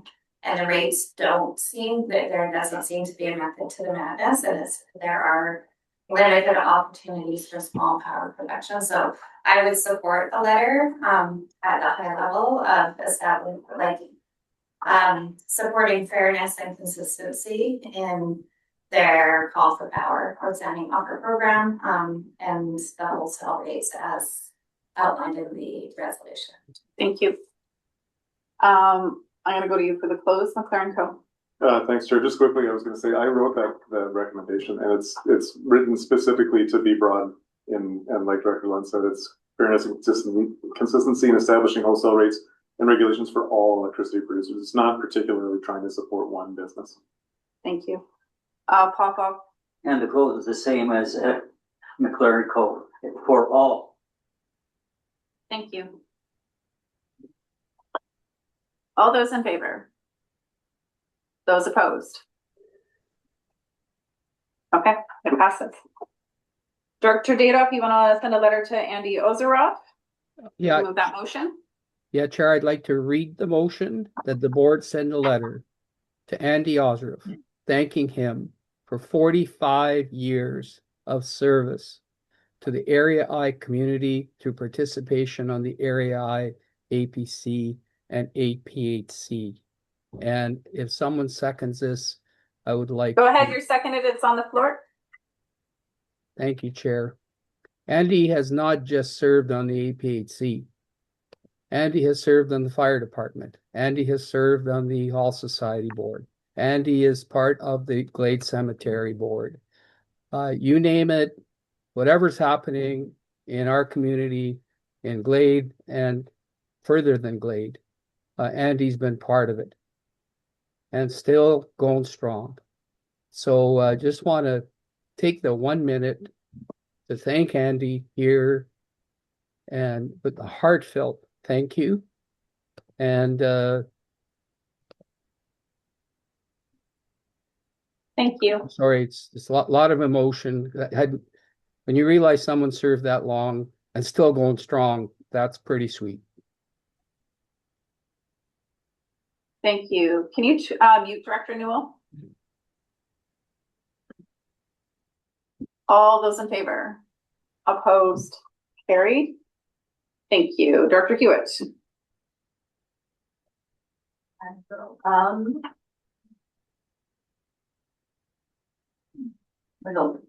That directors receive reimbursement of expenses related to attendance at First Nations co-management workshop held on Thursday, February 12, 2026, and that they be paid out of general administration service that's 100. I need a seconder, I'll speak to it. We have a second? Okay. Thank you. It's on the floor. All right, thank you. The reason I'm asking for this is I feel this was an important workshop. I don't know whether it's an impediment for people to attend if in person. For the presenters to come, there were There were granted only 3 people in the room, but we did not know, I did not know that was gonna be the case when I put this motion forward. But I think we need to ensure that we recognize the value of the presenter putting their time in and staff putting the time into organizing these workshops, which are important, giving important information to members of the board. And there were many staff members who were in the room and virtually, and this is asking for expenses only, not stipend. Thank you. I just want to clarify process before we go much further. This would require you submitting a claim. This is not automatic. So this is only for those that want to submit a claim for expenses, which would be travel. And you would have to do that on your own. This is not an automatic thing. So if you don't agree with it and you don't want to, you don't have to. Hannah Graf. Yeah, I just want to say, and I can't remember who else I was talking to. We were both under the impression that it was only available on Zoom, which is, I know for me, why I didn't attend, because I got way more out of in person. So I think sometimes don't read too much into it. It's sometimes just a misunderstanding. Okay, we can always clarify when you get those two. Yeah. Vandenberg. I just wanted to layer on, and I have no problem with the resolution, but I do prefer being able to attend in person. We couldn't. We attended as best we could. We suggested an alternate date, which we could all be there, but it didn't work out, and we're kind of disappointed that we could not attend in person. We all do what we can. We have a lot going on, way more than I've ever seen. So kudos to everybody for best efforts on all your fronts. All those in favor? Opposed? Carried. Director Newell, over to you. Please read your motion. That is in chat is mine, sure. It was emailed out. Oh, sorry. So it's in chat, it's an email. Go ahead, Director Newell. Do you have it, Director Newell? Yeah, now I do. I didn't know it was there, but thank you for telling me and putting me on the spot. Now I'm under pressure, and but I'm going to breathe and handle it. Be it resolved that the RDCK zoning amendment of 3040 be, which is an amendment to our zoning bylaw 1675, be given first, second, and third reading by content, and that the consideration of adoption be withheld until Ministry of Transportation and Infrastructure, Thank you for tracking that down, Director Jackman. Thank you. It's on the floor. Discussion. Yep. Can I just say that it was said that it was sent in an email, but it did not? No, I don't see it. Go. It didn't go to you guys in the email. It's in chat. It went to, I was telling Director Newell, it went to him in email. Okay. But a lot of us are not on. It's in the minutes that were attached. It's just not in the agenda cover. I don't see it anywhere. Okay. It'd be in the minutes attached. Jackman. Yeah, interestingly, it is in the RAC minutes, which you may not read, we have 335 pages added by the We added an item that we weren't sure could be added, and that is the one where we honored Director David Osh's request to amend the bylaw yesterday, show it to you yesterday, and put it on the agenda. And I would expect that is how we slipped that one in and brought this one, because I can't think of any other reason. And it happens. We're good. Going through everything. This was it's in the agenda, full RAC discussion yesterday, supported by the. I just emailed it to everybody, so everyone's got it. Tom, I owe you one. All those in favor? Opposed? Carried. And my apologies. Thank you, Chair, for your consideration of my outburst, but we have to get this done. Okay, thanks for taking a break. See you all in 10 minutes. Almost done. Okay. So is this one right?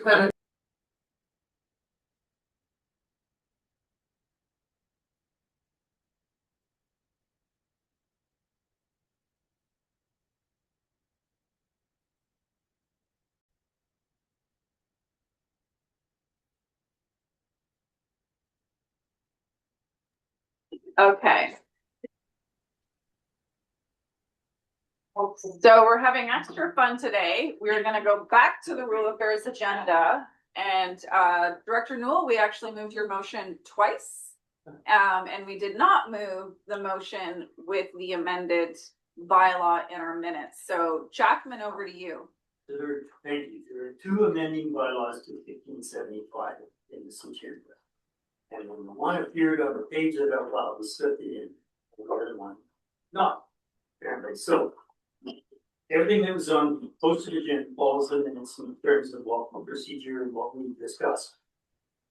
Following the conclusion of the meeting, staff, and say anything here to look over my shoulders. Staff changed that bylaw in a few hours, as I said earlier.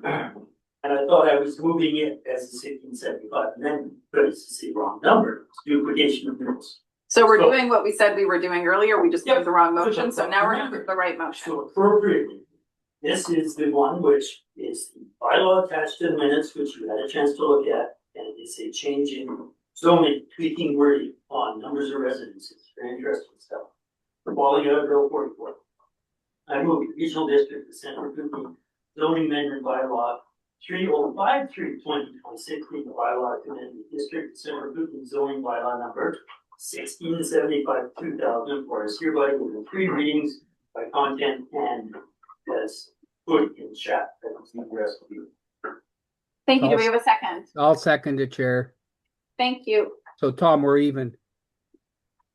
Discussion. This honors Director David Oz request. Yes. To have 2 clauses pulled, analyzed separately, new solution in the future. Give me a minute, sorry. Yeah. All those in favor? Opposed? Carried. I'll get back to you in a sec. Are you opposed, Tom? No. Okay, Christine, you're good? Thank you, staff. Everybody's got it together. Yes, Lockwood. Oh, as it was said, 2 motions, but the one that you sent me had the 225. We got to figure it out. We know what we're So doing. we're good. We're just, We're good.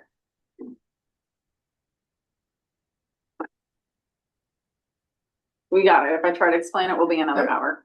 Okay. Okay, so we are on 8.1 consent agenda. These are received for information. We don't move motions on these. These are just minutes that do not have recommendations going to the board at this time. Noting the remuneration committee will come back to us with recommendations at a later date. So these recommendations are not what's being moved today. We're not moving any motions from this committee. When they're finalized, they will come to us with recommendations. Any questions for minutes in the consent agenda? Graham, not this one? No, I was looking for the letter. I'm on the wrong point. I'm sorry. I'm one ahead. No problem. Okay. 8.2? Yeah. Okay. Newell, Anything on the consent agenda? Newell. Yes, go ahead, Noel. Thank you. I understand that things will from the, how do you say it? Remuneration. The committee, Remuneration the commission. aforementioned committee. When it comes as a block, then, and we might disagree with the committee hypothetically, how does, like, would I have to prepare another motion to replace one of the motions?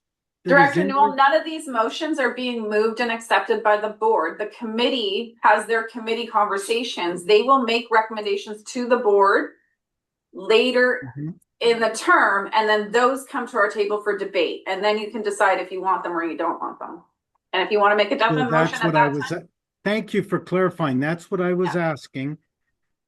How is your sound? So each individual clause would then be debated? Is that what I'm understanding? Yes. Point of order. Thank you. What's your point of order? Consent agenda, you should be able to pull any item to move on with the consent agenda. So what I'm trying to clarify is that the consent agenda includes minutes. We are not via these minutes asking the board to debate these at these moments. The remuneration committee will be coming to us in the future with recommendations. And at that time, we will debate. It'll become here's the report, here are the recommendations. That's when we debate them. Yep. This is just the committee conversation for your information and the minutes. We're not being asked to debate these at this time, nor are we adopting these motions. Does that answer your question, Newell? No. I'm just, Staff, can I read to you what it says here? Staff will bring all director remuneration select committee board recommendations to a future board meeting as a block of recommendations for debate at that time. yeah, that's what I was asking. Okay. So What that's I'm what's written in the asking agenda. is, we would then break the block up if I disagree with something. It's and- not that they're coming in a block, it's just that you're gonna get a bunch of them at that time. It's not the same as a block in blocking motions together. It's a poor term to be noted here. Yeah, no, and I think what's important is that the committee realizes that we may disagree with them, because Yes. and then we Yes. have to really be, yeah, great.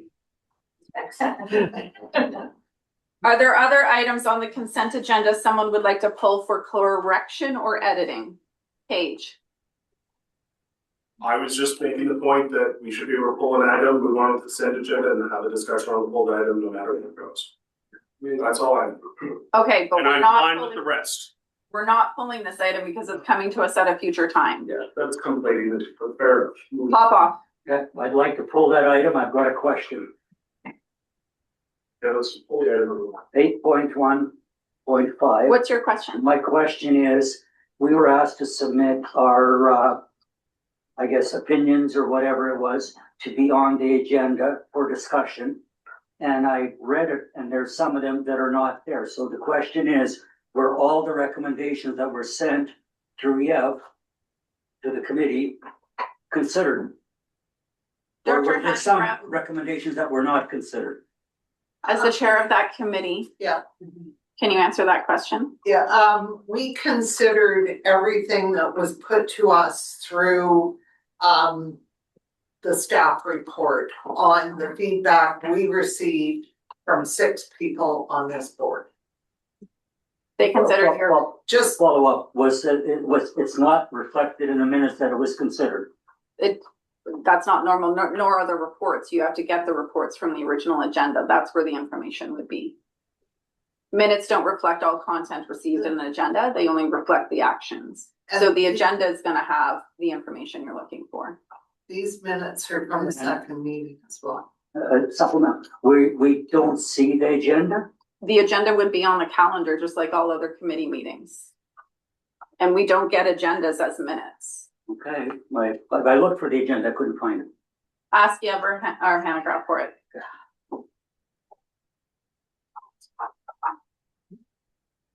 Director David Off. Yeah, the point I was gonna make has been made. Thank you, Chair. Thank you. So when we receive minutes, you don't get the full agenda package. Just like when we get joint resource recovery minutes, we don't get the full agenda package. So this is the same thing. I could not find it in eScribe, but I wanted to read the full agenda package. So I sent Yev an email and asked for the agenda package, and he sent it to me. I've also gone through the calendar to get it before. So that's where you would get the full agenda package. Hewitt. For clarity, I'm looking at it, it is in eScribe right now, January 27th, remuneration committee, select committee. It is in the eScribe. You see it because you're a member of the committee. The whole board would not see it because we're not members of the committee. Just like I only see Creston if you're a member of the committee, so you can access it. Oh. We don't have access to it because we're not members of the committee. That's how eScribe works. Do we need to keep going? Okay. 8.2, Director Graham, which item would you like to pull? 8.2.2. Okay. Anyone else want to pull a correspondence? Director Davidoff, which one would you like to pull? Same item, I'll be commenting on that item as well. Okay, so no one else is pulling any of the other ones? Graham on 8.2.2, go ahead. Thank you. So through the chair, I guess I just have a question on sort of the procedure, or what do we do here? Because this letter states the provincial government recognizes inland ferries as critical components, and further says that it is providing same protections as other infrastructure, including highway, bridges, and transit systems. Yet when you research the laws and the statutes, you can find nowhere where it says that they are legally protected exactly the same as highways, bridges, and transit in statute. What is our next step? We all know what we went through here with that strike. And this letter to me is not acceptable to my residents. So your next step could be directing the chair to follow up, and you can send me what you would like in that follow-up. Would you like to make a motion that the chair send a letter of follow-up to clarify? Yes, please. And I would also look forward to Director David Doff's input on this point as well. I'll second that motion and then I'll speak to this. Okay, 1 second. I'm just gonna ask that every person that speaks to this, can you please email myself and the executive with your input that you're stating at this time as well? It's just easier to track. Thank you. So Director Graham, what you just said, if you could email that to us. David, off over to you. Yeah, I'm going to try and be very judicious in my comments. If I said what I really wanted to say, it wouldn't come over very nice.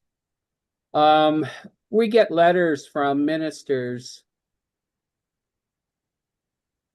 that are signed by the minister, I guess, or whatever. And it's just, it's a drive-by. And that this is one of them. Because really, it's like we're playing some kind of a game here. We're not playing a game. The issues that we have raised over and over and over again, that our board has raised, you know, with the ministry, are not being addressed respectfully to us and our constituents. I received a letter from the same minister on another matter directing me to speak to a staffer who was more than willing to discuss the matter. Well, unfortunately, when I called that staffer, they were on a leave until March 2026, so nobody even bothered to check. Some of this stuff that we're getting back from ministers' offices are insults to our constituents. And this is one of them.